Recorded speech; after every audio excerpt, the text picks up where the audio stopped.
Yes, everyone. So, hello, hi, namaskaram, and good morning, students. I hope you guys are having a crazy, amazing day. If not, let us make this a crazy, amazing day, my dear warriors. Now, this is going to be the first session of our CA final or CMA final, AFM or SFM batch. Now, you might be thinking, sir, it is morning, sir, it is evening, sir, it is night, sir. Why are you telling good morning? Now, every time we tell a good morning, there is a hope in that. So we want to start every session with that positive hope. That irrespective of whatever has happened, yes, this is good. Things ahead are going to be good. With that hope, we will be starting. And I hope you guys are having a crazy, amazing day already. If not, no issues, boss. We've come here. We are here to make it crazy, everyone. Yes or no, everyone? Perfect. So this is going to be our first session of AFM fast track classes. Also the question practice batch. Point number one, couple of things about me before I need to start the session. Yes, who is this person who is going to teach you guys? Yes, my name is Tabish Hassan. I'm a chartered accountant. I've secured an all India rank 10 in my CA final examination. I've cleared all the levels of my CA in the first attempt. Foundation, I secured 177 out of 200. That time it was CPT. I was the second highest in my state. Inter, I scored 472 out of 700. I missed the rank by 8 marks. CA final, yes, I gave and I have secured an all India rank 10 in my CA final examination. That is about the academic part. Apart from that, teaching, public speaking is something I've been always passionate about. I've participated in various school level, district level, regional level, national level, international level, conferences, elocutions, seminars. In fact, I've represented India and ICAI at the 32nd International CA Students Conference, which was held at Sri Lanka in the year 2020. Yes, the very same year Corona had come. Yes, because the legend once went to Sri Lanka. Yes, two times. Yes, once. Yes, legends went to Sri Lanka. Yes, Ramayana happened. Second time, this legend went to Sri Lanka. COVID happened. Don't blame me for that. It was just a pure coincidence. Yes, everyone. Now, because of God's grace, parents' prayers, and the love and support that you guys have given me across, I've been blessed, I've been fortunate that in the last 4.5 years, I could teach 10,000 plus students for CA intercosting, for CA final AFM, for CMA final SCM, and CMA final SFM. It's all a privilege, it's a responsibility, it's a gratitude for all the love that the students have given it to me. That's it about me in short. Yes or no, everyone? Yes, one more small thing. I'm still single. Doesn't mean that you guys start messaging me. I will block you guys. Okay. Yes, everyone. Now about the batch. These classes are going to be applicable for CA final students as well as for CMA final students. Now, how exactly we will be recording the class? It is going to be on the assumption that it is for CA final. Now, 95% of the syllabus is going to be the same for CA final as well as CMA final. Yes, in terms of questions, the depth, it is going to be slightly more for CA final. But CMA final students, there's a good news for you. What is it? Your CMA final institute directly copies questions from the CA final study material. And it has happened so many times that directly a CA final question, which was nowhere there in CMA final, directly comes in the examination. Sometimes it was nowhere there in your syllabus also. Now, one beautiful thing about both the institutes, okay? CA final, yes. ICAI, great institute. What it does is, yes, it looks at materials of different bodies. CFA, ACCA, CIA, etc., foreign courses. Yes, it beautifully copies the questions from those courses. Great work. Yes, sometimes all these questions may be having different approaches. It will copy all those things. All answers will be having different approaches. It doesn't even try to make it uniform. Nothing can be done. You want to become CA, you have to do that. Okay, now CMA Institute on the other hand, it's crazy. It is smart work. It is telling, why should I look at all these institutes? ICA is there. ICA is copying. Let me do one thing. Let me copy directly from the CA Institute. Is this clear, everyone?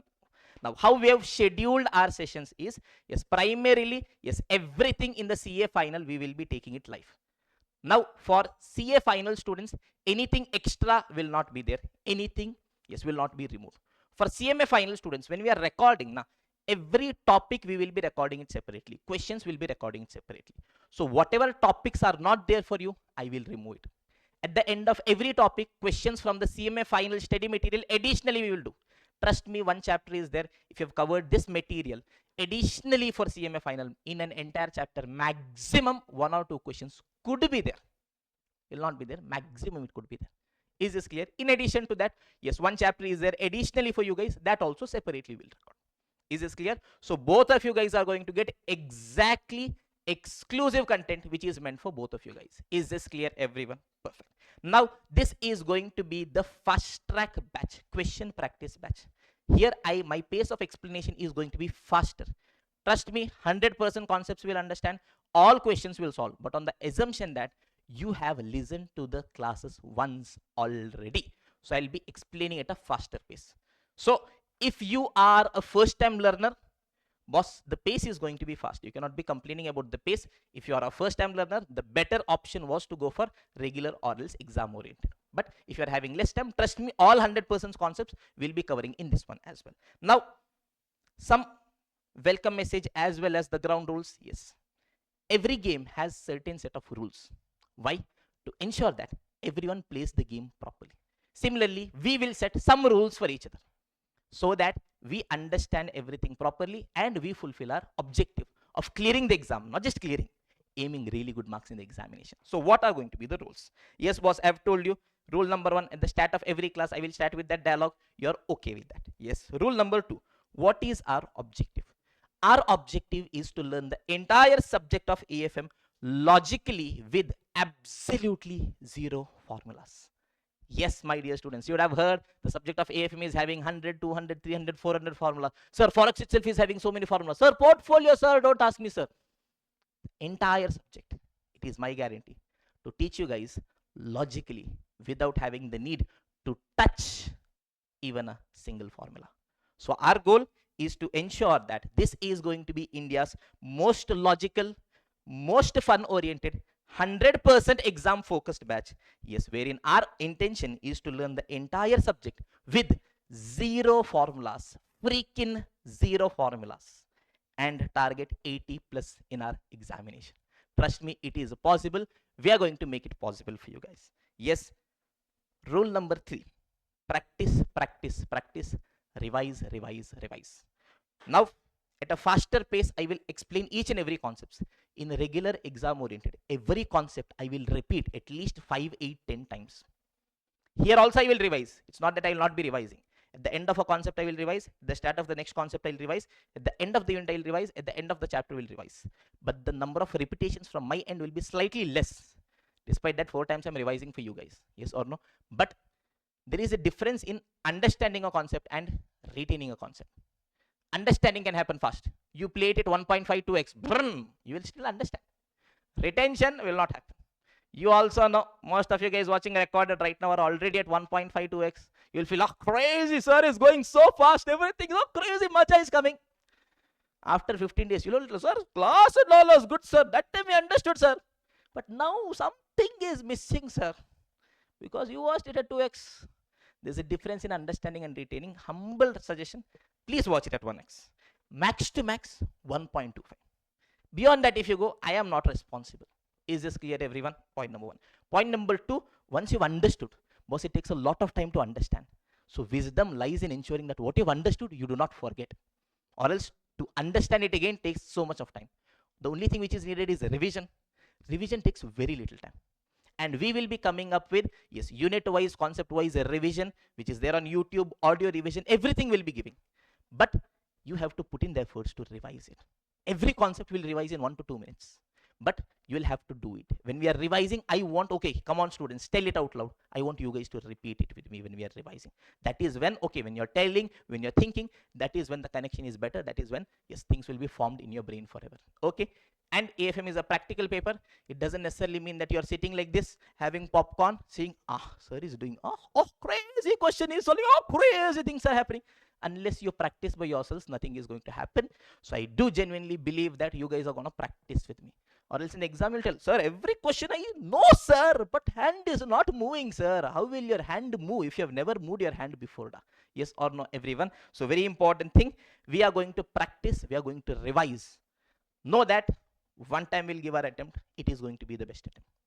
Yes, I never have that philosophy that, okay, we will try, if it happens, or else we'll try again. No, we will give one shot, we'll give our best shot, irrespective of how the paper is. We should clear, we should score our desired marks. That should be our intention.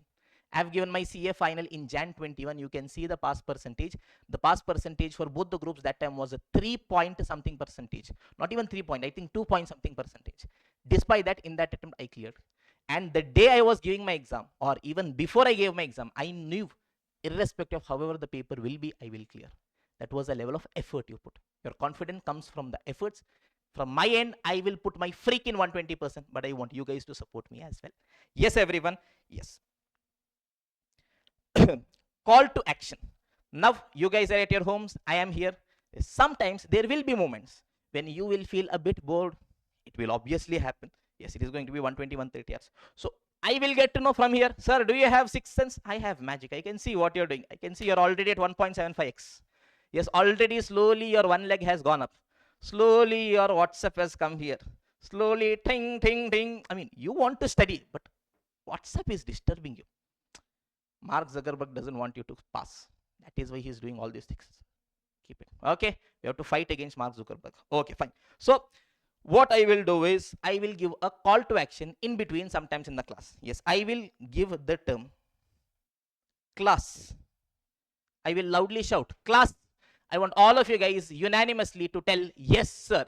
Even if you guys are at your home, doesn't matter what your parents are thinking. Imagine you're in a PG, your roommate is thinking, oh, this person has gone slightly crack. We knew that when you're preparing for CACM only something is going on, something pakka is happening. Doesn't matter. The moment I give the term class, what I want you guys to do, loudly with all your energy. Yes, sir. Class, class, class. I saw you're not responding. Class. Okay, fine. Now, yes, a very important thing. Yes, you've come here to understand. My duty, whatever, however I do, is to ensure you understand. I am not a very serious person. So sometimes I might try to crack a very lame joke. You may think, lame joke, cringe. Don't say the cringe. Are you understanding? Sufficient. Don't come here to judge me. Okay? Yes. What all I am doing just to grab your attention in this world, in this era wherein you guys are not having attention. You ask that difficulty with me. If 5 years back, yes, somebody would have told that version of me 5 years back, that 5 years later you will be doing all these nonsense to grab attention of students, I would have told, no, no, no, I will never do that. But what to do? Papa person.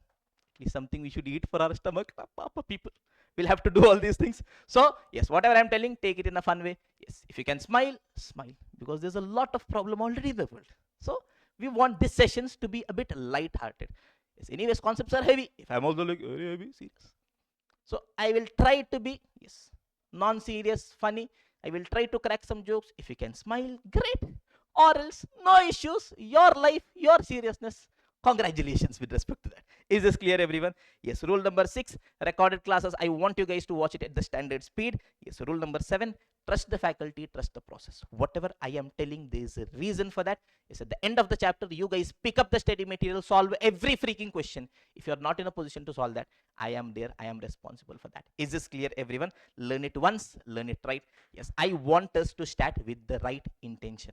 I want all our students to aim for minimum 70 plus. Even though it is fast track, it could be possible that most of you guys are repeaters. It could be possible that you guys have given your exams once already, failed terribly. Over is over. The chapter of setback is over. Boss, tell this is my comeback attempt. I will give my freaking best and ensure that I aim for 70 plus in my CA final AFM or CMA final SFM, my dear students. Know that it is possible. In the last 4 attempts in CA Inter, we have got around 600 plus exemptions, and a major chunk of that, almost around 400 plus students, where the students who had given exams once, failed terribly, got 20, they have got 70, 75. Yes, from 20 to 70, 25 to 80, all these comebacks we've had at inter level. Trust me, we're going to have bigger, crazier comebacks. If you had a setback, we will together ensure that you've got a crazy comeback. But boss, for that, you should believe in yourself. You should believe in the process. We should together put in the work. Trust me, it is possible. Yes, everyone. So with this on the back of our mind, let us start with our session. Yes, chapter number 1, which is going to be, yes, security valuation, my dear students. So are we ready to start with the chapter? Yes or no, everyone? Perfect. Class. So let us start with the chapter security valuation. Chapter number 1, security valuation. We have two parts: equity valuation, bond valuation. This chapter is relevant for CA as well as for CMA. Some concepts are not there for CMA. With the respective concept comes, I will tell you guys. Is this clear, everyone? Perfect. Yes, everyone. So in 3, 2, 1, let the maja begin. So we're going to start with chapter number 1, security valuation. From the examination perspective, you can easily be expecting somewhere around 12 to 16 marks, both for CA as well as for CMA. Beautiful chapter. This is going to be the base for us, my dear students. We will be splitting it into two different segments: equity valuation as well as bond valuation. So without any wastage of time, let us start with the maja, everyone. Now look at this security valuation. We are going to bifurcate into two different parts. First is going to be equity valuation, second is bond valuation. So accordingly, we have named our chapters: chapter 1A equity valuation, chapter 1B bond valuation. Now in your book, you will also be finding something called as chapter 0 basics of AFM. Now all the things which you have already learnt at Inter, which institute is assuming that you know now. So based on that, they are continuing the discussion. But you also know, I also know that firstly you didn't learn. Secondly, even if you had learned, you don't remember.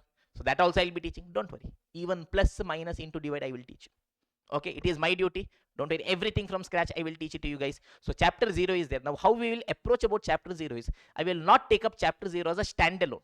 Every time a concept comes, okay, there is a need for a concept, I'll go to chapter 0. Again, I'll continue the chapter. Again, a new concept comes, I will go there.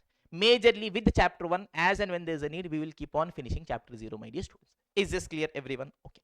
So security valuation, two parts: equity valuation, bond valuation. Okay. Now let us try understanding what exactly is security valuation. What is this chapter trying to tell? Every name has a story. Yes or no, everyone? So the day you were born, parents have kept a name for you. There's a story behind that. Similarly, the name for the chapter is security valuation. Every word is telling you guys a story. There are two words. What all are the two words? Yes, first word is security. Second word is going to be valuation. Let us try understanding. First, what is a security?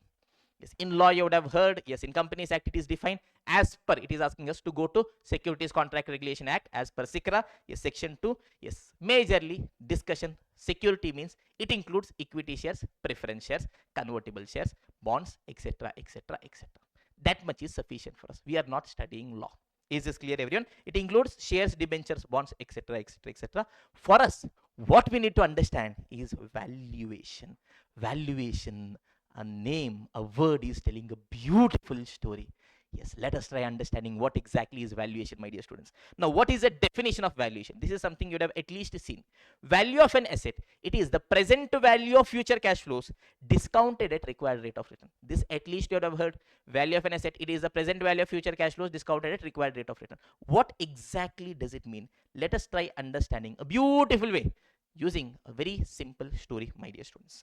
Are we ready, everyone? Yes, boss. Now imagine. Yes, let me take the example of a person who is here, Ajay. Yes, Ajay cleared his CA examination and became a chartered accountant. Finally, after lots of effort, sacrifices. He's very happy, very proud. Yes or no, everyone? So he's become a chartered accountant. He's very proud. Yes, beaming with smile. There's a celebration all around. Yes or no, everyone? Perfect. So he's very happy. Now understand, yes, that very night, yes, Ajay is there. Yes, Ajay has become a chartered accountant. Yes, Ajay is getting a message. From whom? From his crush. Who is messaging Ajay? She is messaging. Oh, you become a CA. Crazy things are happening in life. Yes or no, everyone? Hey, yes, Ajay is telling, hello, CA, Ajay. Yes or no, everyone? So, she is telling, congratulations for clearing CA. She's telling, thank you, thank you, thank you. Is there anything else? Yes or no, everyone? So, she is asking, yes, party le Pushpa. Party le the Pushpa. Yes, is there no party? Studying? What do you want as party? Yes or no, everyone? Yes, the celebration is not for becoming a CA. The celebration is for getting a message. Yes or no? What do you want? Tell, we will give the party. Yes or no, everyone? Yes, Ajay is already smiling. So he's saying, great. Whatever party you want, we'll give. Yes, he's asking, but where do you want a party? He's telling, let's meet at Starbucks. Is this clear, everyone? Tomorrow at Starbucks. Ajay told, okay. Ajay is a person, he has never been to Starbucks. He doesn't know what happens in Starbucks. But still, when the girl is asking, you don't say, no Starbucks, I've never been to Starbucks. Great. Starbucks. I love Starbucks. Starbucks coffee is great. It is the best thing in the world. Even though you cannot pronounce, yes, latte, whatever is in the world. Yes or no? So the very next day, yes, Ajay gets up, he dresses, he is ready, yes, for his date. In his mind, it is a date. Yes or no, everyone? You never know. Perfect. So Ajay is there. Yes, his crush is there. Okay, so there's a person waiting at the counter. So what would you like to have? Now Ajay is a person, he saw the menu, he did not understand a single word in the menu. But story for all the boys, if you don't understand the menu, don't behave, act as though you don't know. Be confident. Okay. Ask, baby, what would you like to have? She'll tell something. You just tell, please make it two for us. Don't even try pronouncing. It's going to be very complex. Please make it two for us. Yes or no, everyone? Okay. So what can I get you? She's telling one cappuccino and one double chocolate chip. Sorry, what? One double chocolate chip cookie. Yes. Confidence. Please make it two. Simple. Can you pronounce this? Yes. Relationship suggestions also I will give. Yes, you're asking from a person who is single from the last 4 years. Okay, fine. Now, okay, so please make it two. Great, boss. Okay, now, yes, he's sitting here. He's having a lot of conversation. Yes or no, everyone? Perfect. He's very happy. Yes, he got the coffee. He tasted the coffee. It didn't feel like coffee. But still, it's fine. Ignore. Yes or no, everyone? Yes. He spent around an hour at the cafe. They both had good conversations. Yes or no? Yes, they had the coffee as well as whatever the cookie, whatever it is. In his mind, now tell me, students, you've gone to a restaurant. Even before you pay the bill, your mind will tell, yes, the bill could be this much. Your mind will tell you that random number. Yes or no, everyone? Yes. So he's telling, yes, good coffee, good place, good ambience, AC is there, there's no one to disturb us. So I think the bill might come to somewhere around 500. Yes or no, everyone? Tell me on what basis Ajay is telling that the bill might come to 500. In his mind, this place and the food has given him a value, a benefit of 500 rupees. Yes or no? So he's telling, okay, boss, I think 500 I can pay. 500 is reasonable. That much coffee we had, ambience was good. Yes or no, everyone? This is what he is thinking. Yes or no, everyone? In reality, is it necessary? It should be 500. Not necessary. Yes or no, everyone? Perfect. So they spent a good 1.5 to 2 hours. They've had a lot of conversation. He's thinking, okay, the bill might come to around 500 rupees. He goes to the counter. He asks, how much is the price? She tells, yes, it is 2,250 only for the cappuccino and double chip cookies. Yes or no, everyone? Boys, you might get shocked, but don't act in front of it. Oh, 2,250 only. Thank you. Have a great day. Come back and later give scoldings in your mind. Yes or no, everyone? Then, oh, thank you. Have a great day. Try acting. Yes or no, everyone? Now, tell me the difference between value and price. Value is, yes, how much benefit I am getting, versus price is how much I am actually paying. Value is how much I should be paying. Price is how much I am actually paying. Tell me, students, in the first situation, yes, this is situation number 1. Yes, Ajay went there. In his mind, how much he thought that he should be paying? 500 rupees. Yes or no, everyone? Perfect. But tell me, in reality, how much he has paid? 2,250. The value in his mind is 500 rupees. The price is how much I'm actually paying. It is 2,250. Is this clear, everyone? As against that, after that, the very next day, yes, all his friends told, Macha, you've gone with her to date. So many of us are there. You're not taking us. No option. He told, okay, come, let's go. So, yes, all the friends, yes, they went out. They had good dinner. Yes, for hours together, they randomly spoke. They randomly smiled. They shouted at the restaurant. Everyone is shocked, but all of you guys are very happy. You had great food, had great conversation, spent a good amount of time. Great, boss. Now, in your mind, at the end of it, you feel, happy, crazy place it was. You're thinking, boss, a lot of food we had, lot of moments we had, lot of time we had. So many people also are there. Yes, the bill might come to around 3,000 rupees. It is you are thinking in the mind. Yes, you actually go there. Yes, the bill is actually 2,000 only. Are you happy or sad? Happy, because in your mind, yes, you're willing to pay 3,000. But in reality, how much is the price? It is 2,000 only. Yes or no, everyone? Perfect. Happy or sad? Happy. Absolutely happy. Yes or no, everyone? Perfect. Now, using this story, let us try understanding the difference between value and price. Understand, my dear students, value versus price. Value is how much benefit I am getting or how much I should be paying. Price is how much I am actually paying. Tell me, my dear students, in the first story, Starbucks. Yes, in Ajay's mind, how much I should be paying? His mind told, okay, 500 rupees I could be paying. Yes or no, everyone? Why? Because in his mind, 500 rupees of benefit he has got. Yes or no? He's saying, ah, the ambience food, 500 rupees benefit I've got. That means 500 rupees I can be paying. Yes or no, everyone? Yes, versus price is how much I am actually paying. Is this clear, everyone? Perfect. Situation number 2.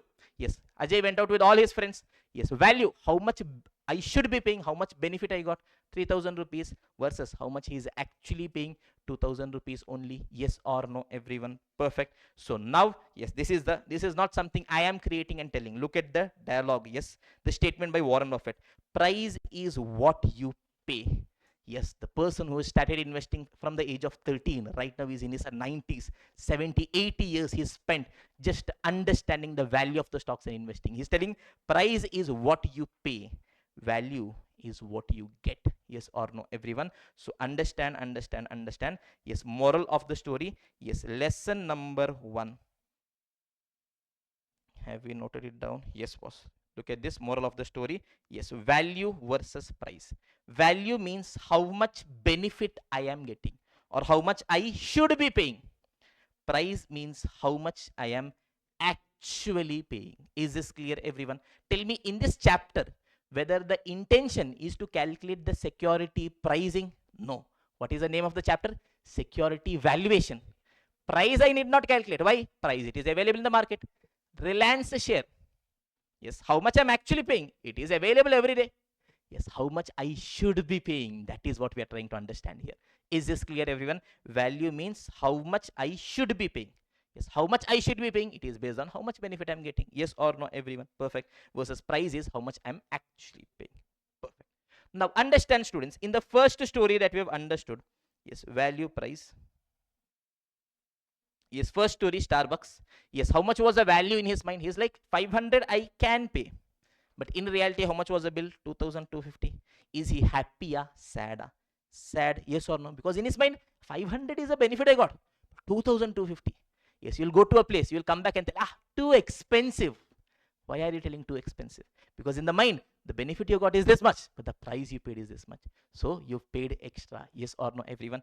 As against that, yes, in the second example wherein you went with your friends, yes, the value, the benefit in your mind, 3000 I can be paying. That much we've enjoyed. That is a benefit in your mind. That much you're willing to pay.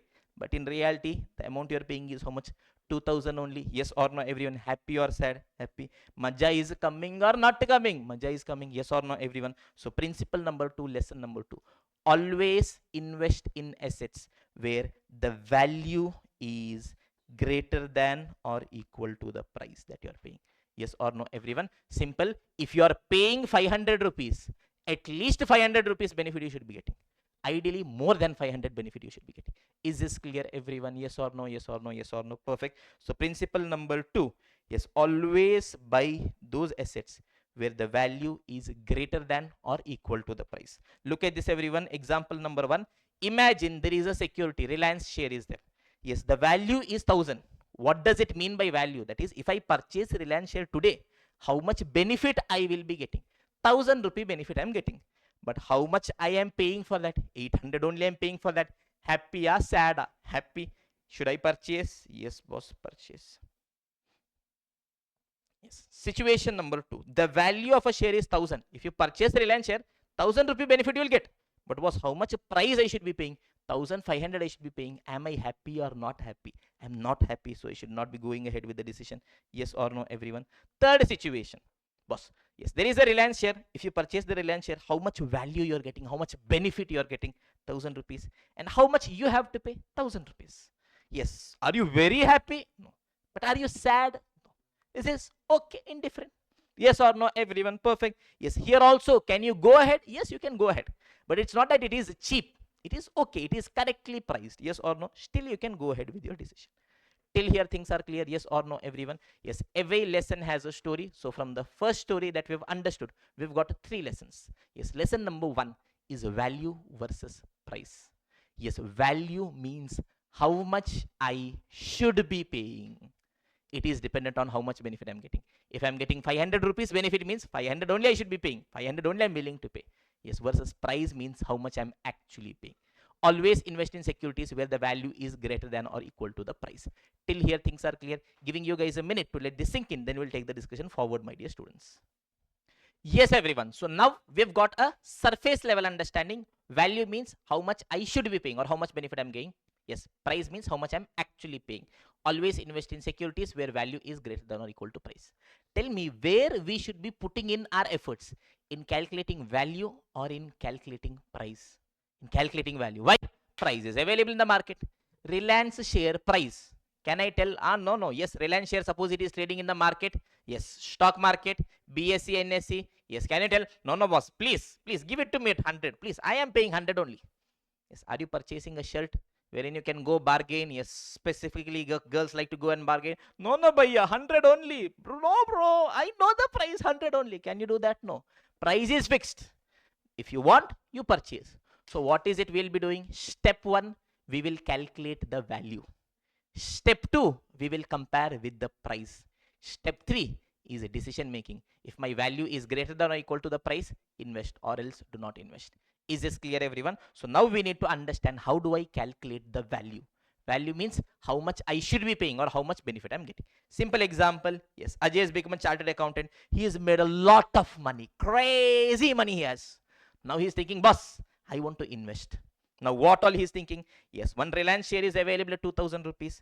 One Government of India bond is available 10,000 rupees. Yes, one building is available which he can purchase at 1 crore rupees. Yes, there is one secret business.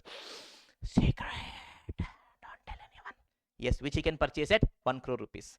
Just because he is having money, will he randomly go purchase? Yes, Reliance share also, Government of India bond also, building also, business also? No, boss. Step number 1, understand value. Then you take a decision. Is this clear, everyone? Okay. So let us try understanding the value. Yes, everyone, pay attention. What does value mean? Value means how much benefit I am getting. Yes or no, everyone? Perfect. Simple example. Imagine, yes, Reliance share. Step number 1, we will understand the value. Yes, Reliance share. Tell me, students, imagine today you have purchased the Reliance share.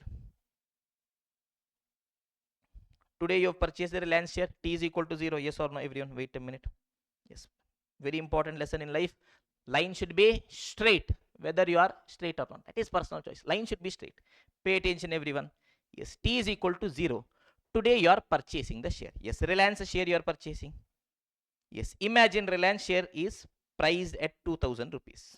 Why on earth are you purchasing an asset? Chumma for time pass are you purchasing an asset? No. You are expecting to get some future benefits from the asset. Yes or no, everyone? Perfect. You purchase a share. What all you will be getting? Today you are standing here. You purchased a share. What all you will be getting from a share? Tell me, you purchased a share today. Imagine you paid 2000. How much benefit I'm getting? What all I will get if I purchase a share? Firstly, every year a share may give you a dividend. Yes or no, everyone? Perfect. Now I'm asking Ajay, for how many years you are planning to hold? Ajay is telling, yes, share or relationship, maximum 3 years only, nothing more than that. Okay, your life, your preference. First year, second year, third year. Okay. So I'm asking, okay, boss, today you purchase the share. What all you are expecting? He's telling, boss, every year dividend it will give. Yes. First year, I'm randomly assuming 10 rupees dividend. Second year, 15 dividend. Third year, 20 dividend. Is this clear, everyone? So if you purchase a share, what all I will get? Yes. Firstly, dividend I will get. First year dividend, second year dividend, third year dividend. Yes or no, everyone? Perfect. Is that the only thing I will get? No, boss. For 3 years, he is planning to hold the share. At the end of 3 years, what he will be doing? He will be selling. So what he will get? He will also get the sale price. Yes or no, everyone? Suppose I am telling he is planning to sell the share at the end of third year, at say for example 2500. Yes or no, everyone? So I am telling, boss, I want to calculate the value of an asset. Value means how much benefit I am getting. Okay, boss, Reliance share today I purchased. Yes, first year I am getting 10 rupee dividend, second year 15, third year 20. At the end of the life, selling price also I am getting. So can I now calculate the value of the asset? Yes or no, everyone? Tell me, students, what all benefit I am getting? Dividend of 10 plus 15 plus 20. So 20, 35, 45 rupees dividend I got. Yes, plus selling price of 2500 I got. So the total value I am getting is 2545. Yes or no? Yes or no? Yes or no? No. Sir, why, sir? Because price you are paying today, benefit you are getting in the future. Are they comparable? The golden rule of finance. Yes, you do any freaking thing in the world, plus, minus, into, divide. The data should be uniform. Here, whether my data is uniform, no, boss. Money you are putting today, benefit you are getting in future. But sir, 1 to 3 years only, na sir. Okay, you give me a loan of 1 crore rupees. I will return it to you after 10 years. 1 crore rupees. Deal? Yes or no? Will you give me? No. Yes or no, everyone? Perfect. Money I am putting it today, but money I am getting in the future. Are they comparable? They are not comparable. That means what I need to do? Yes, cash flows should be in the same timing. I can take it anywhere. If I want, I can bring all the cash flows for first period. I can take all the cash flows for third period. But tell me, where am I taking a decision? Today I am taking a decision. Should I invest or not? So logically, what we will do? We will bring all our cash flows to zeroth period. That means this I will discount, this I will discount, this I will discount. I will bring it to this period. Yes, I will calculate. Yes, what is the net thing that gives me the value of the asset. Is this clear, everyone? Now, randomly, I am telling, pay attention. Yes, discounting. Yes, I hope you are a repeater, final repeater. You should be doing still. Let me assume you don't know. For the time being, I am just doing the calculation. Don't worry. Discounting also I will teach you. Pay attention. Step 1, calculate value. Yes, year, cash flow, present value factor, present value, year 1 2 3. Tell me, first year how much benefit you are getting? 10. Second year how much you are getting? 15. Third year what all you are getting? 20 rupees dividend also you are getting, 2500 price also you are getting, so it is 2520. Yes, imagine I want a return of 10 percentage. So present value factors, 1 divided by 1.1. Don't worry, this also I will explain. 0.909, 0.826, 0.751. Tell me, students, this gives me the value of the asset. Yes or no, everyone? Value means how much benefit I am getting. Tell me, students, if I purchase a share, what all benefit I will get? Dividend I will get, sale price I will get. Tell me, students, do it. 10 into 0.909. Yes, 15 into 0.826. 2520 into 0.751. Yes, grand total, it is 1914. Yes or no, everyone? Perfect. So tell me, if I purchase a share today, yes, Ajay is telling, yes, 3 years, dividend I will get, selling price also I'll get. But boss, I'm putting money today, I'm getting in the future. Comparable, not comparable. Let me bring all of them to the present value. Yes, the present value of cash inflows is 1914. So that means in today's term, how much is the benefit I'm getting? 1914. But boss, how much I should be investing? 2000. Is it good or bad? Bad. Should I be investing? I should not be investing. Yes or no? Is it giving me my desired 10%? It is not giving me my desired 10%. If you want, calculate NPV also. It is present value of cash inflows minus initial investment.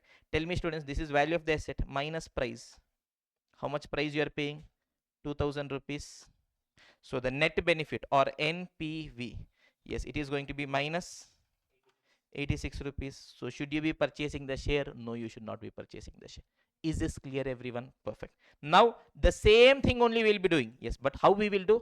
We will do step 1, calculate value of the asset. Step 2, compare with the price. Step 3, decision making. Here there is no need to calculate NPV. I will just tell, okay boss, my benefit is 1914 only, but I'm paying 2000, so it is not worth it. Is this clear, everyone? Perfect. So based on this, let us try understanding value of different securities. Tell me, students, what is value? The benefit I am getting. Yes or no, everyone? Perfect. Now, so based on that, look at this, students. That is how I've got this statement. Value of an asset. It is the present value of future cash flows discounted at required rate. Yes or no, everyone? Understand the beauty of this, my dear students? Yes, I am purchasing an asset today. Why am I purchasing an asset today? Is it that I don't have any other work? Chumma I'm purchasing? No, because I'm expecting future cash flows. Yes or no, everyone? Perfect. Year 1 2 3, whatever is the number of years you're holding to. But boss, yes, you are investing your money today. You are getting your cash flows in the future. Yes or no? Yes. Remember a very simple principle in finance. In finance, we will only consider cash flows. We don't consider the profit, yes, books, everything. How much cash you put, how much cash you're getting. That is the only reality. It is telling profit and loss. Yes, all those things can be manipulated. The only thing that cannot be manipulated is cash, panam, duddu, money. Yes or no? How much cash I put, how much cash I receive. Is this clear, everyone? So we are telling, okay, yes, value of the asset. It is the benefit I'm getting. But what's benefit I'm getting in the future? Can I compare the benefit? No, boss. So I need to bring it to the present value. It is the present value of future cash flows. At what rate I will discount? Discounted at the required rate. How much return I want. And in your interdays, you would have learned, yes, return, required rate. For equity holders, the required rate is denoted as KE. For debt holders, it is denoted as KD. For overall, there are two different people who are investing, equity as well as debt. It is denoted as KO, also called as the weighted average cost of capital. Yes or no? When the time comes, that also how to calculate, we will be discussing. Is this clear, everyone? Now pay attention. Based on that calculation of value of asset, quickly we will discuss. Are we ready, everyone? Yes or no? Perfect. Look at this, everyone. Cash flows, present value of future cash flows. Let me write here value of an asset. It is present value of future cash flows discounted at required rate. Now understand, students, how beautifully you will only tell me. Value of a share. You are purchasing a share today. Why? You are expecting future cash flows. You purchase a share today. What all benefit you will be getting? Firstly, you will be getting a dividend from a share. Yes or no, everyone? Perfect. For how many years you are holding the share, you will get the dividend. Yes, with that, in the last year, what you will do? You will sell. So selling price, yes or no, everyone? Tell me, can I add the dividend and selling price directly? No, boss. It is in the future. I am taking a decision today. So it is a present value of dividend and selling price discounted at the required rate. Tell me, I am calculating for a share. Who are investing in the shares? Equity holders. This is going to be my KE, cost of equity. Yes or no, everyone? Perfect. Similarly, value of a bond. Look at this quickly. I will do it. Pay attention, students. Yes, there is a 10% Government of India bond having a face value of 10,000 and maturity of 3 years. Now, understand. A very important thing, my dear students. Pay attention. This is going to be the game changing suggestion I'm going to give it to you guys. Whenever you guys are coming up with a problem in life, yes, how do you take a decision? Draw a line. Your line should be straight. Whether you are straight or not, that's a different thing. Yes or no, everyone? Simple. Tell me, I am telling you are purchasing a bond today. Yes, bond are fixed income bearing securities. They give you fixed income. Tell me you purchased a 10% Government of India bond. So it is going to give you 10% coupon or interest, having a face value of 10,000. So every year, how much interest you will get? 10,000 into 10 percentage 1,000. It is having a maturity of 3 years. So today, if you purchase first year, second year, third year, first year you will get interest of 1,000. Second year you will get interest of 1,000. Third year you will get interest of 1,000. Yes or no? At the end of third year, bond is only having a maturity of 3 years. 3 years it will give you the interest. At the end of 3 years, whatever is the face value, also it will give it to you. Yes or no? Redemption price. Now nothing is given at about the redemption price. Yes, it could be redeemed at premium discount also, but here nothing is given. We will assume it is redeemed at par. Tell me what is the face value? 10,000. So tell me, you purchase the Government of India bond today. What all benefit you will be getting? Boss, you will get interest as well as redemption price. Yes, what is the total value you are going to get? 1,000 plus 1,000 plus 1,000, 3,000 plus 10,000. 13,000 is going to be the value. Yes or no? Yes or no? Yes or no? No. Why? Because this is in the future, na sir. How can I compare, sir? Yes or no, everyone? That means I need to bring all of them to the present value. So value of a bond, it is the present value of interest and redemption price discounted at the required rate. Yes, I'm issuing in a bond, debt instrument. The required rate is denoted as KD. Is this clear, everyone? Look at this, everyone. Pay attention. Yes, still here we have discussed. Pay attention, my dear students. Look at this meaning. Value of an asset. Yes, value of an asset. It is the present value of future cash flows discounted at required rate of return. Yes, in simple terms, what is value? Value means benefit I'm getting. I purchased an asset. What all benefit I'm getting? But boss, the benefit is in future. Price I'm paying today. So let me bring it to the present value. Yes or no? So it is the present value of future cash flows. Now in the first example, hotel. Yes, it depends person to person. Yes or no? What you think is the benefit? Yes, here you're investing in asset. It is not, oh, I think this much value I will get. No, boss, cash flows you can estimate. Yes or no, everyone? So it is a present value of future cash flows discounted at required rate. Now there are different names through which this is called. Yes, it is called value of an asset. It is also called as fair value or fair price. Ideally, how much should be the price? It is also called as intrinsic value. Intrinsically, yes, based on the nature of the asset, how much I should be paying. Actual market price depends on demand and supply. Intrinsically, based on the nature of the cash flows, how much I should be paying. It is also called as the theoretical market price. Ideally, theoretically, how much I should be paying. Is this clear? All these are different names which you can be finding it. Okay. Next thing is value versus price. Now, in every chapter, we will have something called as unit 0. It is just basics to develop the strong foundation. Sir, will this come in the examination? Sir, value of the asset 4-mark question? No, it will not come. But for us to solve every question, we want this. Unit 0 to build a strong foundation. Based on that, unit 1 onwards is what we will be having in the examination. Is this clear? Value versus price, I have told. Value is how much I should be paying or how much benefit I'm getting. Yes, price means how much I'm actually paying. Yes or no, everyone? Price, it is dependent on demand and supply. Yes or no, everyone? Perfect. Yes, so value, it is dependent on 3 factors. First, future cash flows, what all I am going to get. Yes. Second, the required rate of return, how much return I want, because based on that I have to discount. Third is the holding period. Suppose you are planning to hold your share for 3 years. So you will calculate cash flows only for 3 years. 3 years cash flow you will discount. Suppose you are planning to hold it for 10 years. 10 years you will discount. Yes or no, everyone? And one more beautiful thing. Price is going to be the same for the entire market. Reliance share is trading at 2000 only. Some people will buy Reliance share because they feel it is undervalued. Some people will sell Reliance share because they feel it is overvalued.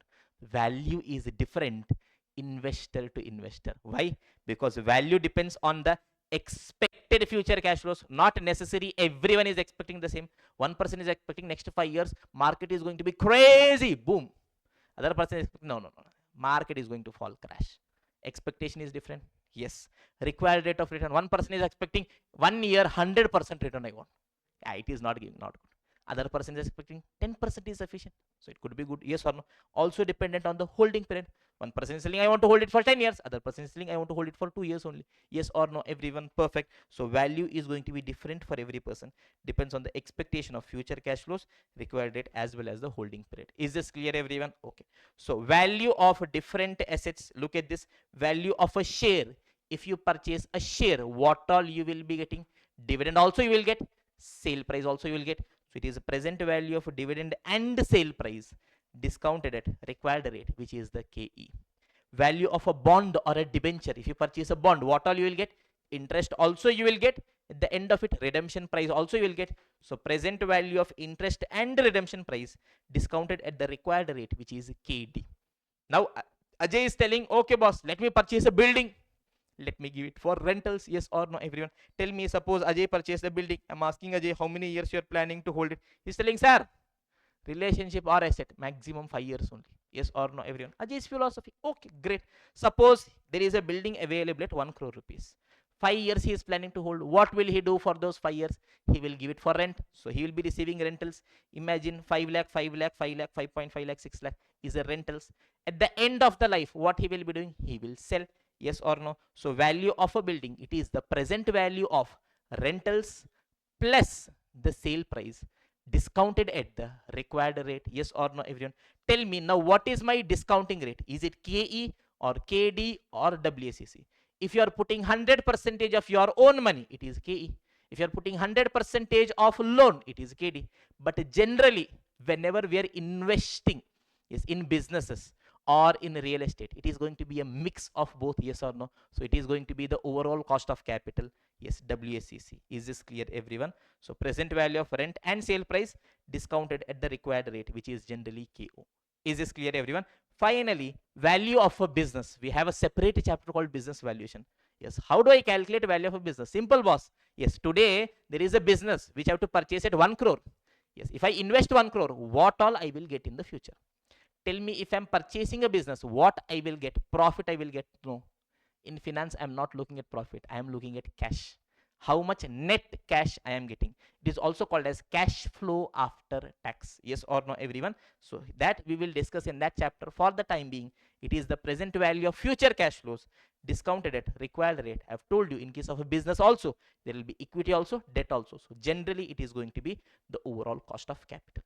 Is this clear, everyone? Perfect. So whatever we have discussed till now, if we'll have to quickly summarize, all of you guys close your eyes. Class. Okay. Now, where did we start our discussion from? Security valuation, equity valuation, bond valuation. Security valuation has two terms. Security, share debenture bonds, valuation. That is our core theme. Yes or no? Value of an asset. It is the present value of future cash flows discounted at required rate. So 3 lessons I learned. Yes, value means how much benefit I am getting or how much I should be paying. Price means how much I am actually paying. Lesson number 2, we should always be investing only in those assets where value is greater than or equal to the price. Then we have told what is value of an asset. Yes, boss, how much benefit I am getting, which is basically the future cash flows. But boss, it is in future. I want to take a decision today. So it is a present value of future cash flows. Yes, discounted at the required rate. Yes, a decision making framework, 3-step framework.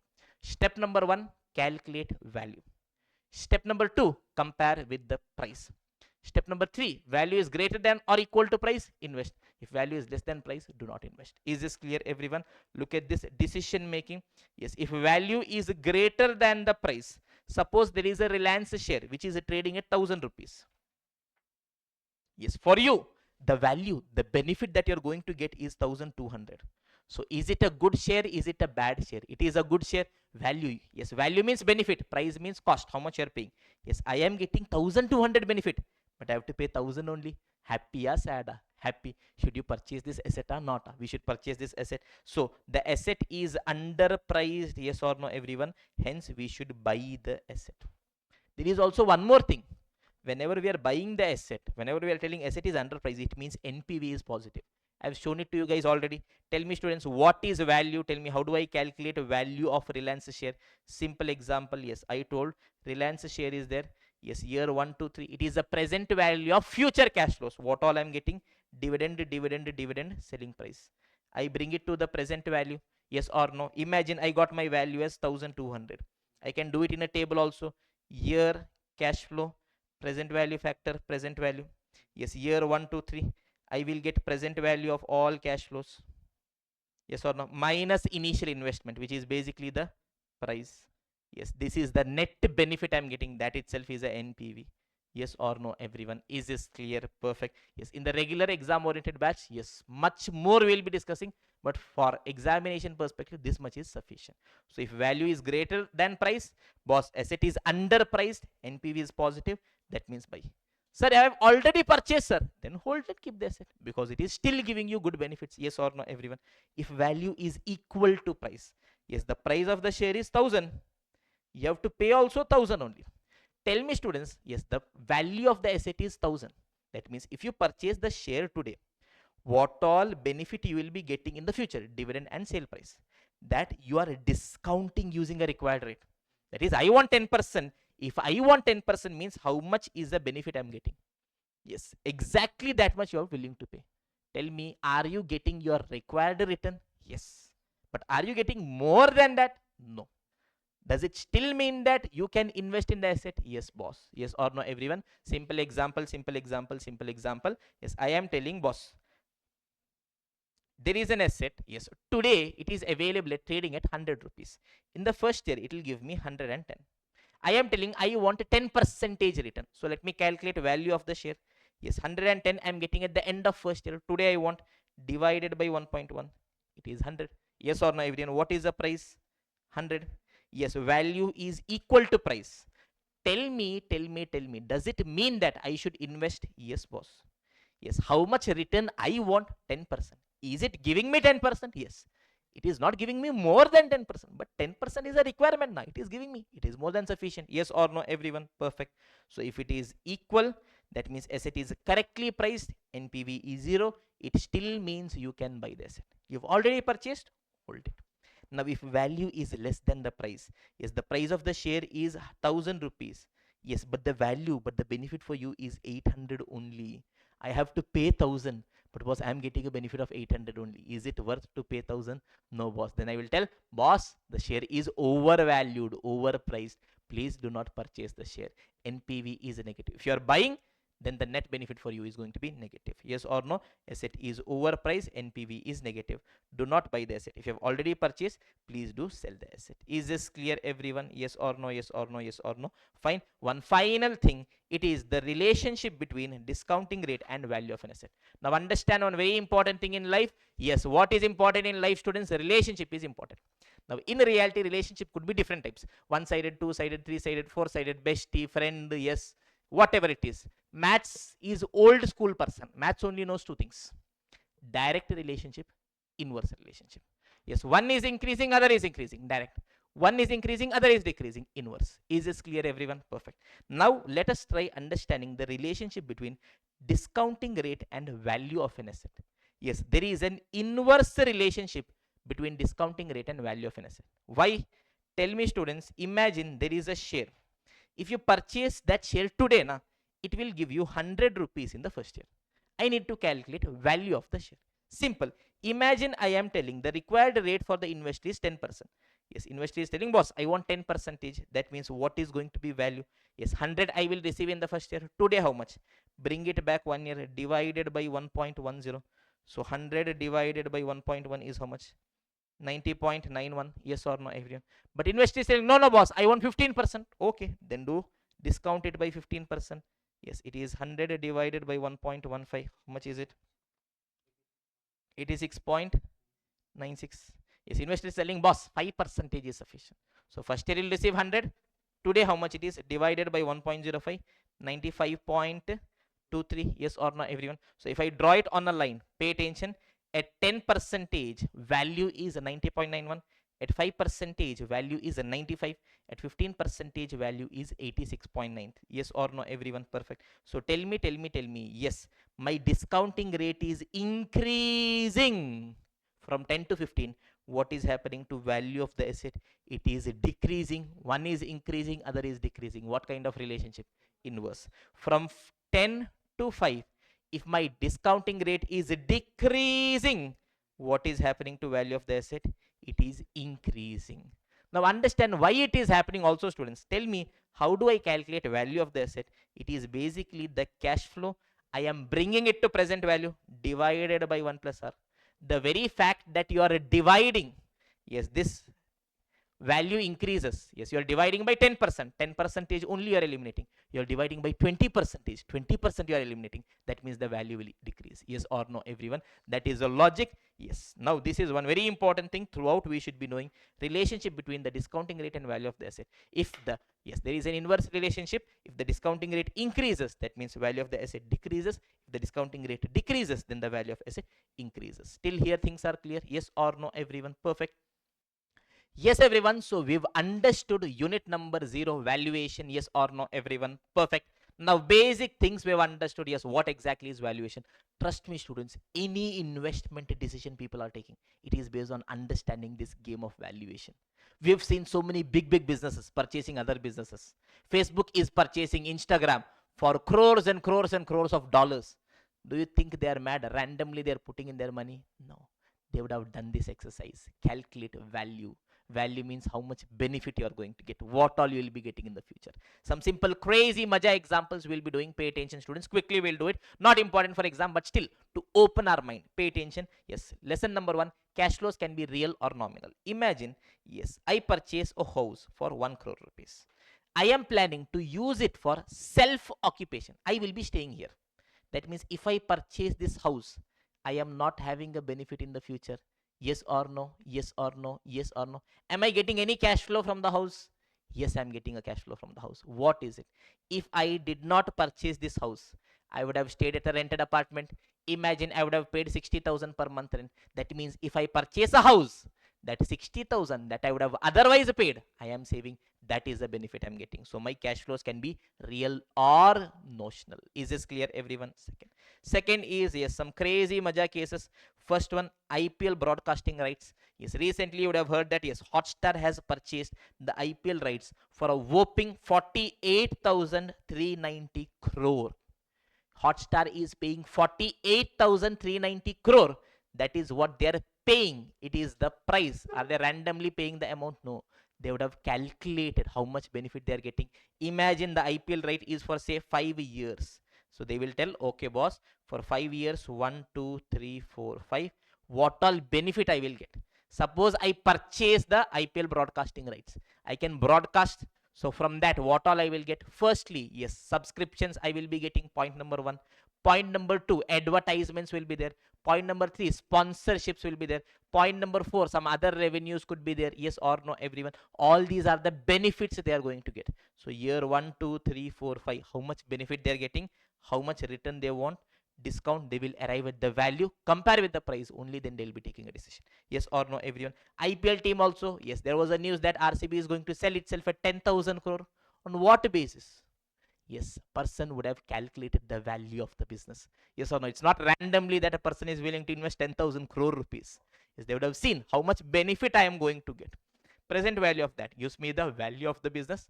Compare with the price. If it is cheaper, only then we'll be putting in our money. Yes or no, everyone? Perfect. Yes, value of a business. Yes, value of a startup. You would have seen, yes, Shark Tank India, wherein you are telling, yes, I am willing to invest, yes, 1 crore at, yes, 10% equity at a business value of 100 crore, 10 crore. On what basis? They would have seen, okay, boss, if this is a business, how much benefit it will give.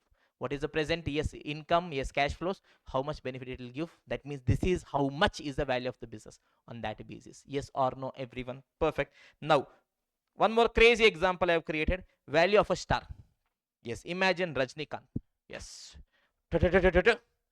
And now Raskala mind it. Yes or no, everyone? Yes, whatever Rajnikant does, yes, becomes hit. People are coming and watching. Now, I want to see what is the value of Rajni as a star. It tells me how much I should be paying to Rajnikant for a movie. Simple example. Now imagine. Yes, there is a movie coming up, Coolie 3. Rajnikant is telling, I will take up the movie, but I will charge 50 crore. 50 crore is the price he is quoting. I should first see, should I be paying 50 crore or not? Randomly will I tell, no, I will pay 50 crore. No. See the value, see the benefit. Simple example, I am telling two people. Yes, the same story of Coolie 3, two people, if I put.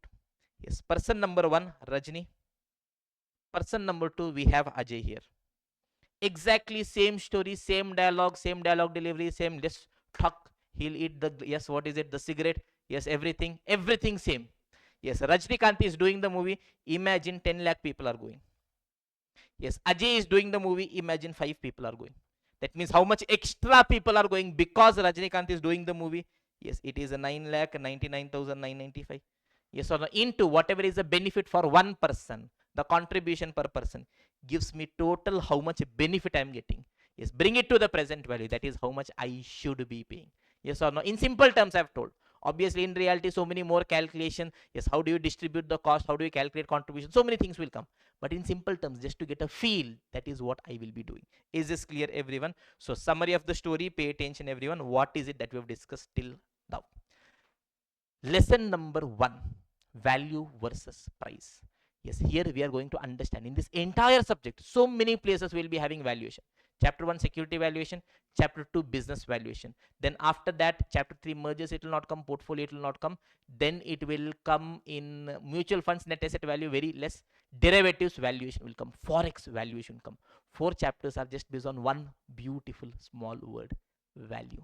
Value means how much benefit I am getting. So it is the present value of future cash flows discounted at required rate. Yes or no, everyone? So first is value versus price. Value means how much benefit I am getting or how much I should be paying. Price means how much I am actually paying. Yes or no, everyone? Only invest in those assets where value is greater than or equal to the price. So the value of the asset, if you purchase an asset, what is it that you want? Future cash flows. But what it is in the future, I'm taking a decision today. It is present value of future cash flows discounted at required rate. With this, unit number 0 is done. Is this clear, everyone? We will do one more small thing, which is cross multiplication. With that, we will end this session, my dear students. Yes, everyone, let us continue our discussion. Unit 0 is over. Yes or no, everyone? We are going ahead. But before we go ahead, we'll have to understand the basics of discounting, time value of money, future value, present value. All of that we'll do in the next session. We'll spend around a good 1 hour for that. But before that, I want to discuss a small thing, beautiful thing. Trust me, just this alone will help you save minimum 300 plus formulas in your AFM. Just one small concept. Third, fourth standard concept. That concept, I call it cross multiplication. Yes, it is at the heart of every subject that I teach, be it at inter, final, costing, FM. Trust me, you know cross multiplication. 90% of the formulas, just by feel, you will be getting. Pay attention. Imagine. I decided once and for all that I'm going to quit teaching. Why, sir? What happened, sir? No maja only in life, da. Then, sir, what is it you're deciding, sir? I decided I will become a tomato seller. Simple life. No tension. Need not explain logic only. You can just go tomato. If you want, you sell. Yes, 1 rupee, 1 kg, 50 rupees. Yes or no, everyone? Perfect. Now, imagine you came to purchase a tomato. You want to purchase 10 kg tomato. How much price you should be paying? For 1 kg tomato, 50. That means for 10 kg tomato, how much? 500. Anyone is asking me, sir, how 500, sir? You're asking, please, you're at the final. That too, fast track it is. Yes or no, everyone? So, let me again tell that for 1 kg, 50, 1 kg, 50, 1 kg, 50, 1 kg, 50, 50, 50, 50, 50, 50, 50. 10 times you have paid 500, yes or no, everyone? The same thing, I can get it through a cross multiplication. Pay attention, students. This is how I will do. Pay attention. It is most important. You will feel jujube it is, why my faculty is wasting time. If even in a fast track I'm telling this, it means we will be using this throughout. Trust me, at least 200, 300 formulas, I will finish it off just using a cross multiplication. Look at this, everyone. Here I will write down kg price. 1 kg, how much is the price? 50. I want to know for 10 kg, how much is the price? I will write down the data, yes or no. I know my answer should be 500. What is this cross multiplication technique telling? It is telling create a cross pair. So what all is my pair? 10 and 50 is my pair. 1 is my pair. Yes or no, everyone? Yes, multiply the pair. Okay. The pair which is having a question mark will come in the denominator. That means the other pair will go to the numerator. Tell me which pair will go to the numerator? This pair of 10 and 50. There is going to be a multiplication. So it is going to be 50 into 10. The other pair comes to the denominator. 1 and question mark. Basically 1 only. Yes, it is going to be 1. So 50 into 10 is 500. Divided by 1 is 500. That gives me this question mark. What is this question mark? It is the price payable for 10 kg. Therefore, price for 10 kg. Yes, it is rupees 500. Yes or no, everyone? Sir, simply we could have done, sir. 1 kg is 50, 10 kg is 500. Simply only all 400 formulas also you could have understood. Okay? Yes, slowly we will get to know how beautiful it is. Is this clear, everyone? Now, situation number 2. I am selling 1 kg tomato at 50 rupees. You are telling, boss, I have 250 rupees. How much kg tomatoes you will give me?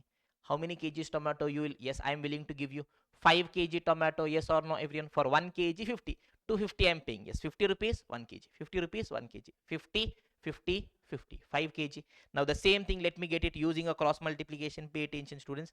Yes, it is a kg price. Yes, 1 kg is rupees 50. I want to know for 250 rupees how much kg tomato I am going to get. Take a cross pair. I took the pair which is having a question mark comes to the denominator. Okay, 50. The other pair goes to the numerator. 250 into 1. 250 into 1 is 250 divided by 50 is 5. What is it I am calculating? I am calculating the kg. That means it is 5 kg. For 250 I will get 5 kg. Is this clear, everyone? Yes or no? But sir, easily only will get, na sir. Give me 5 minutes. I will teach you why exactly we are doing the way we are doing. Is this clear, everyone? Okay. Other example. Pay attention, everyone. Yes, look at this, my dear students. Yes, the price of one shirt is 1000. Then calculate the price payable for 10 shirts, the amount of shirts that can be purchased for 5000 rupees. In our concept book we are having, tell me, students, very simple. We will keep, yes, number of shirts as well as price. Tell me one shirt is going to be 1000.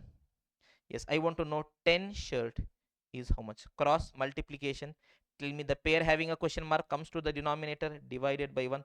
Other pair goes to the numerator. It is 1000 into 10. Yes, which is going to be 1000 into 10, which is going to be 10,000. What is 10,000? How much a rupee I need to be paying? Yes, 10,000 rupees I should be paying. Yes or no, everyone? Perfect. Simple. For 1000, sorry, for one shirt 1000 means for 10 shirt 10,000. Second, how many shirts can be purchased for 5,000? 5 shirts. Let me do it. Look at this, everyone. Shirts, rupees. One shirt is going to be 1000. That means 5,000 means how many shirt? Yes, pair. Yes, pair which is having a question mark comes to the denominator, divide by 1000. Other pair goes to the numerator, 5,000. 5,000 by 1000 is going to be 5. What I want to calculate? Shirts. It is going to be 5 shirts. Yes or no, everyone? Perfect. Yes, look at this, everyone. Now, price of two identical shirt is 1000. For two shirt, the price is 1000. Calculate the following. Calculate the amount payable for 10 shirts. Logically, let me do. Tell me, students, for two shirt, how much? 1000. That means for one shirt, how much? 500.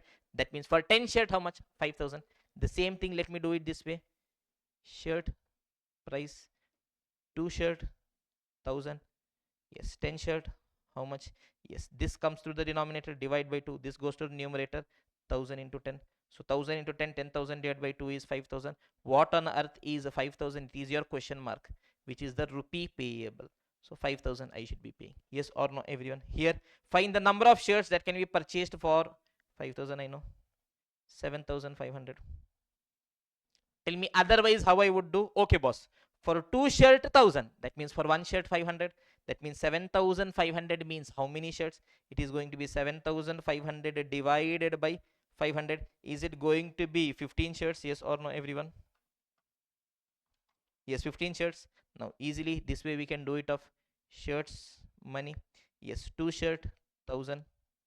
I want to know for 7500 how many shirt. Cross multiplication, question mark comes to the denominator, 1000.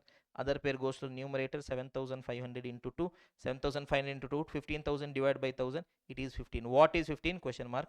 Shirts is 15. Is this clear, everyone? Perfect. It is not over. Now pay attention, everyone. Now look at this example. Okay, 5 books, leave it. Yes, forex.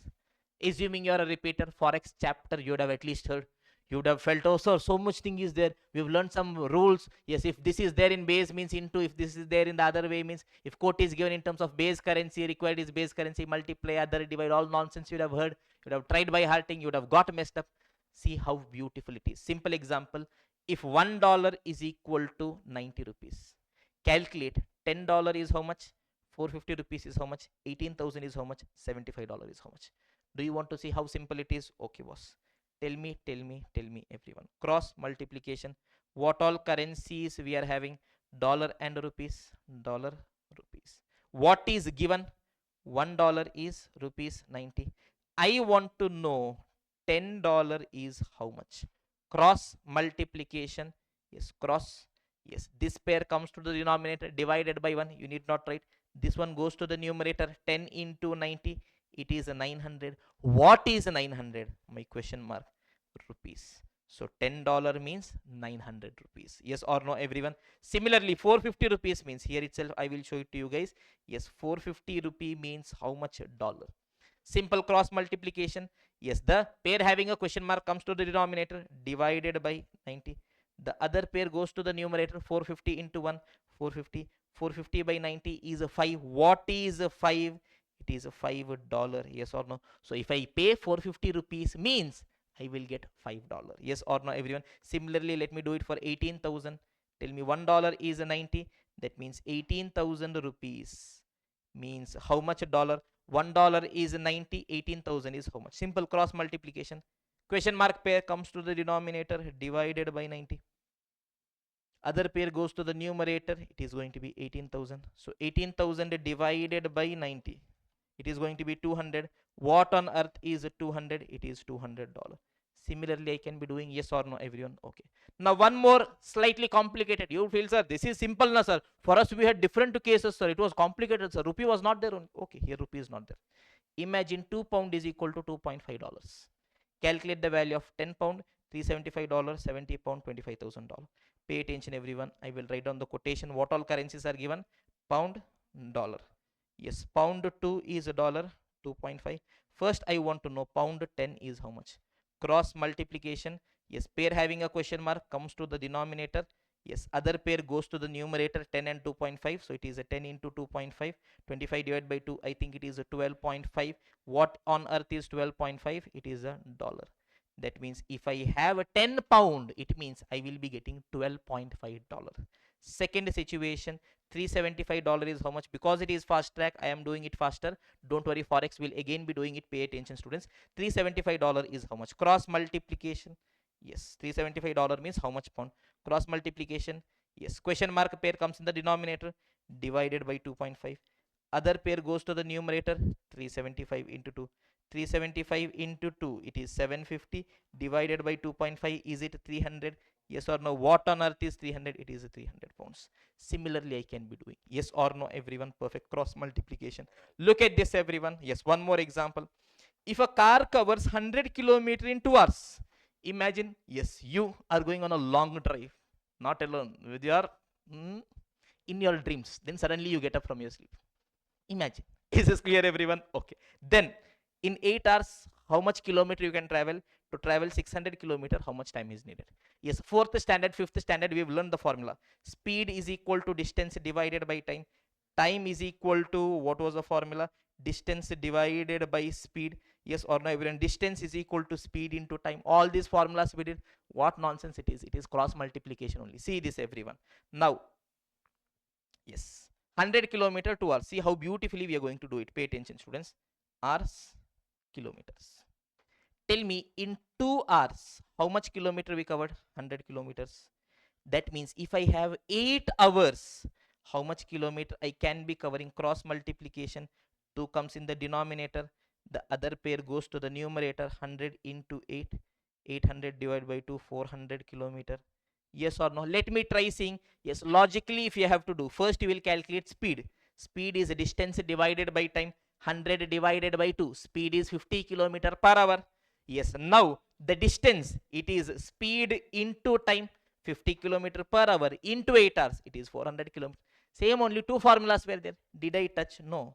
Just a cross multiplication. Is this clear, everyone? Similarly, I want to travel 600 kilometer.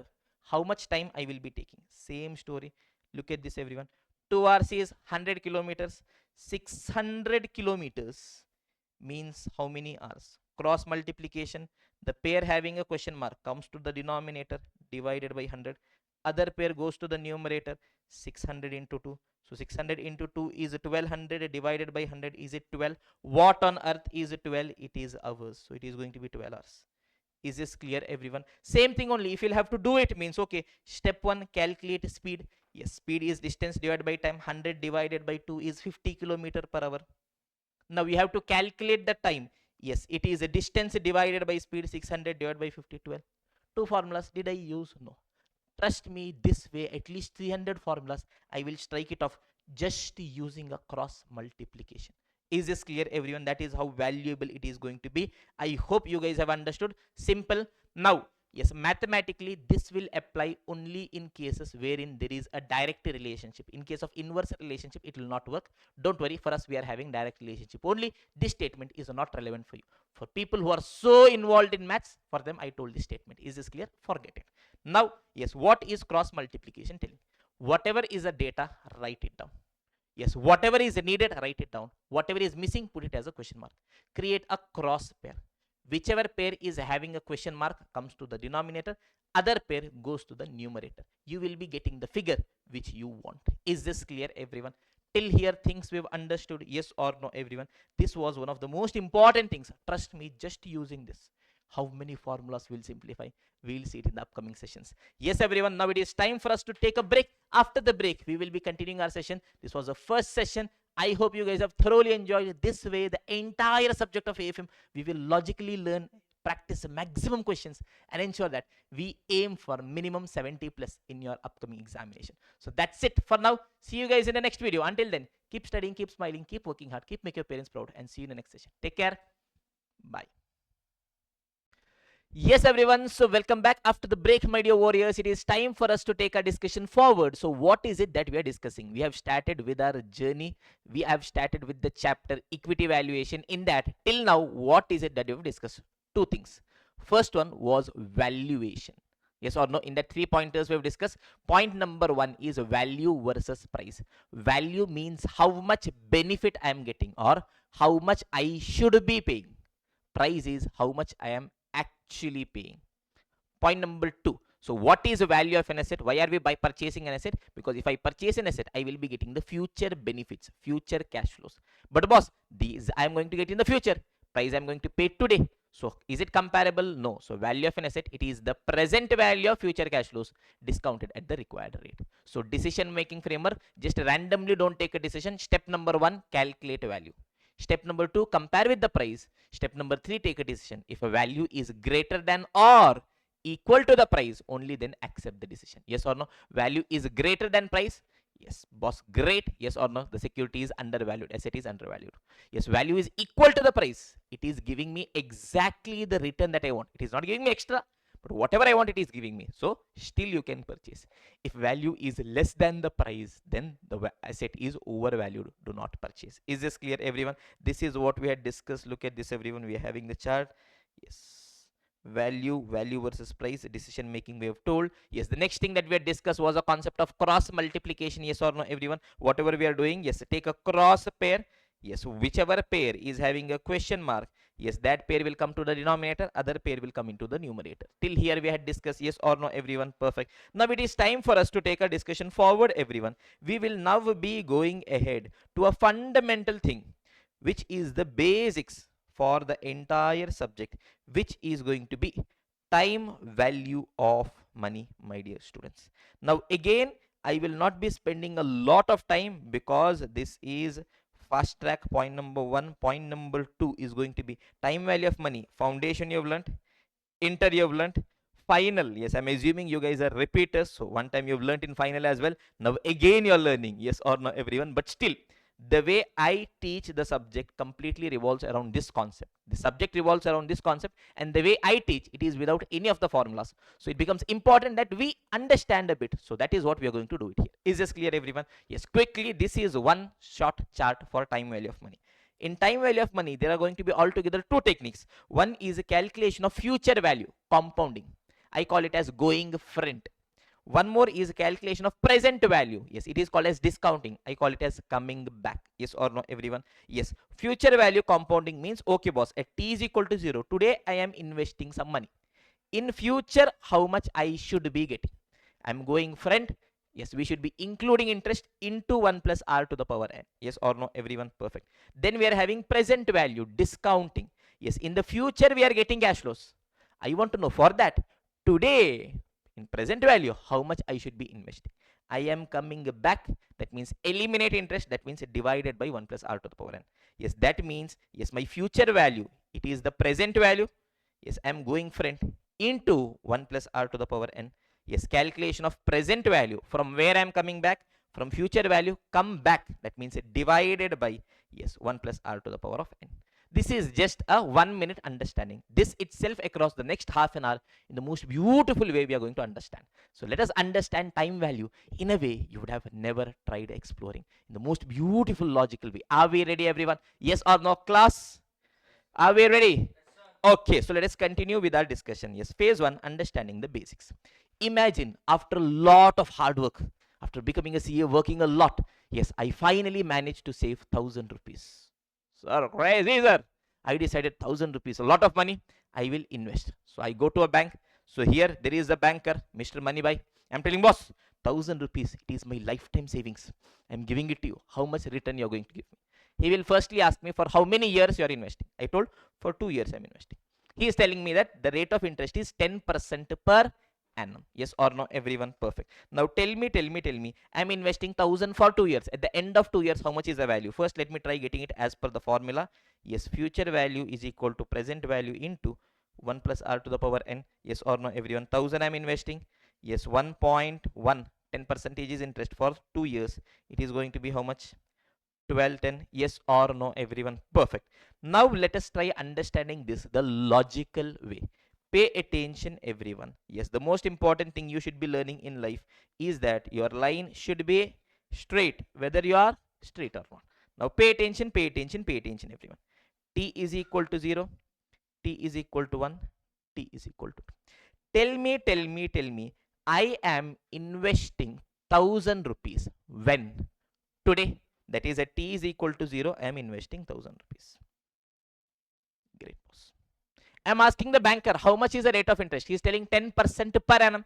That means first year also 10%, second year also 10%. Yes or no, everyone? Yes. So can you guys tell me what is the interest for the first year?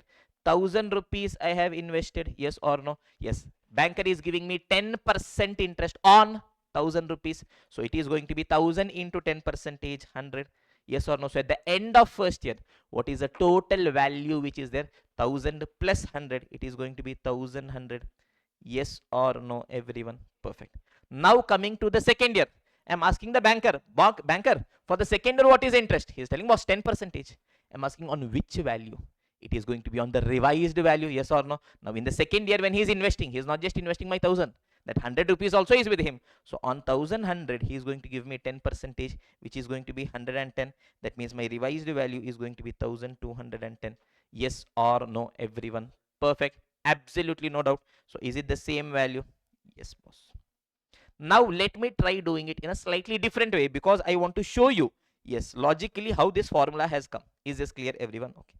Let me assume that I am not investing 1,000 rupees. I am investing 1 rupee. So I am telling, if I invest 1 rupee today, how much I will get at the end of 2 years? If I know for 1 rupee how much I am going to get, using cross multiplication, I can get it for 1,000 rupees as well. Okay, boss. So let me assume, if I am investing 1 rupee today. Tell me, students, what is my rate of interest? 10 percentage. So 0.1 is my interest. So at the end of first year, it is going to be 1.1. For the second year, on 1.1, I will be getting 10 percentage. So it is going to be 0.11. It is going to be 1.21. Yes or no, everyone? Is this clear? Perfect. Now, so many things I'm writing well in advance and keeping, so that we can save a lot of time. Yes or no, everyone? Our intention is to ensure that concept still 100% I give you at a faster pace, but wherever writing is there, I try sacrificing a lot of it. I try writing it well in advance so that I can save a lot of your time, because I know you don't have time. Is this clear, everyone? Okay, fine.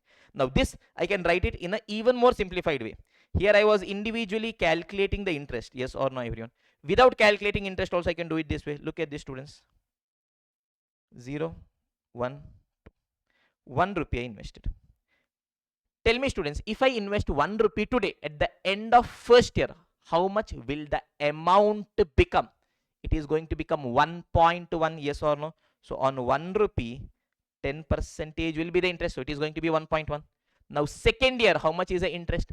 10 percentage. So whatever is the value here, on this, again I will be getting 10 percentage. So into 1.1. Yes or no? So that means at the end of 2 years, my value is going to be 1.1 into 1.1. 1.21. Is this clear, everyone? Yes or no? So tell me, students, my present value is going to be 1. Today, if I invest 1, at the end of 2 years, future value is going to be 1.21. Now tell me, how did I get 1.21? Yes, it is 1.1 whole square.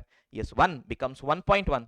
Again, into 1.1. It is 1.1 whole square. Yes or no? So I can just tell this is nothing but 1 plus r to the power n.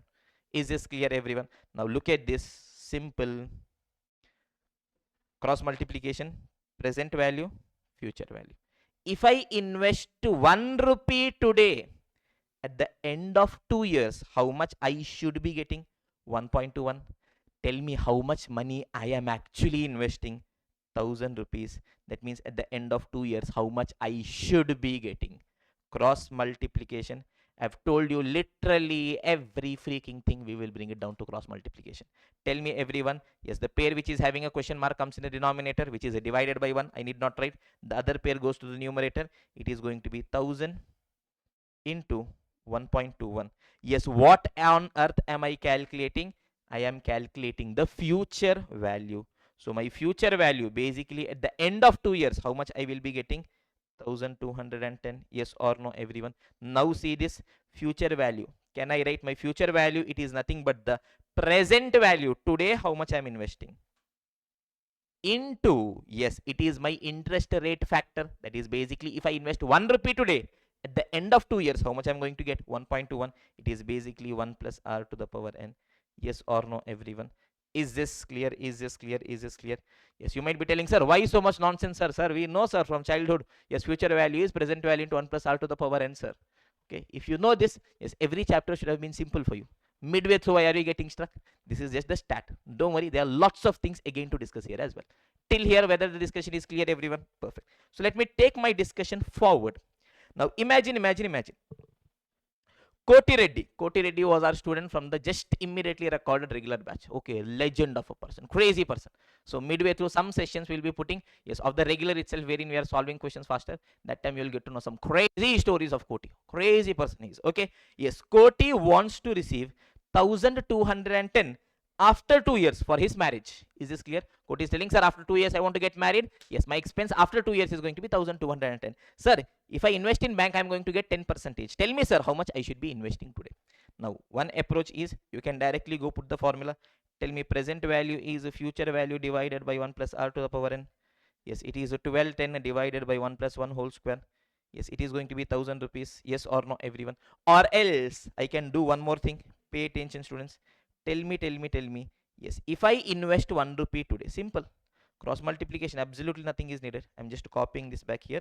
Tell me, Koti is telling, boss, if I invest 1 rupee today, at the end of 2 years, how much I'm going to get? Can I calculate? Yes, boss. If I invest 1 rupee today, first year I will get 10% into 1.1. Second year I will again get 10% into 1.1. So it is going to be 1.21. Yes or no, everyone? So tell me, students. Present value, future value. If I invest 1 rupee today, at the end of 2 years, how much I'm going to get? 1.21. Tell me, how much does Koti want after 2 years? After 2 years, 1210. Is it the present value or the future value? It is the future value. The end of 2 years, he wants 1210. That means how much he should be investing today? Cross multiplication, yes or no, everyone? 1210 divided by 1.21. Yes, the beauty of our batch is going to be, we will first be getting the answer, then chumma for time pass sake we will be writing the formulas. Trust me on that. Nowhere we are going to use the formulas. Yes, tell me, this 1210 divided by 1.21, what is it going to be? It is going to be the present value. Yes or no, everyone? So my present value is going to be 1000. Yes or no, everyone? Perfect. So that means if Koti can invest 1000 today, at the end of 2 years he'll be getting 1210. Is it correct? Yes, boss. We have seen it here. If I'm investing 1000 today, at the end of 2 years I'm getting 1210. Yes or no? Now if I'll have to create the formula from this, look at this, everyone. 1210, it is a future value, divided by 1.21, it is 1 plus r to the power of n. Is this clear? This is going to be my present value.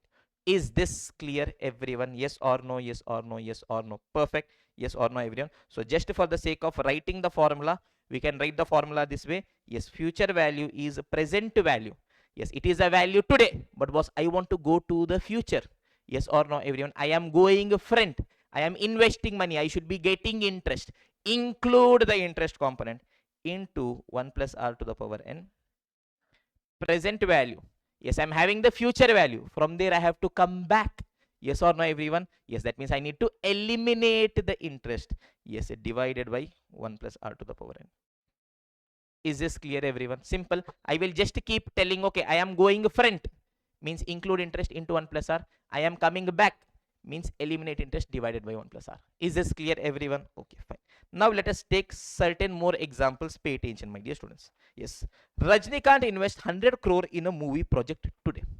Rajnikant is making a crazy movie. For that he is investing 100 crore today. Yes, the required rate is going to be 30%. The movie will take 3 years for completion.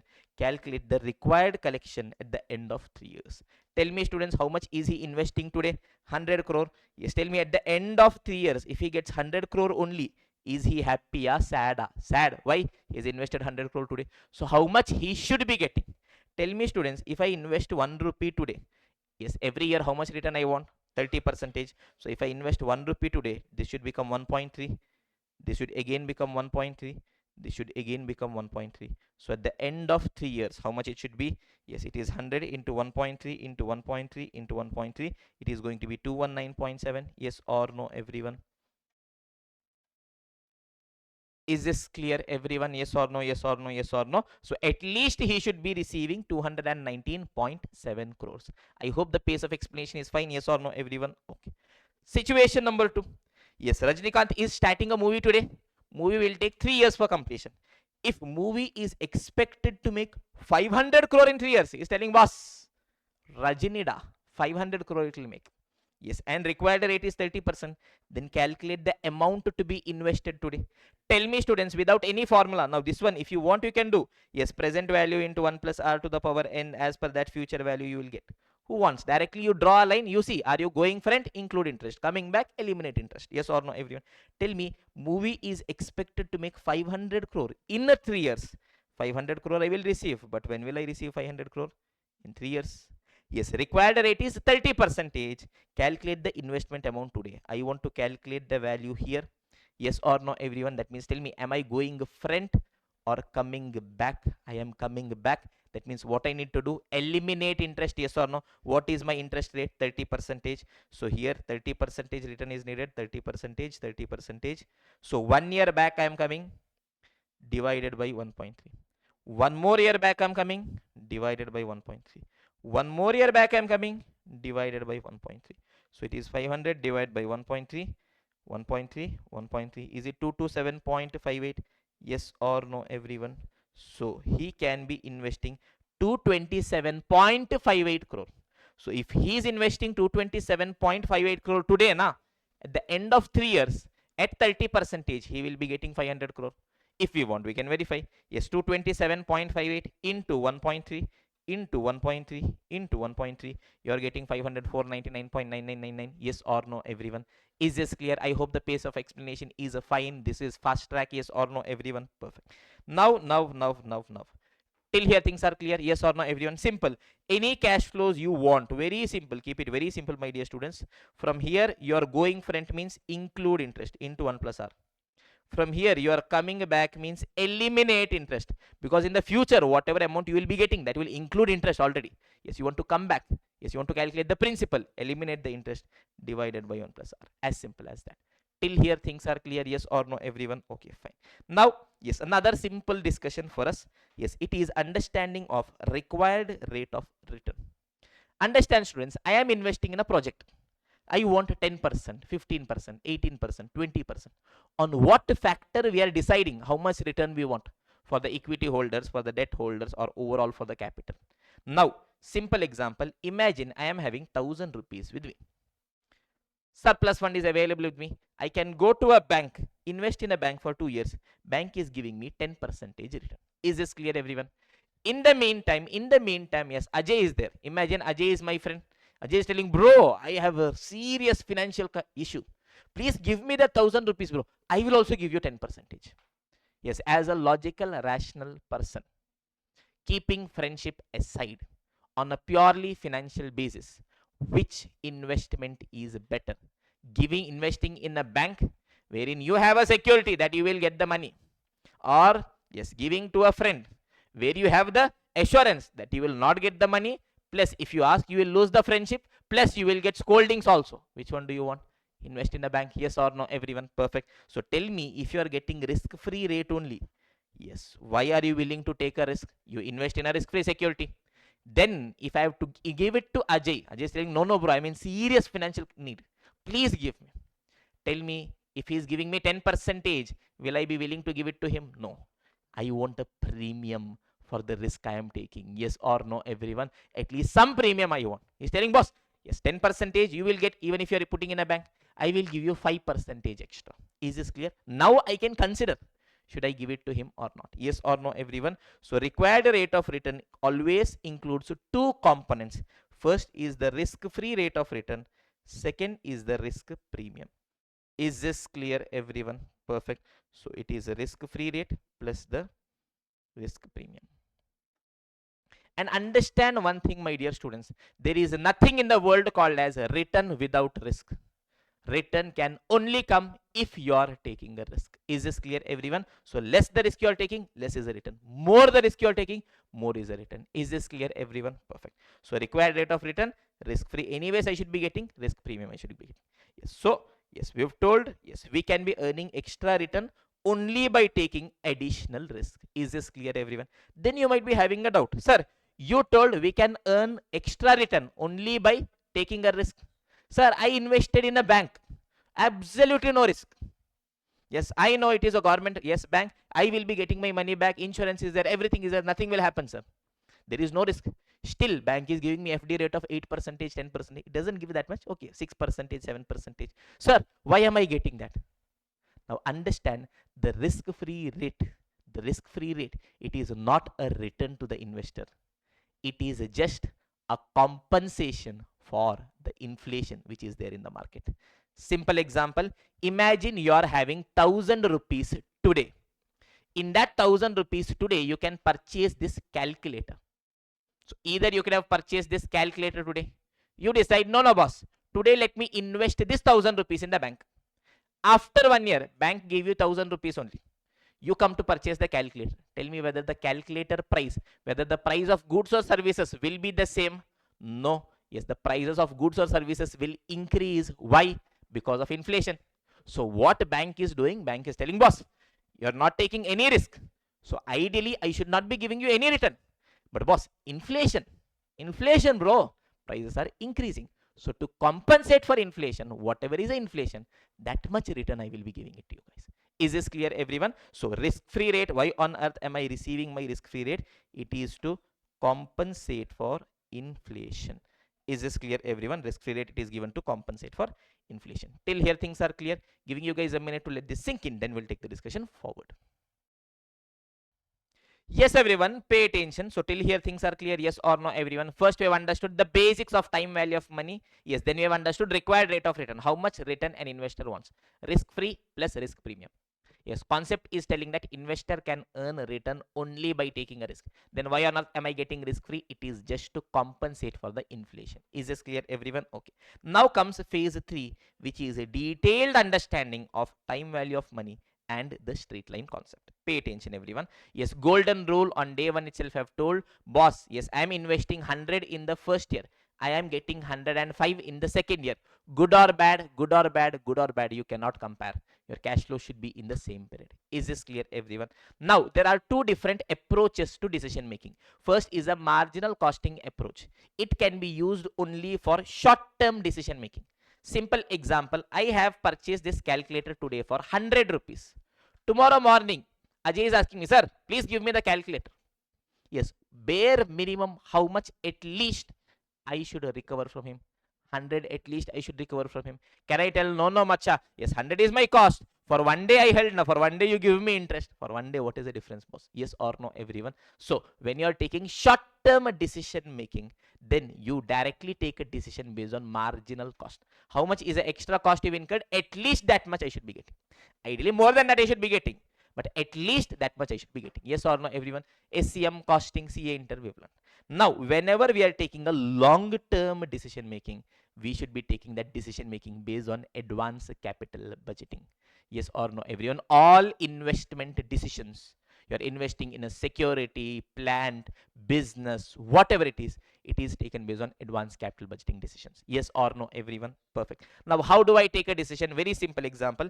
Pay attention, students. First example I have told, I have purchased the calculator today. Next day, how much you should be the bare minimum selling price. Second example, imagine I decided I'm going to quit teaching. Sir, why, sir? What happened, sir? No maja only in life, da. So then what you decided, sir? I decided we'll start wine manufacturing. Crazy business it is. Yes or no? No need to tell, boss. Best class, logical class, most affordable price, purchase. Yes, you fall in love, you go through a breakup, you drink, then you keep drinking forever. Yes or no, everyone? Drinking is injurious to health. Yes or no, everyone? Take care of your body, be fit. Okay, yes, everyone, come back. Now imagine at t is equal to 0. Today, yes, I manufacture a wine. Yes, for that I incur 100 rupees cost. Now one peculiar feature about wine is, today if I manufacture, today itself can I sell? No, boss, I need to store it so that it gets its flavor. Yes or no, everyone? Perfect. I don't know, is it wine, vodka, whatever, something has to be stored. Okay, fine. Now imagine I decided to store it for 1 year so that it gets the required flavor, taste. Now today I had invested 100 rupees to manufacture wine. I am not having money with me. So what I did, I went to a bank. I told bank, please give me a loan of 100 rupees. I'm asking how much is the rate of interest. He's telling 10% is the rate of interest. I told, okay. So I took a loan of 100 rupees, 10% rate of interest. Today directly I manufacture one bottle wine. Yes or no, everyone? Where is a bottle? I'm not having a bottle because I'm fasting. Okay, there is a glass of only glass. Imagine this is beautiful wine that I have manufactured today. Today itself, can I sell? No. I have to store it for 1 year. I stored it for 1 year. At the end of 1 year, Ajay is coming to me, heartbroken, crying, desperate. He's saying, sir, she also left me, sir. What to do, sir? Yes or no, everyone? Perfect. So he's saying, sir, please give me the bottle, sir. I want to drink, sir. One sip, sir. I told, okay, take. I'm asking, money? Yes or no? Friendship, everything aside. What is the money you're paying? Selling, sir, I'm in such a serious situation, sir. You're asking me money, sir.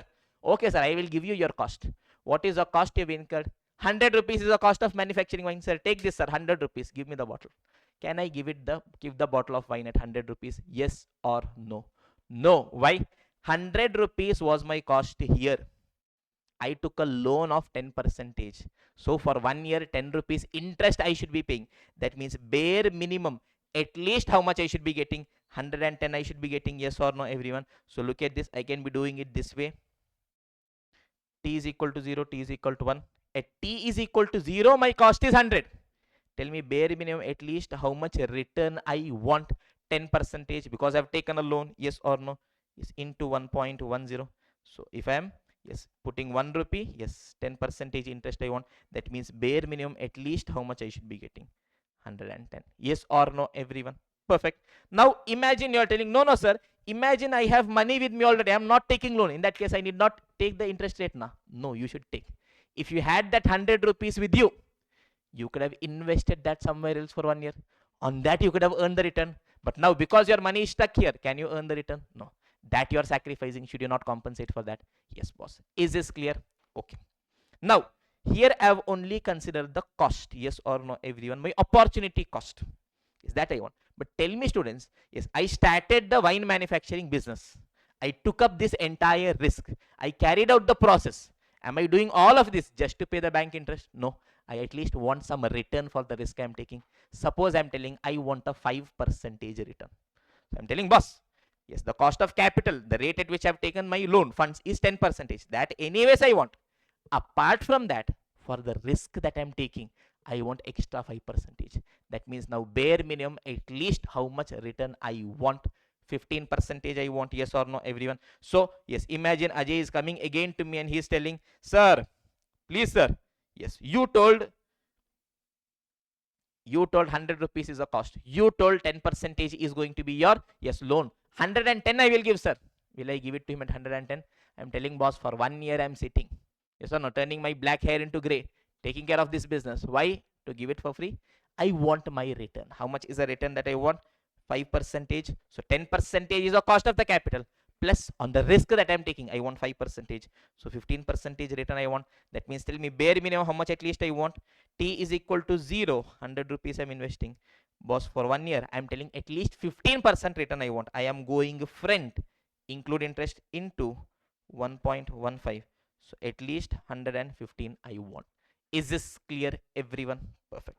Now let me try, yes, doing in a slightly different way. Pay attention. Should I accept the decision or not? Pay attention, students. Situation 1. Ajay is telling that, sir, I will pay you 110 at the end of first year. Should I accept? Should I not accept? No. Why? Tell me bare minimum at least how much I should be getting? 115. But he is paying me how much? 110 only. So 5 rupee less he is paying. So should I accept? No. That is one way of doing the decision. Another way of doing the decision. Tell me, students, yes, when did I put my money? Today. How much I had put? 100. When am I getting my money? First year. How much? 110. Are they comparable? No. I need to make them comparable. How? Bring all the cash flows to the same period. Either take one cash flow from 0 to 1 or bring one cash flow from 1 to 0. Now, first approach, let me take this friend. Tell me, I am telling 100 I invested, boss. At least how much return I want? 15%. So at least how much I should be getting? 115. But he is giving me 110 only. Am I happy or sad? Sad. How much less I am getting? 5 rupee less I am getting. So I will not go ahead. Or majorly the way we do NPV, we bring all cash flows to the present term. Why? Because decision I am taking today regarding my investment. So tell me, I will receive 110 after 1 year. But boss, how much return I want? 15%. Tell me, from future I am coming back. What I need to do? I need to eliminate the interest component. That means divided by 1.15. Yes or no? 110 divided by 1.15. It is going to be 95.65. Yes or no, everyone? So tell me. After 1 year, I am receiving 110. On today's terms, its value is how much? 95.65 only. So that means in today's term, my net loss is going to be minus 4.34 or 35. Yes or no, everyone? Is this clear? So should I be accepting? Should I not be accepting? I should not be accepting. Now you might be having a doubt. Sir, when we are going front, now 100 becomes 115. I'm comparing with 110. 5 rupees was a loss. Sir, here 4.35 only, sir. Because that loss is at first period. This is at 0th period. If you want, tell me 5 rupee is a loss. 5 rupee is my loss. When? First year. Bring it back 1 year. Divided by 1.15. 5 divided by 1.15. Are you getting 4.3478? 4.35. Yes or no, everyone? Perfect. So everything just by drawing a line. Is this clear, everyone? Now, pay attention, pay attention, pay attention. Very important. Yes, whatever you do in life, remember one philosophy from my end. Your line should be straight, whether you are straight or not. Pay attention, students. This is present. This is future. Yes, I am going from present to the future. What I need to do? I need to include the interest. Yes or no? I am going from present to the future. I need to include the interest component, because if I invest money today, in future I should be getting more money. That is a simple logic. Yes or no, everyone? Perfect. So how do I do? This is basically into 1 plus r to the power n. Yes or no? Or else I am coming from the future to the present. Yes or no, everyone? Yes, tell me. From future value I am coming back to the present value. What I need to do? I am coming back. That means I need to eliminate the interest. Yes or no, everyone? Perfect. That basically means divided by 1 plus r to the power n. Yes or no, everyone? Simple, boss. Yes, in future I am getting 100. To get that today, am I willing to put 100? No, I am willing to put less than that. Only then I'll be making a return. Yes or no? So that means eliminate that interest component, the return component that you want. Is this clear, everyone? Perfect. So look at this, look at this, look at this, my dear students. Yes, this brings us to this. Till here, I hope discussion is clear. Yes or no, everyone? The complete discussion is still not over. The maja is yet to start, my dear students. So look at this. Future value compounding. From present, I am going to the future. Include interest into 1 plus r to the power n. From future, I am coming back. Eliminate interest divided by 1 plus r to the power n. That gives us this formula. Trust me, nowhere I will be touching this formula. I will just draw a line. See, from where to where I am going. I am going front into 1 plus r. I am coming back divided by 1 plus r. Till here discussion is clear. Yes or no, everyone? Giving you guys a minute to let this sink in. Then we'll take the discussion forward, my dear students. Yes, everyone. So let us continue our discussion, my dear students. Are we ready for some maja, my dear warriors? Yes or no? Now, for some people, they will not be knowing what exactly is maja. Maja is coming from the Hindi word maza. That means a crazy fun. Yes or no, everyone? We are going to have crazy fun. Do it, my dear students, at your home. Crazy fun. Yes or no, everyone? Okay. Now, look at this, my dear students. Yes, things which have formulas, everything. We are just going to draw a line. Yes or no? If your line is straight, everything will come straight. Don't worry. Yes or no, everyone? Okay. Example number 1. Imagine we want to invest 1,000 in a project today. What all we are expecting? Why am I investing in a project? Chumma for time pass. Chumma. Now, chumma is a very important term. Chumma means two different things in two different places. Yes, in North India, chumma means a kiss. That is not what I am referring to here. Yes, people from North India. Yes, chumma in South India means chumma. Simply. Don't take it serious. Chumma. Okay. So whenever I am telling chumma, don't be like, yes, in Hindi there is a chumma, chumma, they. This is not that chumma. Yes, whenever I am telling chumma, I am from South India. So it is just, okay, is this clear? Yes, chumma am I investing means randomly am I investing? No, I want something in return. Yes or no, everyone? Tell me. Yes, I am expecting to receive 400, 600, 800 and 300 in year 1, 2, 3, 4 respectively. Calculate the present value of all the cash flows if a required rate is 10% and accordingly take a decision. Step number 1, we will calculate value of an asset. Shall we calculate? Tell me, students, what is value of an asset? It is the present value of future cash flows. Tell me, if I am putting 1,000 rupees, why on earth am I putting 1,000 rupees? Because I am expecting that 400, 600, 800, 300 I will be getting in the future. Yes or no, everyone? So look at this. Today 1,000 I am putting. Why? Because I am expecting 400, 600, 800, 300 I will be receiving in the future. So let me try calculating the present value of all future cash flows, which is basically calculation of value of asset. Tell me, 400 I am receiving in the first year. How many years back I need to bring? 1 year. So 1 year's interest I need to eliminate. Yes, divided by 1.1. How much is the value? Yes, is it 363.63? Yes, 600 I am receiving when? Second year. Tell me how many years back I need to bring from second year to first year. 1 year back divided by 1.1. Yes, again 1 more year back divided by 1.1. Yes or no, everyone? So it is divided by 1.1 divided by 1.1. So it is going to be 600 divided by 1.1. Yes, divide by 1.1. It is 495.86. Yes or no, everyone? Perfect. Third year I am receiving 800. Tell me that is in the third year. I wanted zeroth year. How many years back I need to bring? Third to second, second to first, first to zeroth. Yes or no? So it is 800 divided by 1.1 divided by 1.1 divided by 1.1. It is going to be 601.05. Tell me 300 I will be receiving in the fourth year. How many years back I need to bring? If you are thinking, sir, what nonsense you are doing, trust me on this. Yes, I am the laziest person. If even a breath is not required, I would not be taking that. So if I'm telling this even in a fast track batch, trust me on this, my dear students. Okay. Yes. 1, 2, 3, 4.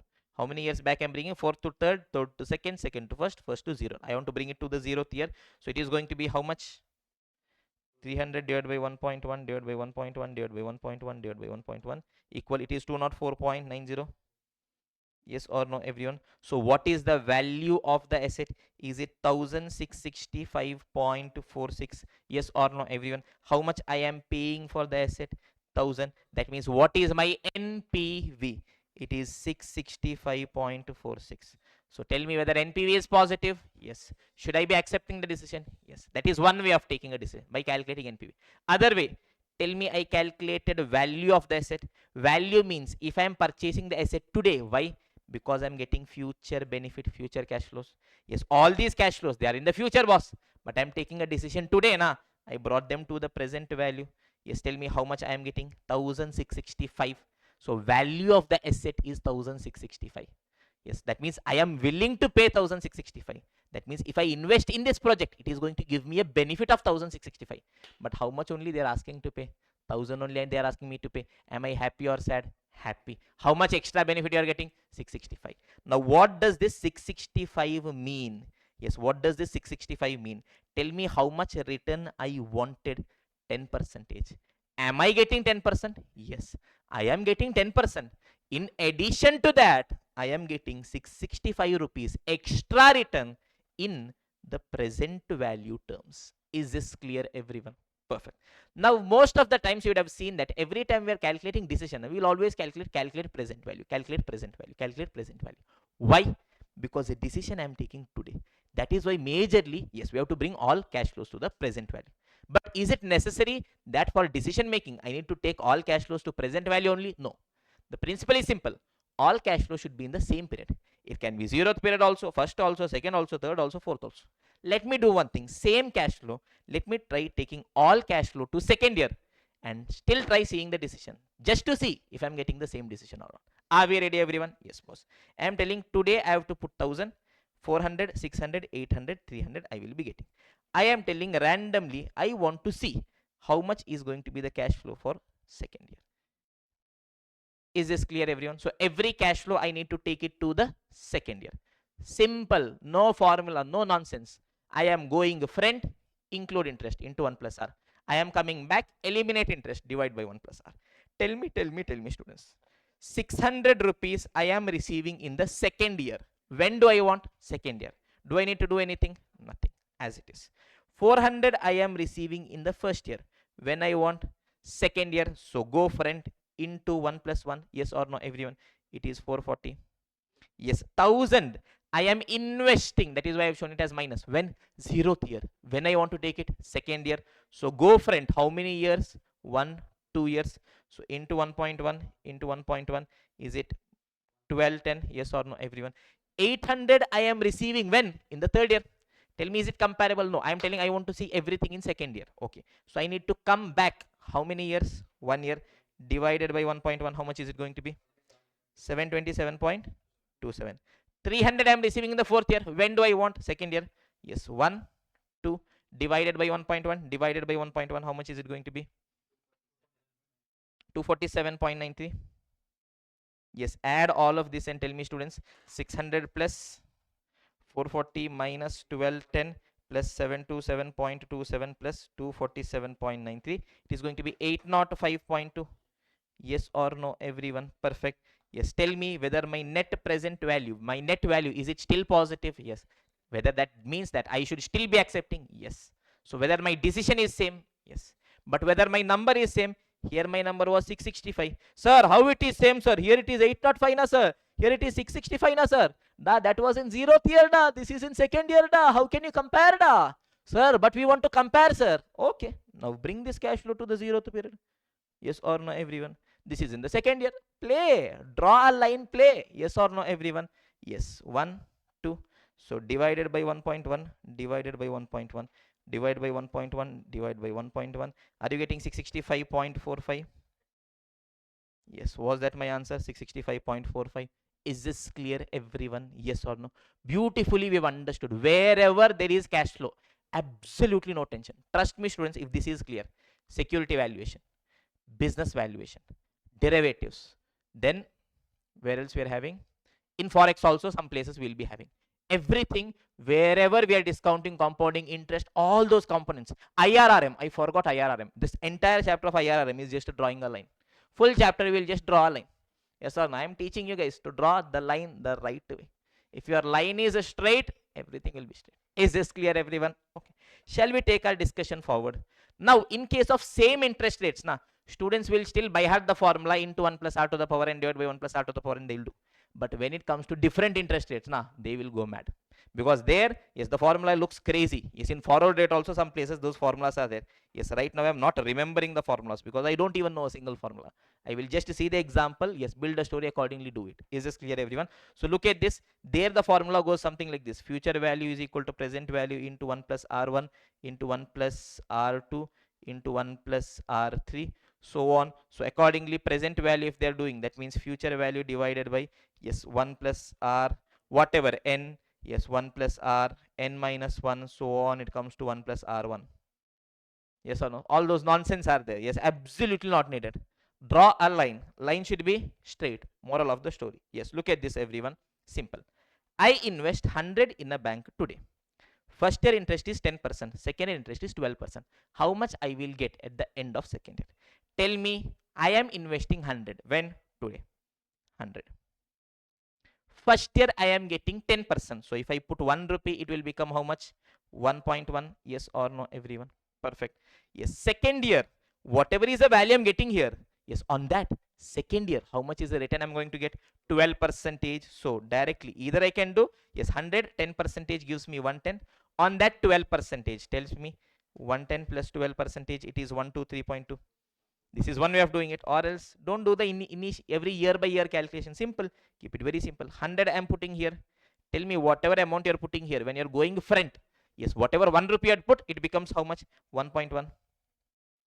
Here, whatever amount you're putting, how much is the return? 12%. So it becomes how much? Into 1.12.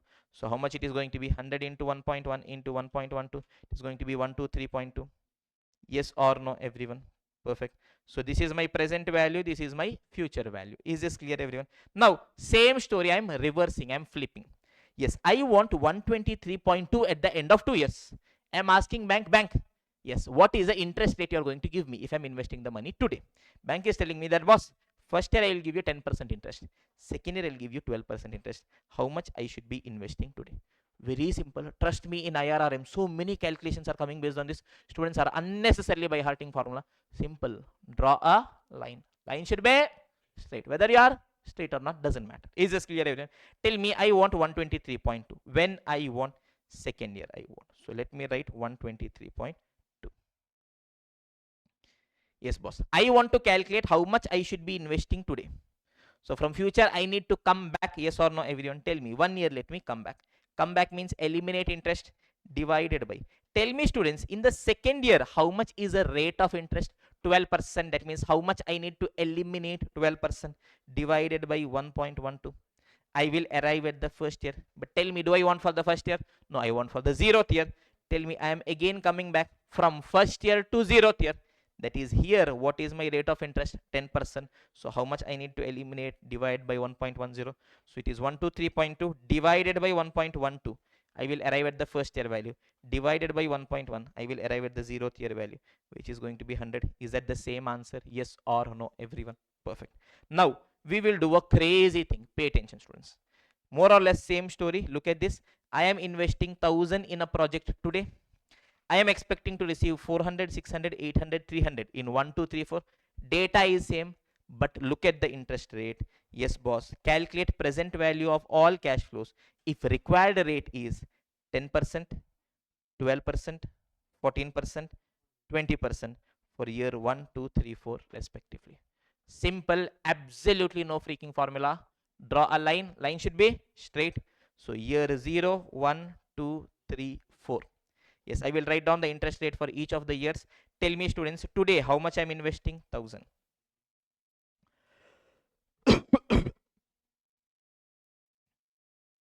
1000. Tell me how much I'm getting? 400. Yes, 600, 800, 300. First, we will decide where to bring our cash flows to. Let me bring all my cash flows to 0th period. Is this clear, everyone? Yes, then I will take it to some other period and also show you. Tell yes or no, everyone. Tell me. I want all my cash flows in the 0th period. I'm telling boss, here you tell me how much it is. 1000 is already in the 0th period. Do I need to do anything? No. Simple. 400 I am receiving in the first year. Where I want in the 0th period. So I need to bring it back. Bring it back means eliminate interest. How many years I need to bring it back? 1 year. What is the rate of interest? 10%. So divided by 1.10, how much is the value? 363.63 or 64. Yes or no? 600 I am receiving in the second year.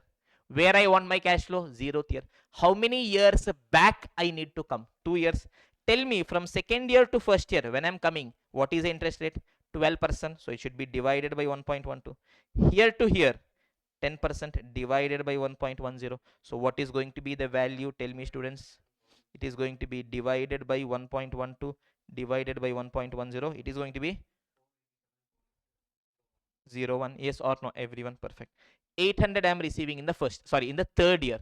Where I want? 0th year. So from third to second, second to first, first to 0th. 3 times I need to come back. Yes or no, everyone? Here my rate of return is 14% divided by 1.14. Here it is 12% divided by 1.12. Here it is 10% divided by 1.10. Yes or no, everyone? Yes, it is 1, 2, 3. Here it is 14%. Yes, here it is 12%. Here it is 10%. How much it is going to be? 569.61. Yes, 300 is in the fourth year. Where I want? 0th year. How many years back I need to come? See how beautifully I'm getting. Absolutely no complication. You tell it to a 5th standard student, he will do. Draw a line, go front, come back. Yes or no, everyone? Look at this. 300. Fourth to third, third to second, second to first, first to 0th. 4 times I need to come back. Here my rate of interest is 20%, 1.20. Here it is 14% divided by 1.14. Here it is 12% divided by 1.12. Here it is 10% divided by 1.10. How much is it going to be? 178. Is this clear? So total, if you do, how much you are getting? Minus 1000. Yes, it is 363.64 plus 487.01 plus 569.61 plus 178 minus 1000. How much is it going to be? 597, more or less. Yes or no, everyone? Perfect. Now let us do one thing, my dear students. Yes, I am telling same cash flow, but I am telling no, boss, in this there is no maja, sir. Yes, I want to see is for some other period, sir. Okay, which period you want? Let me randomly calculate for the second period. Simple principle is going to be simple. My cash flow should be for the same period. As simple as that. Tell me, students. All these I have calculated and kept, so that because it is fast track, we will not spend much time. That's the reason these I have done and kept here already. Tell me, students. I want to bring all my cash flow to the second year. Tell me, in the second year I am receiving 600. Do I need to do anything? No. 400 I am receiving in the first year. Where I want? Second year. I am going front. What is my rate of interest? 12% into 1.12. It is going to be 448. Yes or no, everyone? Perfect. Yes. Now 1000 I am putting in the 0th period. Yes, where I want? Second period. I am going front, include interest. First year 10%, second year 12% into 1.1 into 1.12. It is going to be how much? 1232. It is my investment. That is why I'm showing it as a negative. 800 I am receiving in the third year, where I want second year. I need to come back. How much year? 1 year. What is the rate of interest? 14%. Divide by 1.14. It is going to be 701.75. Yes or no, everyone? Yes. 300 I am receiving in the fourth year, where I want second year. Fourth to third, third to second. Here it is 20% divided by 1.2. Here it is 14% divided by 1.14. It is going to be how much? 219.29. Yes or no, everyone? Perfect. I've got all my cash flows. If I add all of them, I am receiving 737.03. Tell me, there also my net value was positive. Here also net value is positive. Whether decision both the places is same? Yes. But whether numbers in both the places is same? No, sir. How it can be same? Both are in different places. So if I want, okay, either I can take that front or take this back. Let me take this back. Pay attention, everyone. 737.03. It is a net benefit as on the second year. I am telling I want for the 0th year. Okay, let me come back. From second year to first year, what is the rate of interest? 12% divided by 1.12. First to 0, 10% divide by 1.10. So it is 737.03 divide by 1.12 divide by 1.10. It is 598.24. Yes or no? Here also, is it more or less same? 597. Is this clear, everyone? Trust me, you've not understood how big a concept we've understood. Subsequently, irrespective of however the interest rates are, we are just going to draw a line and finish it off, my dear students. Is this clear, everyone? So with this, a good chunk of discussion on time value of money is over. The simple structure, again, if I'll have to bring it for you guys, simple. There are two techniques in time value of money. One is future value, also called as compounding. That means basically from here I am going to the future. I will take, we are going front, include interest into 1 plus r. One more is present value. From the future, I am coming back. That means eliminate interest divided by 1 plus r. That's all it is. That's all, my dear students. Is this clear, everyone? So till here things are clear. Giving you guys a minute to let this sink in. Then we'll take our discussion forward, my dear students. Yes, everyone. So let us continue with our discussion, my dear students. So this is what we have discussed already. This chart we have understood beautifully. Simple. Yes, you're going front, include interest into 1 plus r. You're coming back, eliminate interest, divide by 1 plus r. Now understand, my dear students. Now, calculation of present value in different situations. What all situations are going to be there? Now understand, students, majorly 99% of the cases we will be calculating present value only. Why? Because decision I am taking today. So I want all my values, all my cash flows today. Only in one or two situations. Yes, example is calculation of theoretical future price in derivatives. There we will be going front. Is this clear, everyone? Everywhere apart from that, we are majorly doing, yes, coming back only. But nevertheless, we know both. Yes or no? It doesn't make a difference at all. Yes or no, everyone? Perfect. Now understand calculation of present value of cash flows. I want to calculate present value of cash flows.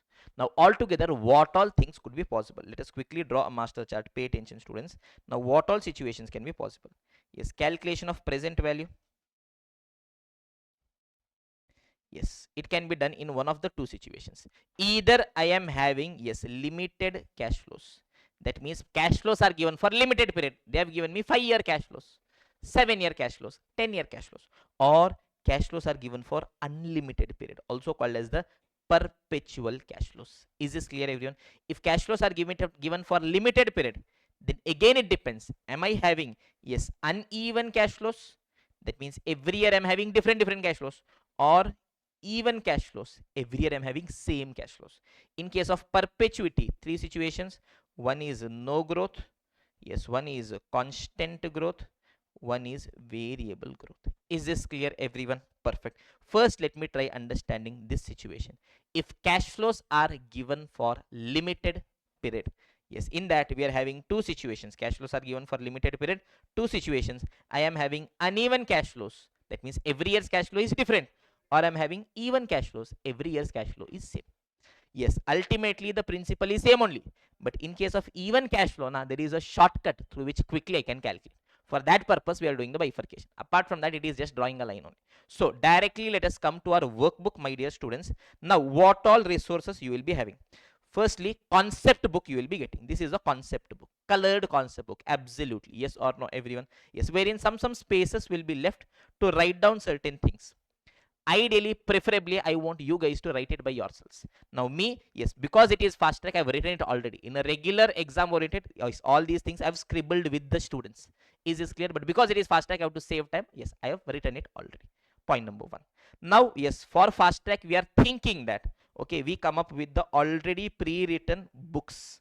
This also I will get it written from a person, because last time I had gone for a face-to-face class. Yes, this, when you write it with proper beautiful colors, it looks beautiful. But my handwriting is slightly bad, and I'm explaining as well as writing. I saw some students writing. I went into literal depression. They're using pencil, they're randomly writing anything. This beautifully we prepared the notes, colorful. Okay, in between, yes, the important things which should have been highlighted, it is randomly written. So I felt really bad. So we thought, okay, maybe, yes, we may consider. Right now, we don't know. But yes, again, these are things ideally, if you write now, if you write once, yes, it goes straight into your brain. That is why we've kept it blank. Or else filling it is not a big deal for us. For the people who have done this much of book, yes, filling it is not a big deal. But ideally, I wanted you guys to write it. That is why I've kept it blank. But nevertheless, I am having that on the back of my mind, because of this 4-month exam cycle, students are not having time. Yes, that is there. We will see. You may either get the blank space. If so, write it. Yes, if you cannot write it with the class, subsequently in the app, encrypted ebook is available. From there you can write. Yes, or else if already pre-written is given, great, bingo, yes or no, everyone. That is one book. Second one is going to be the workbook, wherein we will have master example questions. That is, whatever different types of questions can be there, I will create a master example including all different adjustments that we will first be solving. Then we will have a question bank, wherein all questions from the study material, past paper, RTP, MTP. Yes, past paper from 2018 till date. Yes, MTP of the last 10 attempts, RTP of the last 8 attempts will be there. Is this clear, everyone? Everything arranged systematically. Once we come to the question bank, you will see, you will get to know how beautifully we have prepared, my dear students. Now coming to the workbook, a very small book wherein it consists of master example questions. Concept number one, yes, basics of AFM is what we are discussing. Yes, I've told you with the first chapter, wherever basics is needed, we'll be discussing. Okay, concept one, time value of money. In that, in case of uneven cash flows, look at this, everyone. Maja Limited starts a new project that is expected to generate the following cash flows. Year 1, 1000 I'm expecting to receive. Year 2, 3000. Year 3, 10,000. Calculate present value of all cash flows. If required rate is 10%. Whatever is a question. Step number 1, draw a line. Line should be straight. Year 1, 1000. Year 2, 3000. Year 3, 10,000. The required rate is 10%. Yes or no? I have to calculate the present value. Yes or no, everyone? Perfect. So tell me, what all different ways are there? The way I did, it was just using the line. But in the exam, just using a line you cannot be doing. Then how to do it? Now tell me, students, first year cash flow, how many years back you are bringing? 1 year back. So it is 1000 divided by 1.1. Yes or no? 1000 divided by 1.1. Second year cash flow, how many years back you are bringing? Second to first, first to 0. So divide by 1.1, divide by 1.1. Can I tell it is divided by 1.1 whole square? Yes, boss. Third year cash flow, how many years back you're bringing? Third to second, second to first, first to 0. So divided by 1.1 to the power 3. Accordingly, you do the calculation, you will arrive at 10,901.57. Sir, why are you not doing, sir? This is fast track. I still want to explain you guys all the concepts you want in 120 hours. We have a regular of 200, 220 hours wherein everything I'm doing. You don't want that. You don't have time. Yes or no? So this is what we are doing. We don't want to compromise on the conceptual clarity, but wherever calculation, other things are there, I'm going way faster. I hope you guys can see by the pace of me speaking. Is this clear, everyone? That is one way. Yes, Institute has written it down in the form of a formula. Yes, Institute has written it as, look at this, everyone. This is a formula Institute has written. Cash flow 1 divided by 1 plus r to the power 1 plus cash flow 2 divided by 1 plus r whole square plus cash flow 3 divided by 1 plus r to the power 3 plus so on. Yes or no, everyone? Same thing, only cash flow 1, 1000. 1 year back I'm bringing, divided by 1 plus r to the power 1. Cash flow 2, 2 years back I'm bringing, divided by 1 plus r whole square. Cash flow 3, 3 years back I'm bringing, divided by 1 plus r to the power 3. Is this clear, everyone? Chumma for writing sake. If you want, once you can write, but we will never be using this formula. Is this clear, everyone? This is one way of doing the calculation. There is another way of doing the calculation. It is using a table. That is what generally we will be doing. Now understand, students, 1000 divided by 1.1. Can I also write it as 1000 into 1 divided by 1.1? Yes or no, everyone? Perfect. 3000 divided by 1.1 square. Can I write it as 3000 into 1 by 1.1 whole square? 10,000 divided by 1.1 to the power 3. Can I write it as 10,000 into 1 divided by 1.1 to the power 3? Is this clear, everyone? So look at this. I am rewriting it. 1000 into 1 divided by 1.1. Yes, into 1 by 1.1 whole square. Yes or no, everyone? Yes. Yes, into 1 divided by 1.1 to the power 3. Is this clear, everyone? Now this I can also write it as this is my cash flow. This is called the present value factor. Yes or no, everyone? Yes, in future, yes. Yes, sorry, in future, if I'm getting 1 rupee, yes, in present, how much I should be investing? That is the thing, present value factor. Is this clear, everyone? Now, what I can do, yes, cash flow is given, present value factor is given. If I multiply cash flow into present value factor, I will arrive at the present value of the cash flows. Yes or no, everyone? Simple. So this is how we will rewrite. Pay attention, my dear students. From inter you've been doing. Yes or no, everyone? So I don't think there is a need for me to do it, but still 1 or 2 times let us do it. Tell me, year 1, what is my cash flow? 1000. Year 2, what is my cash flow? 3000. Year 3, what is my cash flow? 10,000. I have written down the cash flow. Now I will write the present value factor. Tell me, for first year, what is my factor? 1 divided by 1.1. Second year, 1 by 1.1 square. Third year, 1 by 1.1 to the power 3. Now, how do I do this calculation on my calculator? Simple. 1 divided by 1.1 equal, you are getting 0.909. Do not do anything, directly press equal, you are getting 0.826. Do not do anything, directly press equal, you are getting 0.751. Yes or no, everyone? Now I need to do this calculation. So it is going to be 1000 into 0.909 equal 3000 into 0.826 equal 10,000 into 0.751 equal. Now you have something called as GT, grand total, in your calculator. Sir, I'm not having that in my calculator, sir. Purchase a calculator which has GT. Trust me, you will be using this. Okay, just go for a grand total. You are getting 10,897 or 10,901. Yes or no, everyone? Is this clear? Yes. Yes, the calculator that you are going to use, ideally it should consist plus minus into divide. Okay, needless to say, square root. Yes, with that, 2 extra things we want. First one is the option for m plus m minus mrc. With that, we want something called as a GT, grand total option. Is this clear, everyone? Grand total option, whenever you're doing now this calculation, otherwise you have to individually do m plus again m plus again m plus then mrc. Instead of that, you need not do anything, directly press a grand total, you will be getting it. Is this clear, everyone? Please try having that. And personally, I do not recommend Casio calculator because yes, using of constant function etc sometimes becomes a bit tricky. You'll have to press 2 times all those things. If you're comfortable with that, great. Okay, subsequently I'll tell you guys. Is this clear, everyone? Till here things are clear? Absolutely no issues. So using a table also I know. So everywhere we are doing, we'll be using a table. Year, cash flow, present value factor, present value. Yes or no? And in the basic lecture also we have told, yes, value of an asset, it depends on 3 factors. First, it is the expected cash flow. Next, it is the return which is expected by the investor. Third, it is the period of holding. Based on that, we are having this table. Yes or no, everyone? Till here things are clear? Yes, boss, absolutely no issues. Okay, now come to the concept book. Look at this. In case of uneven cash flows, every year's cash flow is different. Okay, boss.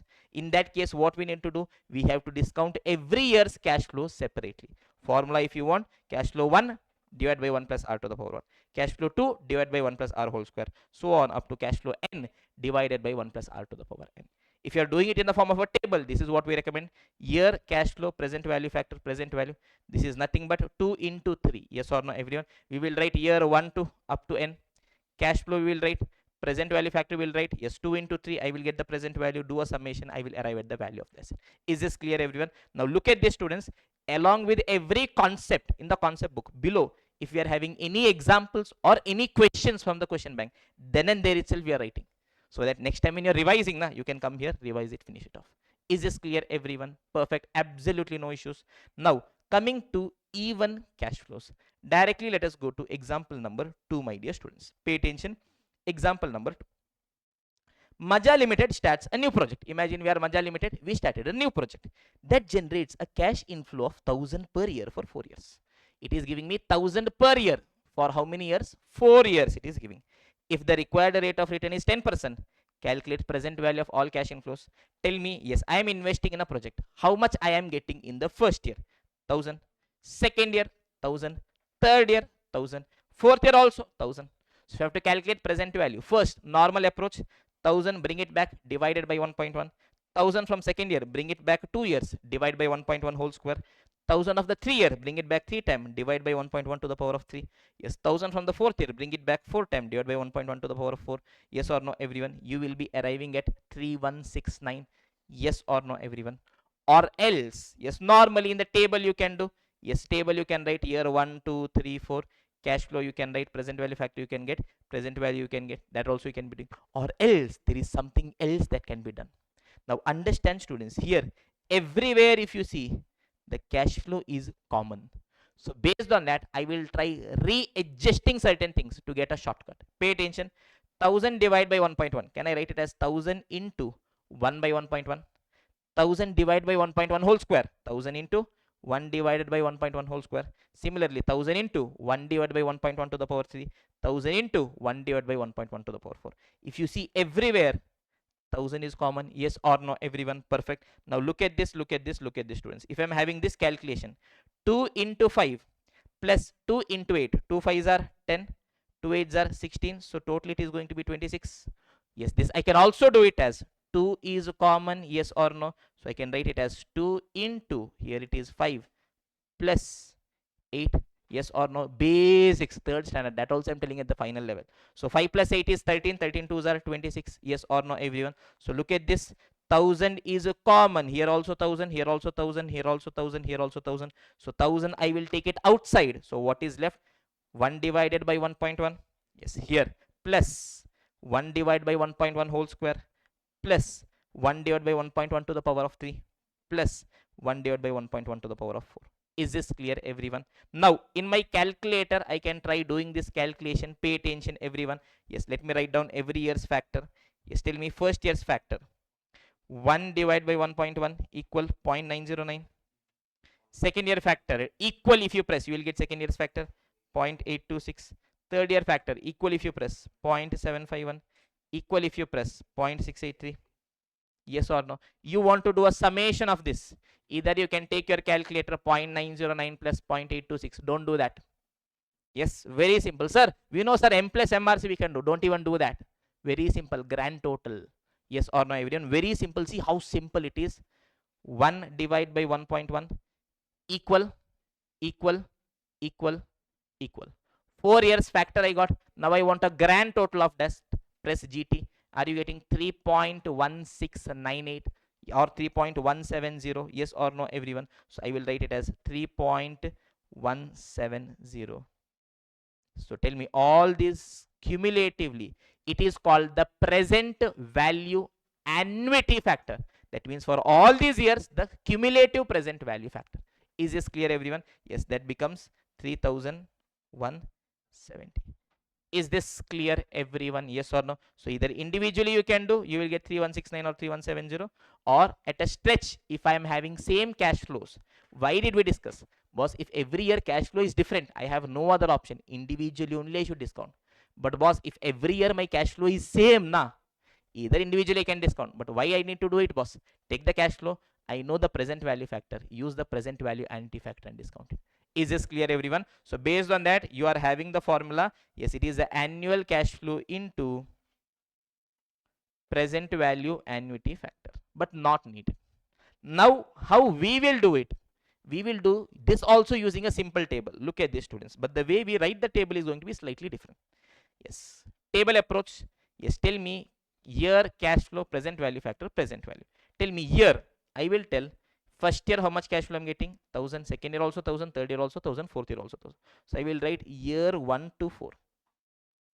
Every year how much cash flow I'm getting, 1000. So I want every year it is the same cash flow. So I want the present value annuity factor for 10% for 4 years. So 1 divided by 1.1 equal, equal, equal, equal, grand total. It is going to be 3.170. Yes or no? It is going to be 3170. In a single stretch it is over. Is this clear, everyone? Yes or no? Yes or no? Yes or no? Perfect. Now come to our concept book. In case of even cash flows, it is a fast track. Yes, in foundation you learned, inter you learned, final once already you learned, it is fast track. That is why I'm going slightly faster. In regular, this only 3-4 examples will be doing. Yes or no, everyone? Even cash flows, every year cash flow is same. What all options? Either discount separately every year, yes or no, or else use present value annuity factor in discount. Yes, in that case it is going to be cash flow into present value annuity factor. Year 1 to n cash flow. Here I will write down the present value annuity factor, that gives me the present value. Is this clear, everyone? Perfect. One more beautiful example we will see. With that we will end this session, my dear students. Look at this example number 3. Pay attention, very beautiful. Yes. Maja Limited starts a new project that generates cash inflow of 1000 per year for 4 years. We started a project. What is project give me? 1000. Additionally, company can sell all its assets and realize 10,000 at the end of 4th year. Additionally, what we can do, boss, at the end of 4th year, we are closing the business, assets we are having, we can sell them and receive how much? 10,000. Yes or no? If required rate is 10%, calculate present value. Simple. Step number 1, draw a line. Line should be straight.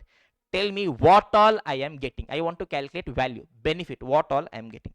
Every year 1000 I am getting. So year 1000, year 2000, year 3000, year 4000. Yes or no, everyone? In addition to that, apart from that, in the 4th year, extra what I am getting? 10,000 also I am getting. Yes or no, everyone? Now first way of doing it is 1000 divided by 1.1, 1000 divided by 1.1 square, 1000 divided by 1.1 to the power 3. Yes, 11,000. 4th year I am getting 1000 as well as 10,000. 11,000 divided by 1.1 to the power 4. Accordingly, I will get 10,000. Yes or no, everyone? Or else I can do, yes, a table also. Year 1000, year 2000, year 3000, year 4, 11,000. Accordingly, I can do. But wait, boss. Open your eyes. Open your brain. Something can be simplified. What is it? Tell me, if you guys see the cash flows, year 1 to 4, I am having 1000. Apart from that, in the 4th year, extra, I am having 10,000. So instead of doing this entire nonsense calculation, I will write it this way. Look at this. I need to be very careful. Simple. Draw a line. You will never commit a mistake. Tell me, I am telling every year I am getting 1000. So can I, in a single stretch, calculate present value of all the cash flows? I will tell boss, year 1 to 4, I am receiving 1000 every year. Yes, this is for all 4 years. So I want a present value annuity factor for 10 percentage for 4 years. It is going to be how much? 3.170. Yes, it is going to be 3170. Apart from that, in the 4th year, 1000 also, 10,000 also I am receiving. So I will tell, in the 4th year, apart from that, 10,000 also I am receiving. That when I am receiving 4th year, yes, how many years back this cash flow I need to bring? 4 years back. Yes or no? So that means 1 divided by 1.1 equal 0.683. So it is going to be 6830. Yes or no? So total is going to be 10,000. Yes or no? Yes or no? Yes or no? Similarly, I am having, look at this question 3a. Yes, Tension Limited starts a new project that gives cash inflow of 50,000 per year for 5 years. Additionally, can sell our assets and realize 60,000 at the end of 5th year. So 50, 50, 50, 50, 50 I will get for 5 years. Apart from that, 60,000 at the end. If required, it is 20%. So simple. Year 1 to 5, 50,000. Apart from that, in year 5, additionally 60,000. Here I will use present value annuity factor. Here I will use the present value factor, because single cash flow, I will arrive at my present value. Till here things are clear? Yes or no, everyone? Yes, the balance discussion we will continue after the break, my dear students. A quick revision for you guys. Yes, everyone, what does GT function do? Yes, some of you guys were asking what exactly on earth is GT. Some of you guys are thinking GT can be used only to calculate present value annuity factor. No. Whenever there is a series of multiplication and in between there is an addition, I can be going for GT. Very simple example. Look at this, my dear students. 10 into 5 plus 10 into 6 plus 5 into 8. Yes or no, everyone? Now, how all we can do? First, 10 into 5 equal 50 plus 10 into 6 in my calculator 60 plus 5 into 8 in my calculator 40. Again, you pick up calculator, 50 plus 60 plus 40, 110, 150. How many times you have done operation? Yes, one time, again AC, second time, again AC, third time, again AC, fourth time. 4 operations. Yes or no? There is one way in which you can reduce the number of operations. That is using M plus MRC. I will do 10 into 5 equal M plus, then 10 into 6 equal M plus, 5 into 8 equal M plus, then you do a MRC, you will still be getting 150. Yes or no, everyone? perfect. But here again, you should be doing equal m plus, yes or no. And again, if you are having, yes, 1 divided by 1.1, you are calculating the present value factors. That time you should first press equal, then m plus. Again equal, then m plus. Again equal, then m plus. If you are doing for 7 times, 7 years, at the end of 7th year, you are confused. Did I do equal m plus for 7 times or 6 times? Or 4 times? Shit, again I have to do. Again, you are getting another number. In the exam hall, again you are confused. Yes or no? Yes, very simple approach. Look at this, everyone. Absolutely nothing, just equal is sufficient. 10 into 5 equal, 10 into 6 equal, 5 into 8 equal. Just press GT, grand total, you've got 150. Yes or no? Where we can be using this? Look at this, my dear students. Yes, here we are having all these calculation. Here what I am supposed to do? 1000 into 3.170 plus 10,000 into 0.683. I want this grand total. So very simple in my calculator. Look at this. 1000 into 3.170 equal. Yes, don't press anything else. 10,000 into 0.683 equal grand total. You are directly getting 10,000. Is this clear, everyone? Yes. Previous example. Look at this. Look at this. Look at this. Uneven cash flows. Yes. 1000 into 0.909 equal 3000 into 0.826 equal 10,000 into 0.751 equal grand total 10,897. Is this clear, everyone? Yes or no? So in a simple way, we will be doing it. Is this clear, everyone? Perfect. So in this session, what all we have discussed? We have discussed time value of money technique. In that, we have told two techniques are there. One is a future value, compounding. I am going front, include interest into 1 plus r. One more is a present value, discounting from future. I am coming back, eliminate interest divided by 1 plus r. Yes or no? I told you, draw a line. Line should be straight. Then we have seen, okay, how do I calculate present value in different situations? In case of uneven cash flows, individually only I need to discount. Either I can directly use a formula, yes, or through a line, or we can use a table. Year, cash flow, present value factor, present. In case of even cash flow, if I want normal approach, I can do. But boss, if I use present value annuity factor, quickly I can get the answers. Yes or no? So directly I will write, yes, year, cash flow, present value factor, present value. Years, I will directly write year 1 to n. What is that? Every year's cash flow. I will write the present value annuity factor. Then accordingly I will write the present value. Yes or no, everyone? Simple. Year 1 to n, cash flow, present value annuity factor, I'll use present value. This is how I will be getting it. Is this clear, everyone? Perfect. I hope things still here are clear. Yes, we will continue after the break, wherein we will discuss how to calculate in case of perpetual cash flows. From there, directly we will get into equity valuation. Trust me, a good number of things we can start discussing and solving. Is this clear, everyone? So we'll continue our discussion after the break, my dear students. Thank you so much. Take care. Bye. Yes, everyone. So welcome back after the break, my dear warriors. It is time for us to take our discussion forward. So what is it that we've discussed till now? Session number 1, we've understood value. Yes or no, everyone? Value versus price. Value is the benefit. Yes, price is how much I'm actually paying. I should invest only if value is greater than or equal to price. What is value? It is the present value of future cash flows discounted at the required rate. Then we had seen cross multiplication. Then we had seen the time value of money. Yes or no, everyone? I am going front, include interest into 1 plus r. I am coming back, eliminate interest divided by 1 plus r. If cash flows are for limited period, uneven cash flows, individually every year's cash flow I need to discount.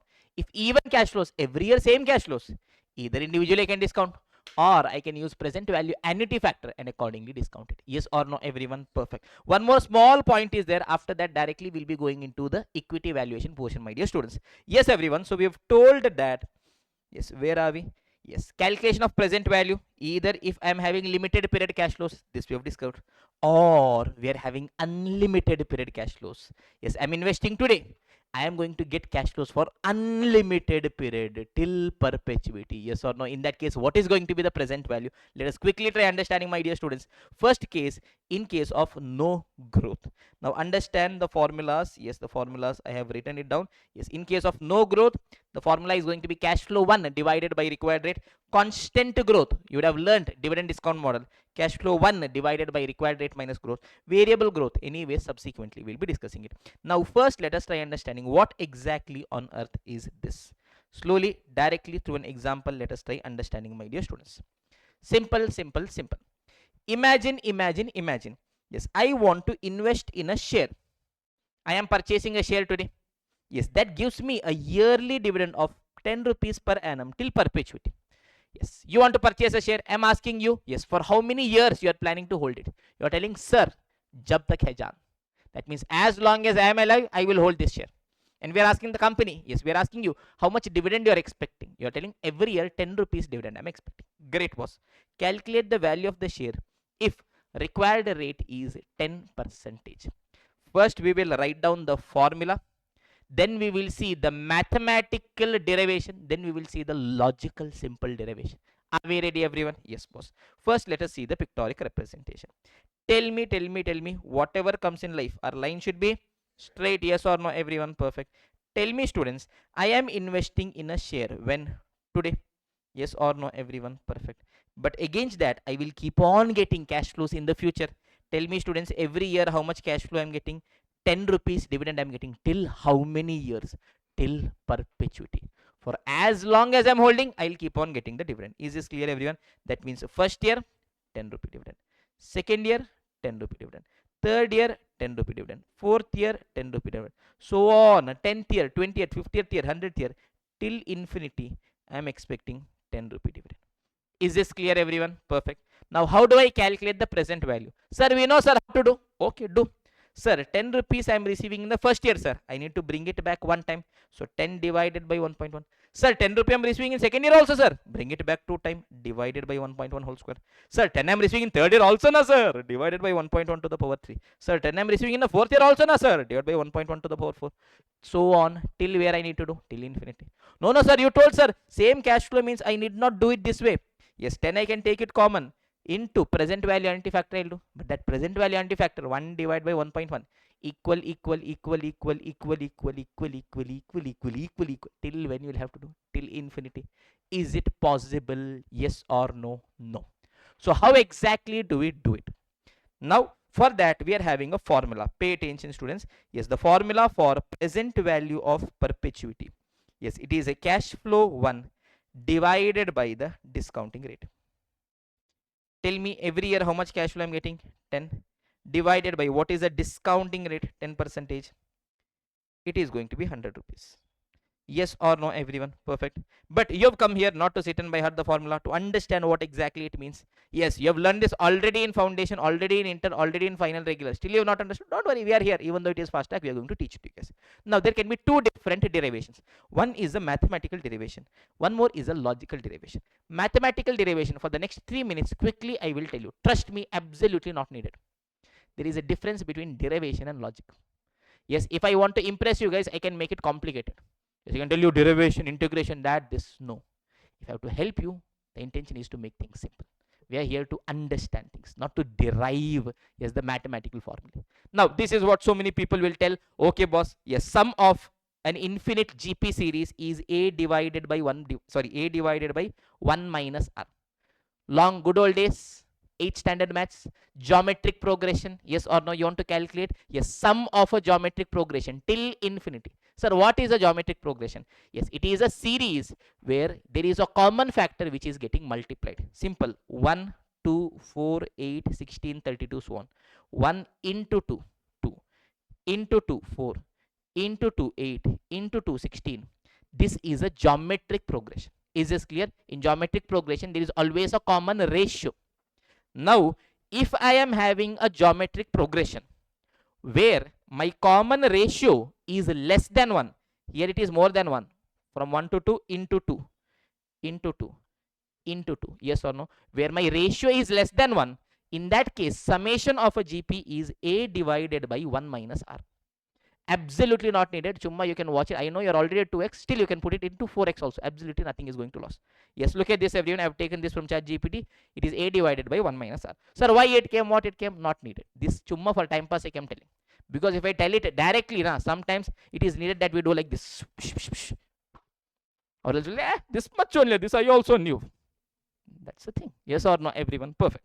Now, yes, someone tells the mathematical derivation, differentiation, oh, crazy faculty, derivation, yes, derivatives is all he sees. What do you understand? Yes or no, everyone? Okay, fine. So, if my ratio is less than 1, simple example, 1.1, 0.01, 1 into 0.1, into 0.1, into 0.1, here my ratio is less than 1. So, if I am having an infinite GP series, where my ratio is less than 1, the summation of that infinite GP series is going to be A divided by 1 minus R, where A is the first term. Yes, divided by 1 minus R is a common ratio, 0.1. So it is 1 divided by 0.9. It is going to be how much? 1.11. Yes or no, everyone? Perfect. Is this clear? Okay. Now let us see our example. Tell me, students, in our example, what I am calculating. Value of the asset. Tell me, first year I am getting 10 rupees. Present value factor is going to be 110 divided by 1.1. Second year also I will get 10 rupees divided by 1.1 whole square. Third year also I am getting 10 divided by 1.1 to the power 3 plus so on up to infinity. Yes or no, everyone? Perfect. This is going to be the formula.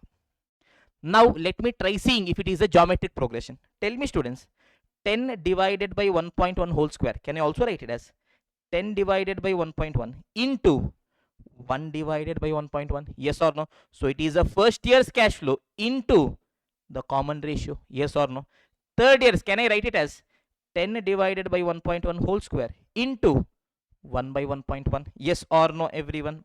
Perfect. So just by seeing, I get to know that my common ratio is 1 divided by 1.1. Yes or no? So my R is 1 divided by 1.1. If you don't want to do here, you want to make it even more complicated. So crazy, sir. Okay. Do it as second term divided by first term. Yes or no? Here 2 divided by 1, 2. Yes, common ratio. 0.1 divided by 1, 0.1 common ratio. Second term 10 divided by 1.1 whole square divided by 10 divided by 1.1. Yes, 10 divided by 1.1 whole square divided by 10 divided by 1.1. Yes, A divided by B divided by C divided by D. It becomes A by B into, this becomes inverse D by C. So it becomes a 10 by 1.1 whole square. Look at this, everyone. Yes, 10 by 1.1 whole square. This becomes inverse into 1.1 divided by 10. This nullifies. 1.1 whole square. What is left is 1 divided by 1.1. That only was my ratio, boss. Yes or no, everyone? Perfect. So summation of an infinite GP series is A divided by 1 minus R, where A is the first term. Tell me, this is my GP series, infinite GP series. Yes or no? What is my first term? It is 10 divided by 1.1. Okay, boss. My ratio is 1 divided by 1.1. Summation of an infinite GP series is A divided by 1 minus R. A is 10 divided by 1.1 divided by 1 minus R, which is 1 divided by 1.1. Yes or no? 1.1 goes here. So it is 1.1 minus 1. It is 0.1 divided by 1.1. So 10 divided by 1.1, the whole divided by 0.1 by 1.1. Take inverse. 10 by 1.1 into 1.1 divided by 0.1. This gets cancelled. It becomes 10 divided by 0.1, which is 100. This one was also 100. Yes or no, everyone? Yes, this is also 100. Now if I want to create it as a formula, 10, it is a cash flow for the first year, divided by 10%, it is a discounting rate, gives me the value of the asset. Crazy derivation. Yes or no? Yes or no? Yes or no? No, nonsense it is. Firstly, we told summation of an infinite GP series is A divided by 1 minus R. Yes. On what basis we told? We don't know. Secondly, okay, we agreed that is a formula. This much we did. What on earth did I understand? Chumma I derived. There's a difference between deriving a formula and understanding a formula. Yes or no, everyone? Most of the people, they derive. Okay, boss, I derived. Now what on earth did you understand? After this, you still, in the exam, will you go back and do all this nonsense to calculate A divided by 1 minus R? Who will by heart and keep A divided by 1 minus R? After that, who will do all this nonsense? After that, who will reach till here? Yes or no, everyone? Nonsense it is. But still, you guys want, no, sir, our faculty told so crazy thing was there, sir. You are teaching nothing is there. You are just showing cross multiplication. If I can finish it off in cross multiplication, why should I do? Now, are we ready for the logic? Yes or no? All these things was absolute nonsense. Chumma. I did. Is this clear, everyone? South Indian chumma. Is this clear, everyone? Yes or no? Okay. Now let us make it jujube for you guys. Pay attention. Are we ready, everyone? 2 minutes is all it takes. Are we ready? Faster than Maggie is this logic. Pay attention. Imagine I invested 100 rupees in a bank. Okay. Which gives me 10% interest payable till perpetuity. Calculate the yearly interest. Tell me, students, I invested 100 rupees in a bank today. T is equal to 0. 100 I invested. Yes, rate of interest is 10%. So first year, how much interest is due? 10 rupees is the interest due. I tell boss, whatever is the interest due, now you give me the interest. So 10 rupees interest I collect. So next year for the second year, how much of my money is with the bank? 100 only is there. 100 was there. 10 rupee was interest, but I collected that now. So now 100 only is there. For the second year, again, how much he is investing? 100 only. So for the second year, how much interest he will be giving? 10 rupees for the second year. I tell Macha at the end of second year, please give me my interest of 10 rupees. I collect my interest. So at the end of second year, how much of my fund is there? 100 only. So for third year, how much is invested? 100 only. Yes or no, everyone? How much he will give me? 10. Fourth year, 10. Fifth year, 10. So on. If I take it till perpetuity, every year can I keep getting 10, 10, 10, 10, 10, 10, 10, 10, 10, 10? Is this clear, everyone? Perfect. Now I am telling, I don't want my investment back ever. The only thing I want is the income from the investment. Perpetual cash flow. I am never getting my investment back. If you get your investment back from the next year, you are not getting cash flows. I am only taking the income from the cash flows. Is this clear, everyone? So in perpetual cash flows, I am never getting my investment back, only income I am getting. Is this clear, everyone? Okay. So yearly interest is going to be 100 into 10%, 10. Is this clear, everyone? Now let me just flip the story. I am telling boss, I have now become an old person with gray hair, gray beard. Yes, no energy at all. Yes, I am now a retired person. So I want to invest some money in the bank such that till my death, every year I get 10 rupees. God, please save me. Long life, still not married. God, please. Okay. Okay. Is this clear, everyone? So I am telling, yes, I want to invest so much money in the bank such that every year I should keep getting 10 rupees interest. I know 100 I should be investing because that is my answer. Yes or no, everyone? If I invest 100, 10 rupees I will get. That means if I want 10 rupees, 100 I should be investing. I know my answer already, but the logic is what we are seeing. Tell me, students. I am investing money today. What I will be getting? Every year, only income I will be getting. Will I ever get back my investment? No. So simple, pay attention. Cross, cross, cross multiplication. Investment, income. Tell me what is the interest rate, income rate? 10%. Ready for the magic? I invest 1 rupee. Every year, how much income I will get? 10% of that 0.1 I will get. Yes or no? Tell me how much income I want. 10 rupees income I want. That means how much I should be investing. Cross multiplication.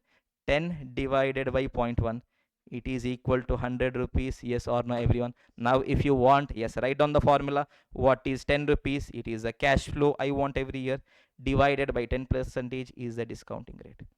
Yes or no, everyone? Absolutely not needed. Cross multiplication. As simple as this. You're unnecessarily making it this complicated, but because you love complication, I just showed you. I mean, it's not that I can't teach you complications. Is this clear? But there's no need for that. As simple as that. Yes or no, everyone? Perfect. So now let us try playing with the numbers a bit quickly, my dear students. Yes, I want to invest in a stock that pays a dividend of 100 per annum till perpetuity. Every year 100 rupees dividend I'm getting. Calculate value of the asset if the required rate is 10%, 15%, 20%. Okay. Tell me. First thing we will be doing is to draw a line. Your line should be straight. 0, 1, 2, 3 up to infinity. Every year 100, 100, 100, so on 100. Simple. Investment, income. If my required rate is 10%, that means if I invest 1 rupee, I am expecting 0.1. Yes, if every year I am getting an income of 100, how much I should be investing? 100 divided by 0.1, 1000. Second situation, if my required return is 15%, if I invest 1 rupee, I am expecting 0.15 return. If every year I am getting 100 rupees return, how much I am willing to invest? It is 100 divided by 0.15, whatever is the value. Yes or no, everyone? Third situation, if my required rate of return is 20%, I am telling boss, if I invest 1 rupee, every year I am expecting 0.2, 0.2, 0.2, 0.2, 0.2. If every year I am getting 100, 100, 100, how much I should be investing? 100 divided by 0.2. Is this clear, everyone? Yes or no? Very simple, very simple. Okay, boss. Now look at this. Koti earns 8% interest from the FD. If he wants 10 lakh per annum till perpetuity, then calculate the amount to be invested. Tell me, students, what is Koti telling? Koti is telling, boss, every year I want 10 lakh rupees. I will never be writing a formula. Trust me, students. 0, 1, 2. Yes or no, everyone? 0, 1, 2, up to infinity. Every year, how much he wants? 10 lakh, 10 lakh, 10 lakh. Yes, tell me what is the required rate of return? How much return he is getting? 8%. So if he invest 1 rupee, he is getting 0.08. So if he wants 10 lakh, how much he should invest? 10 lakh divided by 0.08. How much is it going to be? 1 crore 25 lakhs. Is this clear, everyone? There's a reason behind everything that I'm explaining. Cross multiplication, this is just one of the initial places where I'm using. Trust me, this entire subject I'm just going to use this. Is this clear, everyone? So now look at this, students. Present value of perpetuity without any growth. Here every year it's the same cash flow. Yes or no? There is no growth. Yes, simple. In case of share, bond, business, whatever it is, very simple. Now tell me how much cash flow I am getting divided by, yes, this is the income I am getting. If I'm investing till perpetuity, I am never getting back my investment. Only income I am getting, divided by this income is how much percentage of investment. Yes or no? Cash flow 1 divided by discounting rate. This only I can create multiple formulas. Tell me, students, in case of share, what is the income I will be getting every year? It is a dividend divided by what is the required rate for equity holder, K. I can write this formula. Bond, every year the income that I'm going to get is interest divided by required rate for a bond is KD. Business, every year the income I'm going to get is cash flow after tax, business valuation chapter, divided by, in a business both the people are giving K.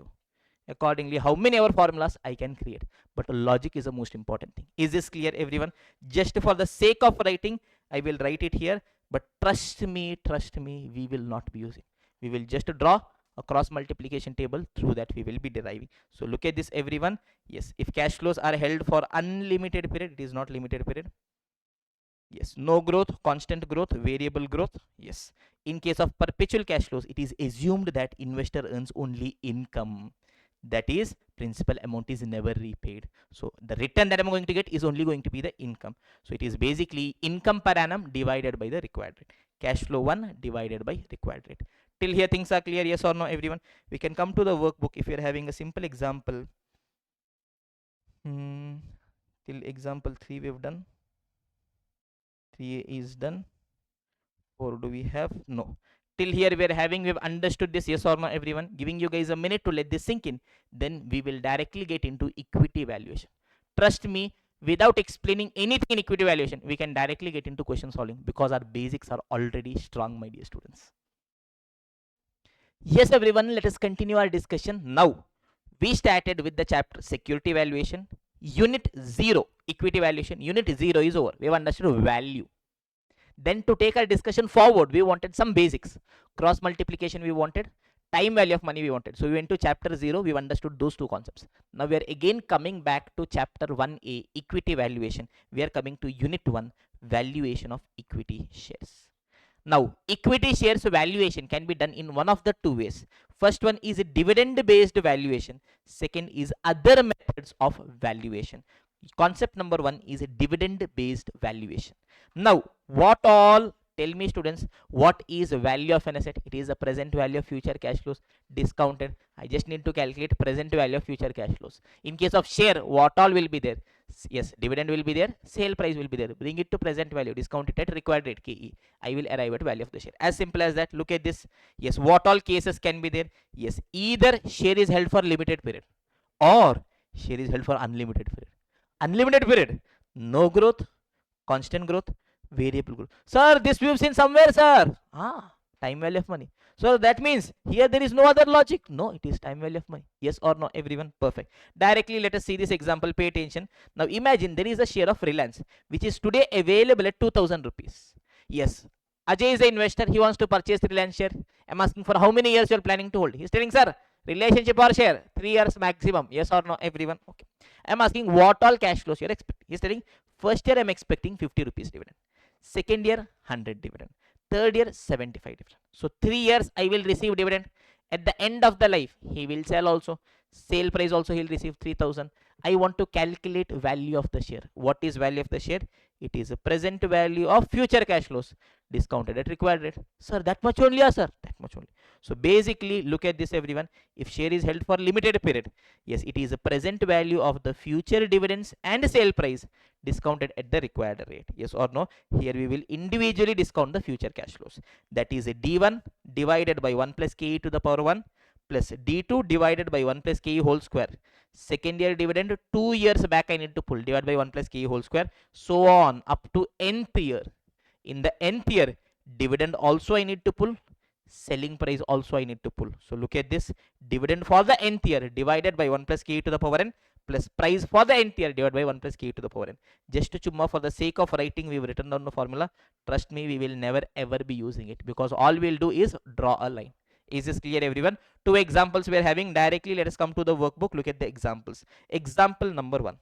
An investor intends to purchase share of Maja Limited. Following data is available. Expected dividend for 5 years is as follows. Expected. I am expecting for the past or for the future? For the future, yes or no? Can I tell? I am expecting that. I was born in 1998. Can I tell that? No, boss. It is past over. I am expecting that I will earn this much. I will become a CA in this year. I will become a CA in this age. Yes or no? Future only you can be expecting. Okay. Expected dividend. The very term it tells that it is future. Yes. Question is telling D1 is 100. D1 means dividend for first year, second year, third year, fourth year, fifth year. So 5 years investor is planning to hold. Sale price at the end of fifth year is 1200. Calculate the following. Calculate value of the share. If required rate is 10%. Is it worth investing in the company if shares are trading in the market at 900 rupees? What is it we have to be doing? Draw a line. Line should be straight. Yes or no, everyone? Tell me. First, I will draw a line. Tell me, where am I standing, students? Here at t is equal to 0. I'm telling, if I purchase this share, what all I will get? First year, I will get 100 rupees. Yes or no? D1 is 100. Second year, I will be getting 110. Third year I will be getting 120. Fourth year I will be getting 130. Fifth year I will be getting 150. Wait, fifth year I will receive a dividend of 150. Along with that, I will also be receiving sale price of 1200. Yes or no, everyone? Tell me. That means the total value of a share. It is 100 plus 110 plus 120 plus 130 plus 150 plus 1200. Yes or no? Yes or no? Yes or no? No. Why? Because I'm investing today. These I am receiving in the future. I need to bring it to the present value. So I will calculate value of the share. Look at this, year, cash flow, present value factor, present value. Yes, year 1, 2, 3, 4, 5, cash flow. First year 100, 110, 120, 130. Fifth year 150, dividend also I am receiving. 1200 sale price also I am receiving. So it is 1350. Present value factor at what rate? 10%. Yes or no, everyone? Present value factor at the rate of 10%.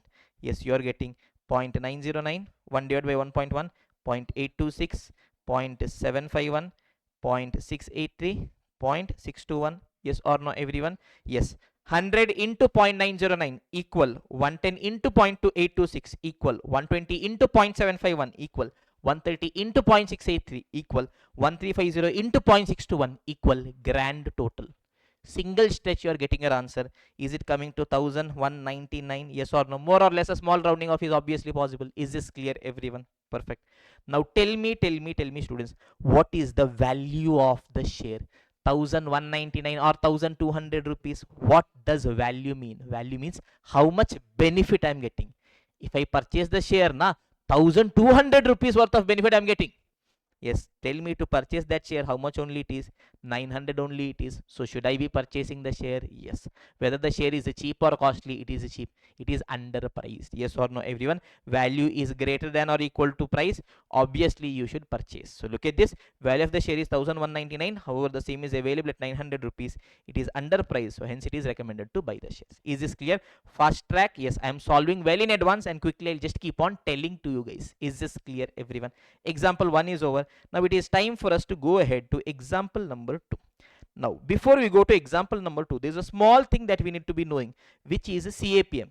Yes, not that you are not knowing it, but still from my end it is my duty to ensure that yes, I explain you guys a bit of CAPM.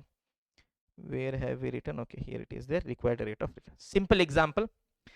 Risk-free rate of return is 6 percentage. Market return is 12 percentage. Calculate the required rate if beta is equal to 2. Very simple, very simple, very simple, my dear students. Imagine you are the investor. Is this clear, everyone? Yes. Even if you do not take any risk, that is your beta is equal to 0. Beta is a denotion of risk, yes or no? From interdays you've been learning. Boss, I presume you guys are repeater. Portfolio management, so much about beta you've learned. Even if you have not learned, okay. For now, beta is denoting risk. Risk free means there is no risk. Is this clear, everyone? Tell me, without taking any risk, how much return you are getting? 6% return you are getting. Risk return 6%. Is this clear, everyone? Okay. Return in the market is 12%. If instead of investing in the risk-free security, government bond or FD, if you invest in the market, Nifty, Sensex, equity market, how much return you are expecting? 12%. And we know that market is having the base risk. Yes, a beta of 1. Yes or no? Why? Everything we will learn in portfolio management chapter. Beta is equal to 1. Yes, if I'm taking 1 unit of risk, how much return I want? 12% return I want. Yes or no? Imagine Ajay is an investor. Yes, Ajay is investing in government security. How much will government security give him? 6%. He tell, no, boss, I want more return. Tell me what is it that we have told? Yes, if you want more return, you should be willing to take more risk. He's telling, boss, I am willing to take 1 unit of risk. Yes, I am investing in the market. We are assuming, yes, always understand, students, to compare anything, now there should be a base. Simple example. Yes, are you fast learner, slow learner? It depends on who you are with. Your friend is very slow. You're like, I'm crazy person. Your friend is a very fast learner. You're a slow person. So to see how much is the risk, there should be some base of investment. I am taking market as a base, equity market. Yes or no? How much risk is there here? In comparison to that, my security is having how much risk? Only then I can compare. So I'm telling, okay, boss, market is having 1 unit of risk. And if I invest in market, how much return I'm getting? 12%. Tell me, beta of our security is 2. I am telling Ajay, don't invest in the market. We have come up with our crazy company, Maja Limited. You invest in that crazy company it is. Yes or no, everyone? Perfect. If he has to invest, how much return he wants? Tell me, if I give him 6% return, is he happy to invest? No, boss. He's telling, without taking any risk, I am getting 6%. I should take 2 units of risk and I am getting 6%. Am I happy? No. I'm telling, okay. Market is giving 12%. I will give you 12%. Is he happy? No. What is telling? In the market, only 1 unit of risk is there. My company share is 2 times risky, na? So I want more return to compensate for that. That means how much return he wants. Yes, Ajay is telling, boss, even without taking any risk, I am getting 6%. So 6% in any case I want. Tell me, if I'm investing in the market, how much extra risk I am taking? 1% extra risk. To take that extra risk, how much extra return he is getting? 6%. Yes or no, everyone? Tell me, risk return. Yes, extra 1 percentage risk if he is taking, he is getting extra 6 percentage return. Now tell me, is he investing in the market? No, he is directly coming and investing in my company. In my company, how much extra risk is there? 2 units of extra risk is there. Extra 2% risk is there. That means how much extra return he wants? 6 into 2.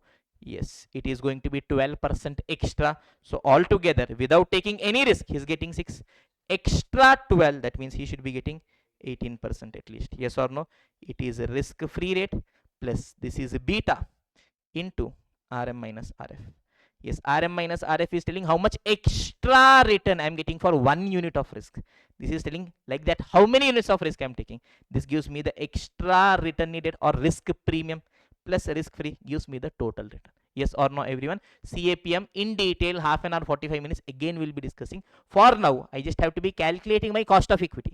This is a return expected by equity holder. Yes or no, everyone? So just we have that formula. I thought just in a minute or two, I'll quickly explain. So we know this. I mean, there is absolutely no way you are reaching final without knowing this, my dear students. Yes, if you guys have not heard this formula, then I really don't know. That also logically just using cross multiplication. I've shown it to you guys. Yes or no, everyone? Okay, fine, perfect. Now let us come to example number 2. Pay attention, my dear students. Maja Limited just paid a dividend of 10 rupees per share. Oh, Maja Limited just paid, just paid, hot, just now we paid. So right now we have already paid. It is a D0. Today itself we already paid. Yes or no, everyone? Yes, Mr. X intends to buy the shares of Maja Limited for a period of 4 years. Yes, after company has announced dividend, Mr. X is coming, Ajay is coming, Ajay is telling, I want to purchase share of Maja Limited. I'm asking for how many years you're planning to invest? For 4 years.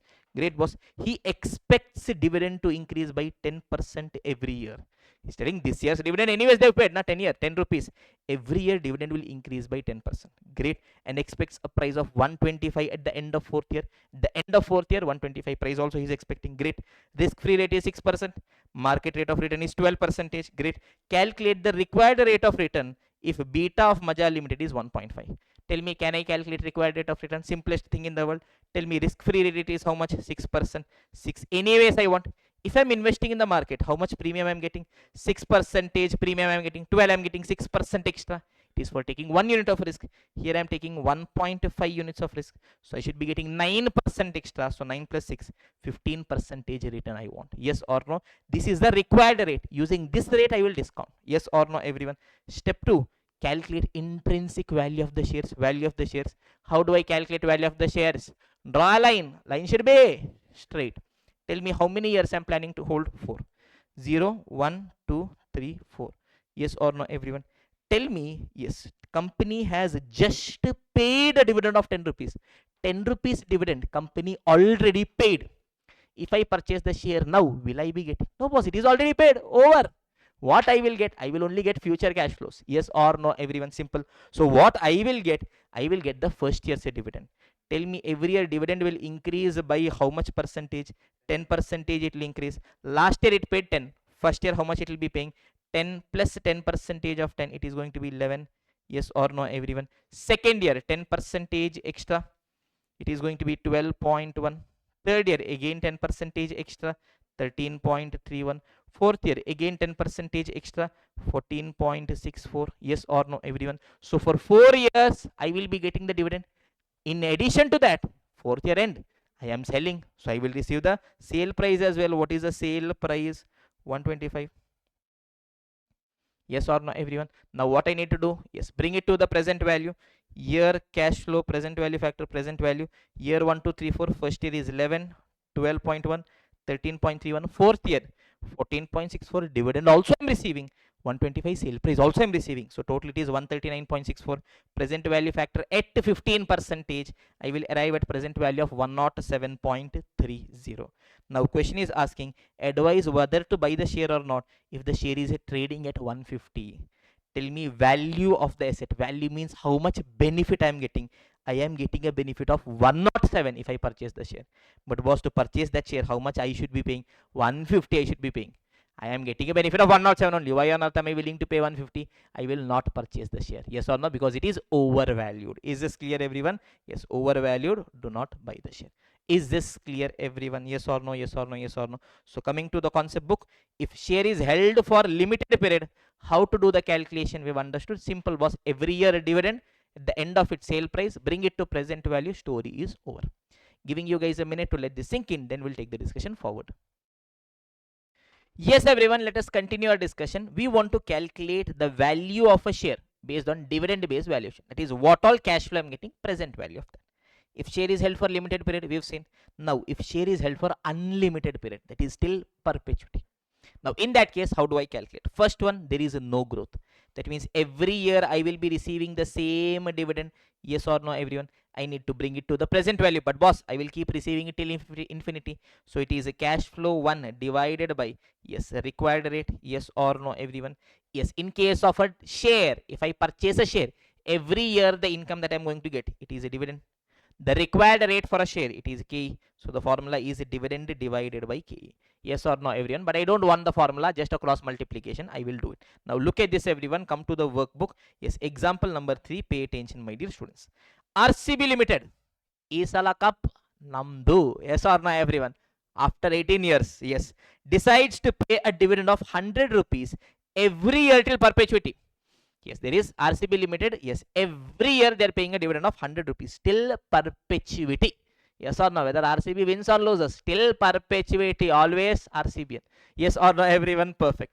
Risk-free rate is 9%. Okay. Market rate is 15%. Okay. Calculate required rate if beta is 2. Required rate, tell me, without taking any risk, I am getting 9%. Yes, if I invest in market, how much extra I am getting? Yes, 6% extra I am getting. But boss, that is for taking 1 unit of risk. Yes, RCB Limited is having 2 units of risk. Yes or no? So how much extra I want? 6 into 2, 12 plus 9, 21% I want. Yes or no? Everyone perfect. Calculate intrinsic value of the share. Tell me students, if I purchase a share of RCB Limited, first year how much dividend I will get? 100. Second year how much I will get? 100. Third year how much I will get? 100. So on up to infinity, how much I will get? 100. Yes or no, everyone? Now tell me, I need to calculate value of the share. Very simple thing. Tell me investment income. Tell me what is the required rate of return? 21%. So tell me, if I invest 1 rupee every year, how much return I am expecting? 0.21 income I am expecting. Yes or no, everyone? Tell me, the share is giving me every year how much return? 100. That means how much I am willing to invest? 100 divided by 0.21, is it 476.19? Yes or no, everyone? I can also write it as 100 is a dividend divided by 21% is cost of equity. Yes or no, everyone? Perfect. So value of the share is 476.19. That means if I purchase the share, now I will get a benefit of 476. Tell me at what price the share is trading? 500. It is costly, overvalued, overpriced. Hence it is recommended not to purchase. Yes or no, everyone? Yes. Without any growth, we have discussed. Yes or no, everyone? Perfect. Now we will have to take our discussion forward to constant growth. Giving you guys a minute to let this sink in, then we'll take our discussion forward, my dear students. Yes, everyone, let us continue our discussion. We are proceeding further. We want to calculate value of a share as per dividend based valuation. Yes or no? If share is held for limited period, we know. Unlimited period, in case of no growth, we have calculated. Now constant growth as well as variable growth. Constant growth in your interdays favorite question it was. Yes or no? Dividend discount model. Yes, value of a share is D1 divided by KE minus G. Yes or no? D1 divided by KE minus G. Wherein you're telling, boss, if I want to value of share today, means D1, not today's dividend. Next year's dividend. Why next year's dividend? Because if you purchase today, who will pay you dividend? At the end of first year only you'll be getting dividend. Present value of future cash flows divided by KE minus G. Where KE, yes, it is a required rate. Yes or no, everyone? Perfect. D1 is the first year's dividend. D0 into 1 plus G. KE, it is a required rate. G is going to be the growth rate. This is the formula. Now, sir, how exactly this formula has come? There can be two approaches. First, mathematical derivation. For this also is there. This also is there. Oh, crazy, crazy. Yes or no? Or simple, beautiful logic. Yes or no, everyone? Quickly in a minute, I'll show you guys the mathematical derivation. Absolutely not needed, but still, for a minute, let me show. Or else you'll be like, sir, doesn't know maths only. Why do you have to know unnecessary things? Yes or no, everyone? Okay. Tell me what is going to be the formula, my dear students. It is going to be D1 divided by KE minus G. A simple example we'll see. Maja Limited just paid a dividend of 10 rupees. Just hot. D0 is equal to 10 rupees. Yes or no? D0 means dividend at 0th year, already paid 10 rupees. Its dividends are expected to grow at 10% per annum till perpetuity. That means next year, how much dividend we are expecting? 10. We already paid. Yes, it is expected to increase by 10%, so it will become 11. Yes or no? Or else I can write it as 10. If I was paying 1 means it will become 1.1. Yes or no? Or else I can write it as 10. It is D0 into 1 plus growth. Yes or no, everyone? However you want, you guys can write it. Okay, calculate value of the asset if required rate is 20%. K is equal to 20%. Now tell me what is value of the asset? D1 divided by KE minus G. D1 first year's dividend is 11 divided by KE, cost of equity is 20%, minus growth is 10%. So it is 11 divided by 0.1. Is it 110? Yes or no, everyone? Perfect. This is the answer. If you just want to calculate the answer, over. But exactly why the formula is the way it is, we'll have to understand. For that, two approaches. First is a mathematical proof, yes or no. Second is a logical understanding. Tell me students, let me try seeing how much is the dividend we are going to get. 10 rupees company has already paid. First year, how much you will be getting? 10 plus 10%. Growth is 10%. 11. Second year, it is going to be 12.1. Third year, it is going to be 13.31. This way till infinity. Yes or no, everyone? So if I have to calculate the value of the share, it is a present value of all cash flows. 11 divided by 1.2 plus 12.1 divided by 1.2 whole square, 13.31 divided by 1.2 to the power 3, so on and so forth. Now this takes the structure of a geometric progression. If you see this, 11 divided by 1.2, this one, can I write it as, it is 11 divided by 1.2. Yes, there was a growth of 10 percentage, because of which this became 12.1. Yes, it is from second year, so again I need to discount it, divided by 1.2. So can I also write it this way? Yes, 11 into 1.1, 12.1 divided by 1.2 into 1.2. Sir, why did you write? Just to show that, boss, this is a common term, this is a ratio which is getting multiplied. Common ratio is 1.1 divided by 1.2. Or else you can also do it this way, second term divided by first term. That way also you'll be getting 12.1 divided by 1.2 whole square divided by 11 divided by 1.2. That way also you'll get 1.1 divided by 1.2. So mathematically, summation of a GP series where ratio is less than 1, it is A divided by 1 minus R, where A, it is the first term, 11 divided by 1.2. R, it is a common ratio, 1.1 divided by 1.2. Yes, A divided by 1 minus R. So it is 1 minus 1.1 divided by 1.2. Take common factor 1.2. So it is 1.2 minus 1.1.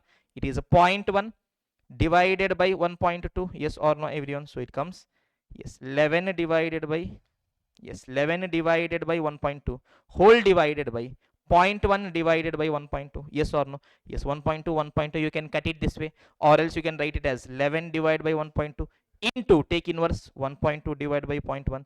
Yes, this one and this one gets nullified. What is left is 11 divided by 0.1. It is 110. Yes or no, everyone? Perfect. What is 11? Yes, it is the first year's dividend. Yes or no, D1? Yes, divided by, yes, what is 0.1? It is KE minus G. Yes or no? KE is 20% minus growth is 10%. That means this is 0.1. That is why this formula is, yes, D1 divided by KE minus G. Mathematical derivation. Great. What we understood from this? Nothing in the world we understood. Yes or no? Chumma we did. Yes or no, everyone? In the exam, can you sit and do all this nonsense? Yes or no, everyone? No. Now, in the next 4 to 5 minutes, logically we'll understand what exactly is this trying to tell, my dear students. Very simple, very beautiful. No unnecessary complication. Keep it very simple. Yes or no, everyone? Okay. Let us try understanding. Pay attention, my dear students. I decide to purchase a share today, which is available at 100 rupees. Tell me what all return I will be getting. Two return I will be getting. Firstly, dividend I will be getting. Secondly, there will be capital appreciation. So I am planning that I will hold it only for 1 year. So in the first year, I will get a dividend of 10 rupees. And at the end of first year, the price will become 105. Calculate the expected return. So tell me, students, 100 rupees I have invested today. On this 100 rupees, firstly 10 rupees dividend also I got. And this 100 has become 105. So tell me my total return. 10 rupees dividend also I received, and 100 has become 105. So 5 rupees capital appreciation also I got. So total 15 rupees return I got on 100. So it is going to be 15%. Yes or no, everyone? Perfect. So can I tell the return that an equity holder is going to get is two things. First, it is the dividend yield, how much dividend he is getting. Second, it is the capital appreciation. Yes or no, everyone? Tell me how much percent dividend I am getting on 100. 10 rupees is going to be the dividend. That means 10% dividend I am going to get. Yes or no, everyone? Perfect. How much percent is the capital appreciation? 100 has become 105. So 5 rupees is a capital appreciation on 100. That means 5% is a capital appreciation. Yes or no, everyone? So the total return is 15%. This only we are having the formula D plus P1 minus P0 divided by P0 into 100. Yes or no, everyone? Perfect. Till here things are clear. Okay. So I can tell the total return that an equity holder is expecting consists of two things. First, it is the dividend yield. Second, it is the capital appreciation. Now, dividend yield. What is my dividend yield in terms of numbers? 10 divided by 110. Can I tell? Yes. How much dividend I am getting on how much investment? Can I write it as a D1 divided by P0? Yes, boss. Let me write it as a D1 divided by P0. Yes, this capital appreciation, the entire capital appreciation, it is basically P1 minus P0 divided by P0. Yes or no, everyone? This one, I will write it as the growth. Now, understand, students. Yes, 10% dividend I am getting. Yes, why am I getting extra return? Because Company is earning the same return on its investment, but because the capital value is appreciating, every year I'm getting higher dividend. Yes or no, everyone? Why am I having growth? Because my capital value is increasing. The return is going to be same only. Simple example. Yes, I am doing a business wherein I am generating 20% return. I am generating 20% only. If my capital is 100, na, on 100, 20%, 20 I will earn.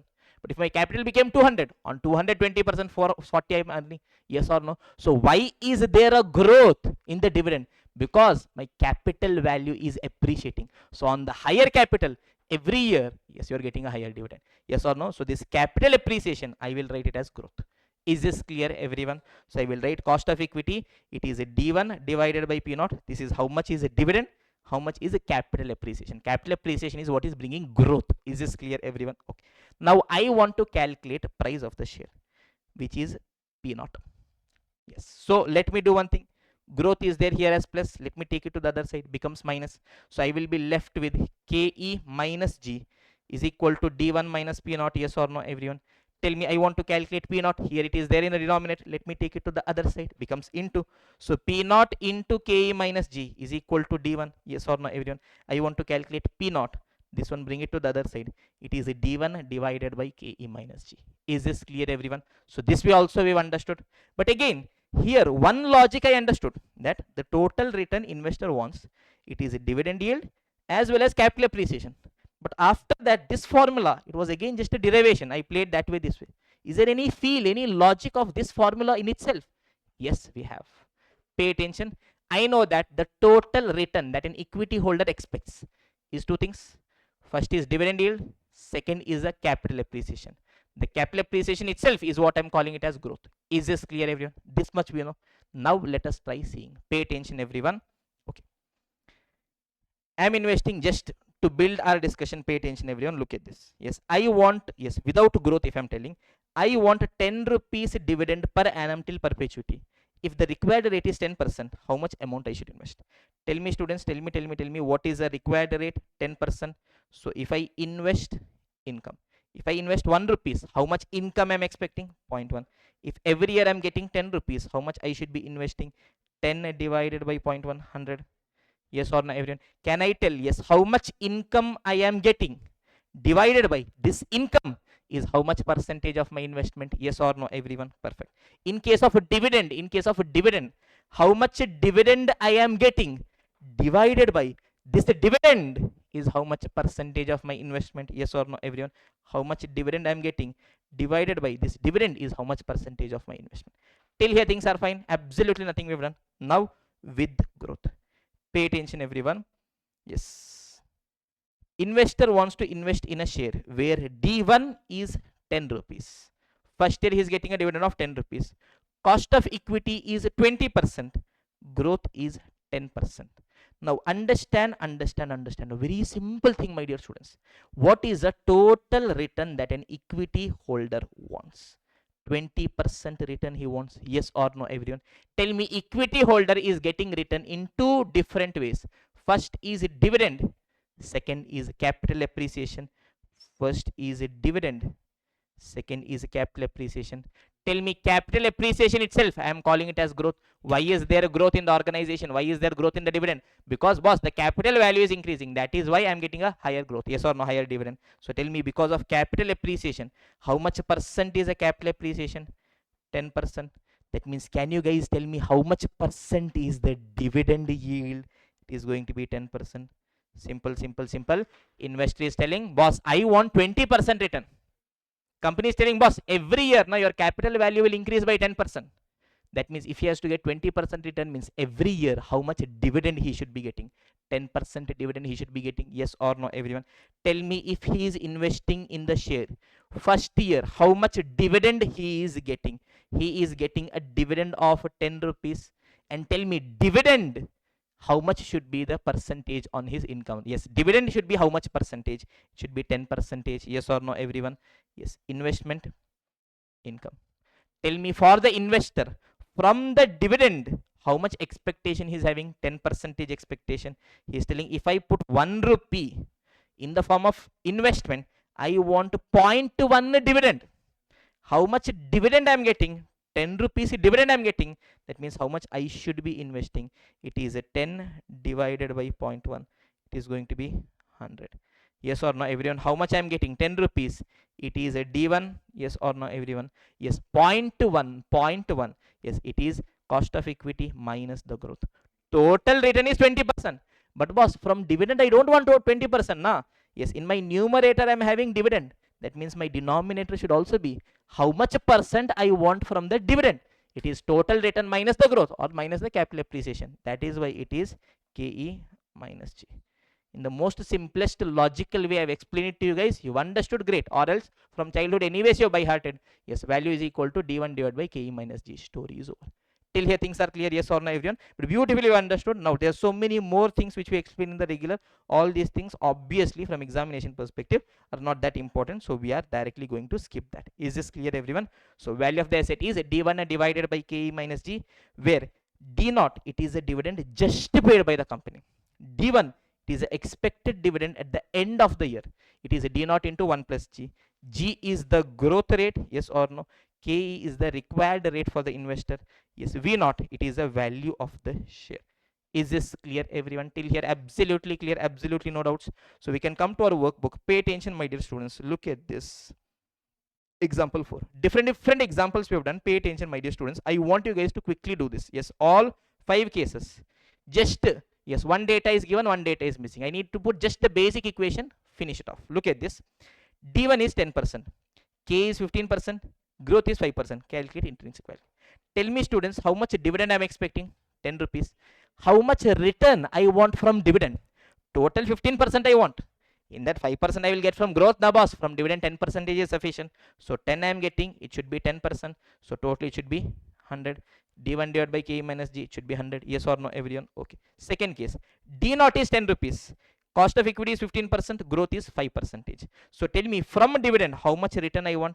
15 minus 5, 10% I want, yes or no? And tell me, dividend, how much I am getting? 10 rupees? No. 10 rupees is a D0. Am I receiving D0? No. What I am going to receive, it is a 10 plus 5%. It is going to be 10.5. Yes or no, everyone? Logically, I'm telling. Now, after 1 or 2 examples, we know the formulas already. Yes or no, everyone? I can just write it as value of the share. It is a D1 divided by KE minus G. Tell me, D0 is given. Yes, it is 10 rupees. Growth is 5%. So, D1 is going to be 10.5 divided by KE minus G. 15% minus 5%. It is 10%. So, it is going to be 105. Yes or no, everyone? Third case, look at this, everyone. D0 is 10 rupees. Growth is 5%. Calculate cost of equity if price is 105. Now, there is another formula for calculation of cost of equity. Not needed at all. One equation is there. That also logically we have understood. Yes or no? Through that only let us do it. Tell me, students, D0 is 10. Growth is 5%. So, D1 is 10.5. Okay. Yes, price is given. I know that, yes, P0. It is a D1 divided by K minus G. D1 I know 10.5. K, I don't know. I'll keep it as it is. Growth is 0.05. Yes, price is given 105. In an equation, if one data is missing, I can calculate. Yes or no? Very careful. Yes, this is there here. I will take it to the other side. So it becomes 105 into KE minus 0.05. Where did I do that? Yes, 105 into KE minus 0.05 gives me, yes, 10.5. Yes or no, everyone? Yes, I want KE. This is into, comes to this side, becomes divide. 10.5 divided by 1.5, which is a 0.1.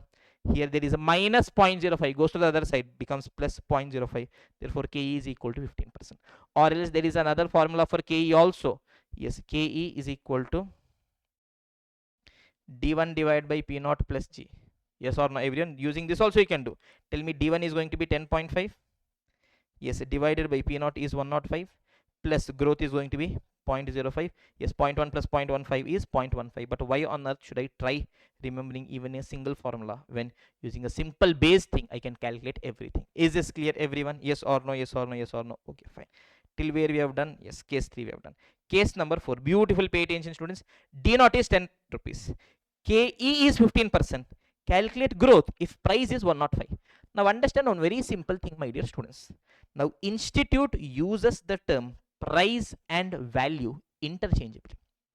In reality, as per dividend discount model, what you will be getting, it is the value of the share, not the price. There is no formula in the world to calculate price. Price, you will go to market and see, this is the price. Yes or no, everyone? Yes, formulas are only to calculate the value of a share. But institute interchangeably sometimes tells it as price. I will just interpret it as value. Is this clear, everyone? And understand, students, here if I tell, okay boss, this is price, this is not the value, in that case it is not humanly possible for me to solve. Yes or no, everyone? Yes, in this case what we are assuming is that, yes, the share is correctly priced. That means value, if the price is 105, value is also 105. Accordingly, I am solving. Is this clear, everyone? So institute uses these terms interchangeably. So we will also, if in case there is no possibility, if a price is separately given, value can be separately calculated, we will separately calculate. But if it is not possible to calculate value separately, I'll assume that security is correctly priced. So the price itself is value. Accordingly, I will solve. Is this clear, everyone? Okay. D naught is 10. K is 15%. Calculate growth if price is 105. See, beautifully, I just need to keep my equation, keep continuing. I will arrive at my answer. Tell me, students, I know that P naught is equal to D1 divided by K minus G. Do I know my D1? No. But I know D1 is nothing but D0 into 1 plus G divided by K minus G is P naught. What all is given? P naught is given. D naught is 10 into 1 plus G divided by cost of equity is given 15%. Yes or no? Yes, 0.15 minus G. Slowly, be very careful. Yes, 10 into 1 is 10. Yes or no? Yes, 10 plus G, it is going to be 10G. Yes or no, everyone? This is there in the denominator. I take it to the other side into 105 into 0.15, 15.75. Yes, 105 into, yes, minus G, minus 105G. Yes or no? Yes, all, yes. Missing data, I will bring it to one side. Yes, it is going to be 10G plus 105G. It is going to be 115G is equal to 15.75 minus 10, 5.75. Therefore, G is equal to 5.75 divided by 115. G is equal to 0.05, which is 5%. Yes or no, everyone? Same data only. In one question, if I am keeping one data, in the other question, I am keeping other data. Yes or no, everyone? Okay. Last case, look at this. D1 is 10 rupees. Cost of equity is 15%. Calculate growth if price is 105. Tell me, students, D1 is given, K is given, G is not given, but price is given. I can just simplify the equation. G is going to be 0.055. Is this clear, everyone? All these are basic example solving because it is fast track in regular. Each and everything I'm writing, all these have been solved from the regular batches. Because it is fast track, quickly I'm explaining. I genuinely hope that you guys will pause and try it. Trust me, boss. Just sitting and watching will not be adding value to you guys. I genuinely believe, hope that you guys are solving. So please pause, try these things by yourselves. The moment you get the answer, the happiness that you get, the confidence that it slowly builds. Yes or no? Victory or defeat, it is not based on one big shot. It is based on the small things you do daily. Okay, small things you do it right, ultimately things will be right. Small things you commit mistakes, you never know how in the end. Yes, you think, why did I lose? Was because small mistakes throughout you've done. That is the reason. Okay, so get the small things right. The final result will take care of itself. Is this clear, everyone? So till here we have discussed yes or no, everyone. Perfect. Any doubt till now? Yes or no? No. Yes, everyone. So with this we will end the session. So what all we've discussed in the session? Starting, we've understood value versus price. Then we've understood cross multiplication. Then we've understood time value of money. Yes, going front, include interest into 1 plus r. Coming back, eliminate interest divided by 1 plus r. Yes or no? We've seen calculation of present value for different situations. Limited period cash flows, directly draw a line, you bring it to present value. If it is uneven cash flows, means individual you should bring. If I'm having even cash flows, same cash flows, I can use present value annuity factor. Yes, I'm having cash flows till perpetuity, unlimited cash flows. That means every year I'm only going to get the income. Yes or no, everyone? If there is no growth, means cash flow divided by required rate. Yes or no, everyone? If there is constant growth, here we have seen in dividend discount model. Yes or no? It is a D1 divided by KE minus G. Now throughout also the principle is going to be same. Yes, overall also look at this, everyone. The principle is going to be same only. Look at this here in the basics also I have written it down. Where is it?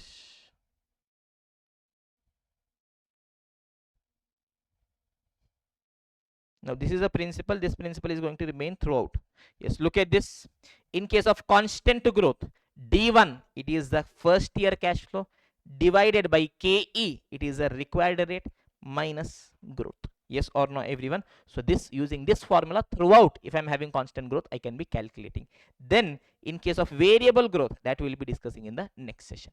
Till here things are absolutely clear, absolutely no doubt, yes or no, everyone? So the balance session will continue, yes, in the next session. So until then, keep studying, keep smiling, keep working hard, keep making your parents proud, and see you in the next session. Take care. Bye. Yes, everyone. So, welcome back after the break, my dear warriors. It is time for us to take our discussion forward. So, we are discussing a beautiful chapter, equity valuation. In that, what all we have discussed till now. We started with unit number one, valuation of equity shares. In that, we have discussed if in case we are having cash flows for limited period, how to calculate. If we are having perpetual cash flows, in case of no growth, how to calculate. In case of constant growth, how to calculate. Now, based on that, we are having some questions to solve. So, let us quickly come and solve the questions. We will come to the question bank. Trust me, students, major chunk of questions already through the workbook examples you would have understood. Now, this is just for practice for yourself. Now, in our all courses, what we generally do is question solving. We keep it as a exclusively separate video, so that subsequently you guys are having any doubt, you guys can directly come there and watch the video. Is this clear? Point number one. Point number two, yes, we are having our question bank. Beautifully it has been drafted. Trust me, my dear students, a lot of effort has gone in the preparation of this. I will show you how exactly we've prepared. First comes the chapter name, equity valuation. In that we will tell unit 1, valuation of equity shares. Two concepts are there. Concept number 1, valuation of equity shares. Now in this, what all questions are there? Now randomly, if you purchase a question bank, yes, all questions will be completely scattered randomly. Okay, first in the chapter, in the unit, in the concept, even the questions. Now we have bifurcated. Type 1, in case of constant growth model, what all are the questions? Question 1, where is this question picked from? Study material, yes or no? And below every question, I am giving you guys a box wherein you guys can write which lecture number it was discussed, what is the time when this was discussed, what is the page number wherein you have answered this, and what is your rating for the question. Is this clear, everyone? Please try doing this. Okay, now know that yes, every year we'll be teaching around 2000, 3000, 4000 students. So sometimes humanly it may not be possible that I might be in a position to answer to each and every of your doubts. I will answer, but if you randomly tell me, sir, question 37, can you please explain? In the firstly, which subject I teach? AFM, SFM, costing, SCM. Nowhere told. Which chapter? Nowhere told. Yes. PDF of the question, photo of the question, not given. Audio regarding what is your doubt, not given. Sir, question 37, can you explain in 2 minutes? Yes, in the class I might have spent 1 hour to explain that. In 2 minutes, all of a sudden, out of nowhere. Yes, you'll have to understand the person this side is not God, he's a person. Is this clear, everyone? So the best thing you can do is note down the timestamps. We will be giving you guys a detailed index. There also it will be there. So that yes, on a real time basis, you are getting a doubt why it is there, just go there, you will be in a position to solve it immediately. Is this clear, everyone? Perfect. Now even in the answer, yes, main headings are given in bold. Whatever are the key answers for which you will be having a marks, that is given in a red. Is this clear, everyone? Beautifully color print is what we have given. And even the questions, you will see this is question 1.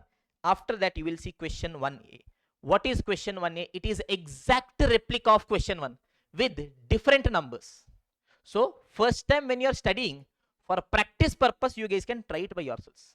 But subsequently when you are revising, now you guys can confidently ignore this. Is this clear, everyone? Perfect. So now currently for the time being, yes, for these repetitive questions, the answer we have not given in the main question bank. For that, we'll be giving you guys a PDF of the supporting question bank wherein we will be having answer for the similar questions. It could be possible that when you're purchasing, I might be giving a hard copy of this as well. Anything could be possible. Either you might be having a PDF or you might be having a hard copy. Is this clear, everyone? Perfect. So similarly, question 2, yes, question 3, yes, question 4. I'm just showing it to you guys how beautifully it is arranged. And even when you guys are getting a printout of the book as well, yes, in the side, I have intentionally kept some more space here. If you see the bordering, here the border is less, here the border is more. Why? So that if you are having any doubt, any clarification that you want to write, here itself you can scribble and write it. So a lot of thought has gone in the background behind the preparation of each and every question, my dear students. So make sure to utilize it in the best way possible, and let us aim for 70 plus, 80 plus, 90 plus, my dear students. Yes or no, everyone? So with this, let us quickly start question solving. Now one very important note at the start of question solving is something you should be doing by yourself. Concepts I've discussed, trust me, just based on the concepts, you guys can easily solve the questions. But just to help you guys, I will quickly go on explaining the questions. Now, in regular exam oriented, every question I have solved. Yes, using pen paper, done the calculation. But boss, it is fast track. You want everything in 120 hours? Boss, 400 plus questions are there. Yes or no? So what I'll be doing is, for the regular, whatever answers I've solved, here I'll quickly go on explaining. Now, a simple assumption that I'm keeping. Trust me, if you just listen to question solving, you will feel happy. But trust me, next time you see a question, you will not understand anything. So simple suggestion, what I want is all the question solving videos, how I want you guys to approach it. Yes, you know that I will be solving questions in the same order. I will not mess with order. 1, 2, 3, 4, that way only it will go. Is this clear? When I say let us discuss question number 1, I want you guys to pause the video. Read it once by yourselves. Try solving the question. Okay, if you get the answer right, yes, either answer is available here as per the institute's answer. This is the institute's answer, exactly institute's answer. Or if you go to the application, the way I have solved it in our structure, that answer is also there. If it is a tallying, bingo, directly you can go to the second question. If it is not tallying, what is a mistake that you have done? Play the video. I will explain exactly. Now that is where the best learning happens. That is by committing mistakes. Now understand, I am inviting you to commit mistakes. The only time we should be getting our answer right is in those 3 hours in the examination. Till then, it is your platform to commit mistakes. So commit as many freaking mistakes as possible, my dear students. Do not shy away from committing mistakes. Do not shy away from trying. Is this clear? Commit mistakes. Commit as many mistakes as you can. But you got to learn from every mistakes. Okay, this is point number 1. I want you, before I solve, to read the question, pause, try it by yourselves. Yes, you may take more time. But trust me, with the class, every freaking learning is over. Nothing more has to be done. Yes or no, everyone? Point number 2 is, I want you to maintain a separate register called as the mistakes register, wherein question number 1 we solved. Imagine you got the answer right by yourself. You know that even if it comes in the exam, you will get it right. But you committed a mistake in one place. You know that, yes, in the exam also you could be committing mistake. Now tell me, one day before exam, yes, the question bank is approximately 500 pages, 500, 600 pages, 500 questions. Is it humanly possible to revise every question in that one day before exam? No. But if you mark the important adjustments, can you revise all the important adjustments one day before examination? Yes, boss. So for that, effort is something you should be putting. So at the end of every question, what is important in this question? What is new? What is tricky? Where did I commit a mistake? So just take, say for example, this is the line where you committed a mistake. Highlight this area. Yes, write it as, say, 1. Keep a separate book. Question number 1, first point. Okay, in your own language you write, okay, this is what I thought, but in reality this is how it should be. Or the entire question feels complicated, put a small summary of the question and what are the steps to be done. At so many places, if it is difficult, I will only do and give it to you guys. But otherwise also, you know where you're getting it right, where you're getting it wrong. So please put in that efforts. One time only I'm telling, in regular I keep on repeating multiple times. Fast track already we are lacking time, so I will not be telling, but a humble request. Please, you guys have invested your money. I know how valuable it is for you. I know as a final student, most of the times we'll not be asking our parents also. Somehow we'll be, yes, arranging something, the money, and we'll be listening to the classes. I really want you guys to succeed. But you cannot be succeeding if you're not putting in the work, if you're not honest with yourself. You have to be freaking honest with yourself. If you are lying to the world, it is fine. Do not lie to yourself that you're putting in the work. Please put in the work, my dear students. When you're putting in the work, put in the work in such a way that irrespective of how the exam is, you will freaking crack the examination. That is what I want from you guys. So with this on the back of our mind, let us directly get into question solving, my dear students. Yes, everyone, directly we are starting with question number 1, constant growth model. ABC has been maintaining a growth rate of 10% in dividends. Tell me, growth rate is 10%. Company has paid a dividend of 3 rupees. D naught is equal to 3. Rate of return on the market portfolio is 12%. Risk-free rate of return is 8%. Beta coefficient is 1.5. You're required to calculate the expected rate of return as per CAPM and equilibrium price. Tell me, how do I do? Step number one, I need to calculate the required rate of return. Can I calculate? Yes, boss. Risk free is 8%. If I'm investing in market, it is giving me 12%. So 4% premium. Beta is 1.5. So 1.5 into 4. Yes, it is 6 plus 8, 14%. Yes or no, everyone? Perfect. Step number one, calculate required rate of return. Everything answer also beautifully we've written with headings. Yes or no? Step number two, calculate equilibrium price. It is a D1 divided by KE minus G. D naught is given as a 3. Growth is 10%. So D1 is a 3 plus 10%, 3.3 divided by KE is 14% minus 10%. So 3.3 divided by 0.04, it is going to be 82.5. Yes or no, everyone? So expected rate of return is 14%, equilibrium price is 82.5. Question 1 is over. Look at this, 14%, 82.5. Question 1A exactly similar. You guys can try it by yourselves. Yes or no, everyone? Perfect. Now comes question number 2. Company pays a dividend of 2 per share. Pays. Whether question told paid? No. Pays. Yes or no, everyone? I have told you guys already that when we will be considering dividend as a D naught, either question should tell company paid a dividend or dividend should be given in the income statement. All other cases, dividend is going to be D1. Yes or no, everyone? Pays a dividend of 2 rupees per share. So what kind of dividend it is? It is a D1 is 2. Growth rate is 7%. Great. Risk free rate is 9%. Market rate is 13%. Company is having a beta factor of 1.5. Great, boss. Using all these details, can I calculate the price of the share? Yes. However, due to a decision of a finance manager took a decision because of which beta is likely to increase to 1.75. Oh. Finance manager took a decision because of which beta will change. Tell me, students, if beta will change, required return will change. And if required return will change, price of the asset will also change. Yes or no? Find out the present as well as likely value of the share after the decision. Very simple question. Pay attention, my dear students. Very simple. Yes, question number 2. Yes, look at this. Pay attention. This is how we will be doing. Yes, present situation, proposed situation. Present situation, beta is 1.5. Can I calculate required rate of return? 9% is risk free. Yes, premium is 4% into 1.5, 15% is needed. Based on that, I will calculate a price of the share, D1 divided by KE minus G. Yes, company pays a dividend. D1 is 2.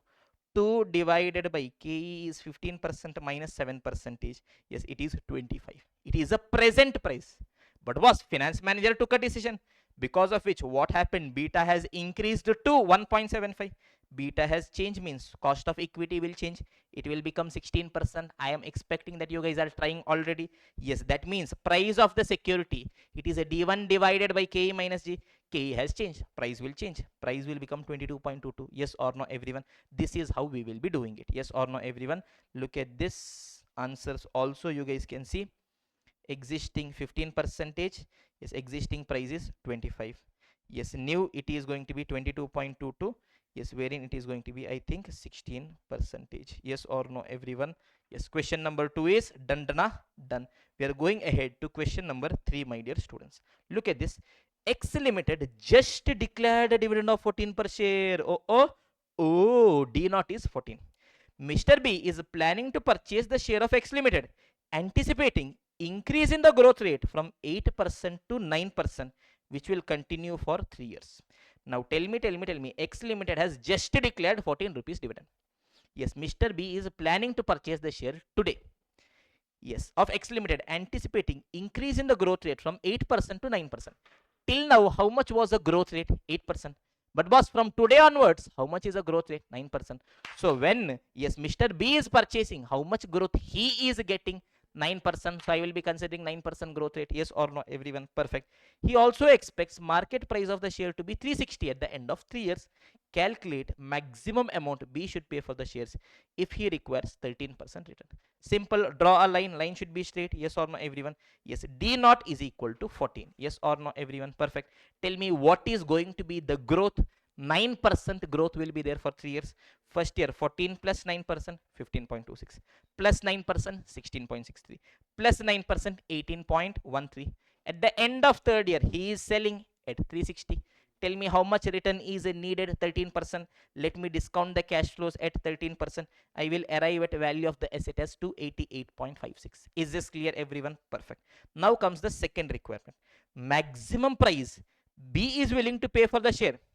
If he is of the opinion that 9% growth can be maintained indefinitely, 9% growth will be there perpetually, constant growth, and he requires 13 percentage return. In that case, directly I can calculate D1 divided by KE minus G. Yes or no, everyone? Tell me. Here I'm standing. Yes, every year 9% growth he is estimating.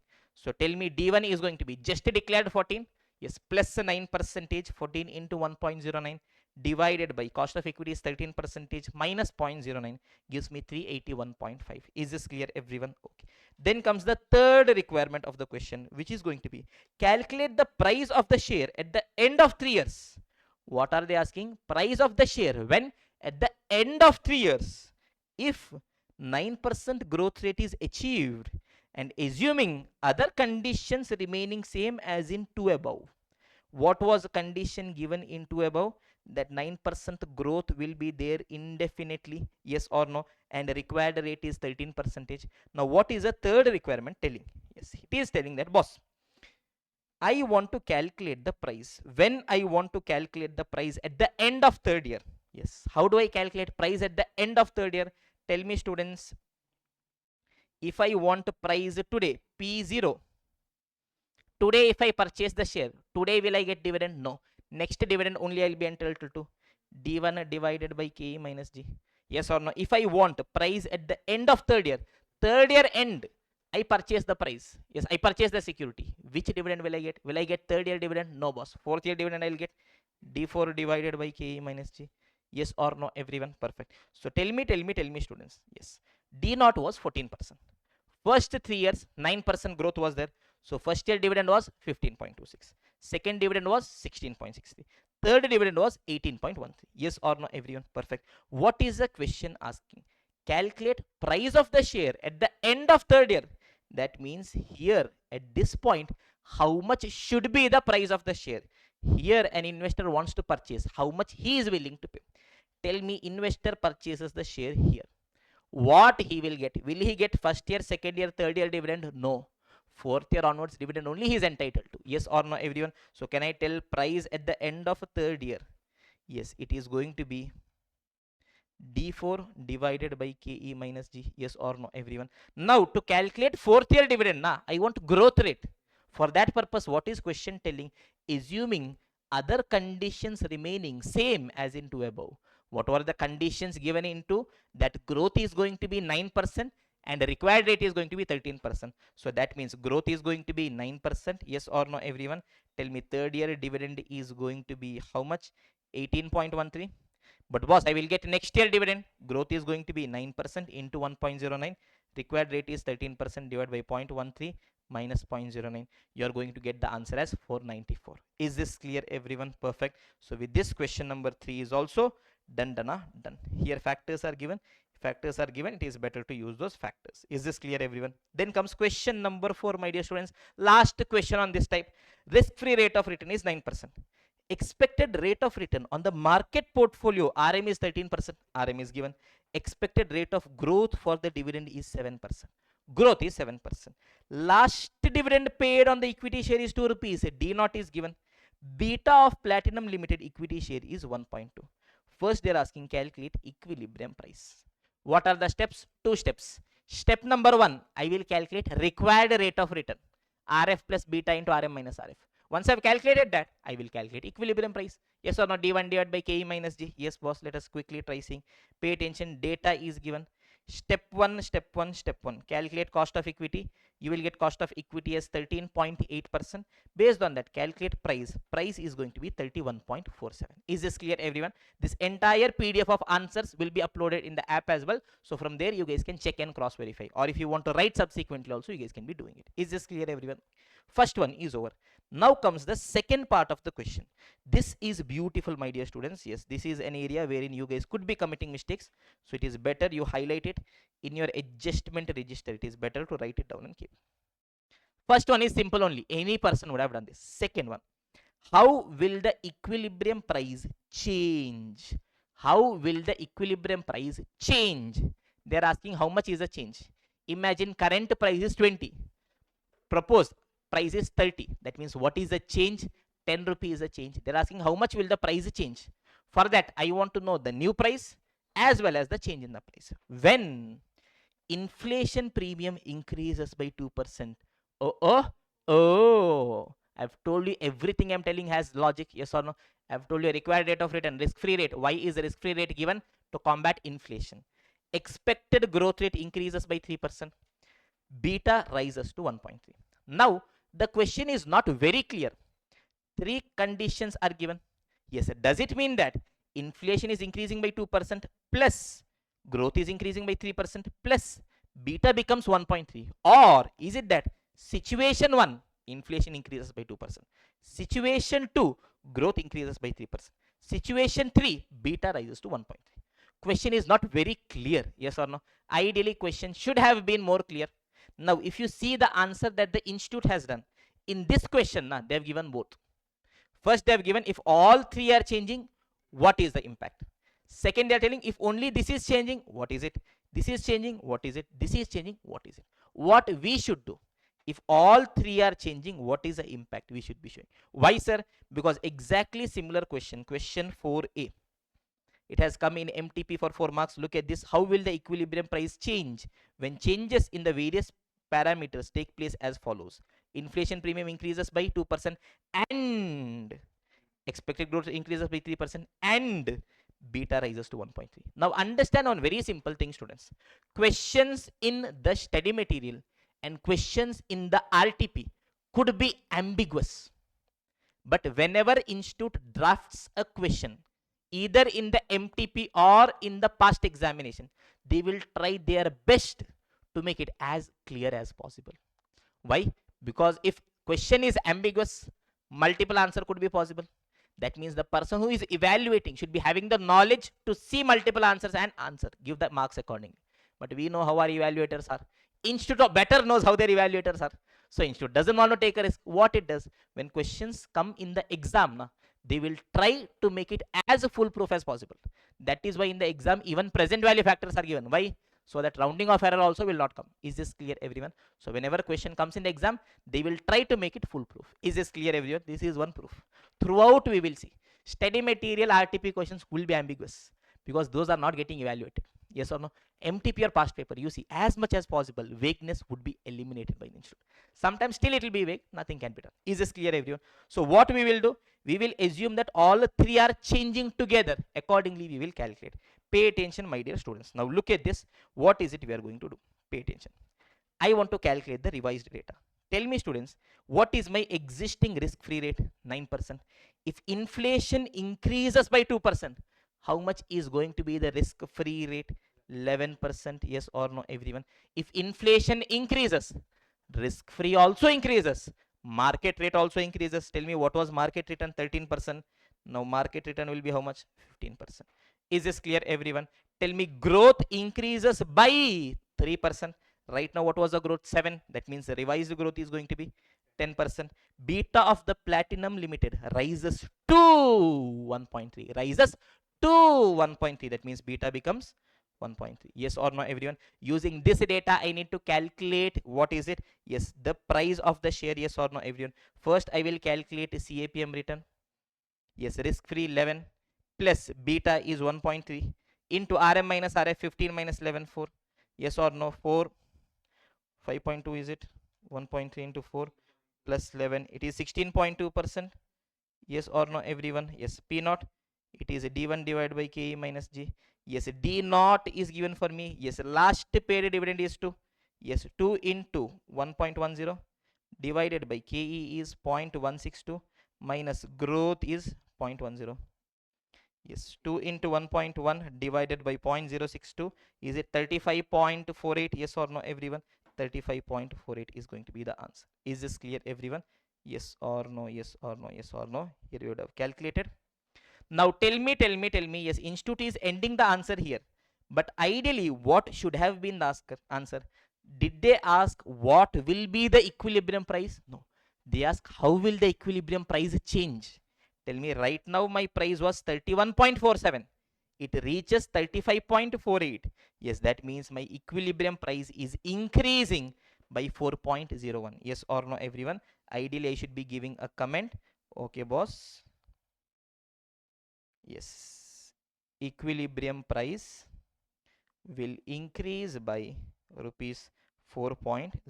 Is this clear, everyone? Institute has not given the comment. They are institute. They can do anything in the world. Yes or no, everyone? But for us, we can only see what is given in the question and accordingly answer. Because if institute doesn't answer, it is fine. But if we don't answer, we will lose the marks. Yes or no, everyone? So let us answer and keep it. Is this clear, everyone? So with this question number 1, 2, 3, 4, we have done. So till constant growth model, I hope everything is clear. See you guys in the next video. Take care. Bye.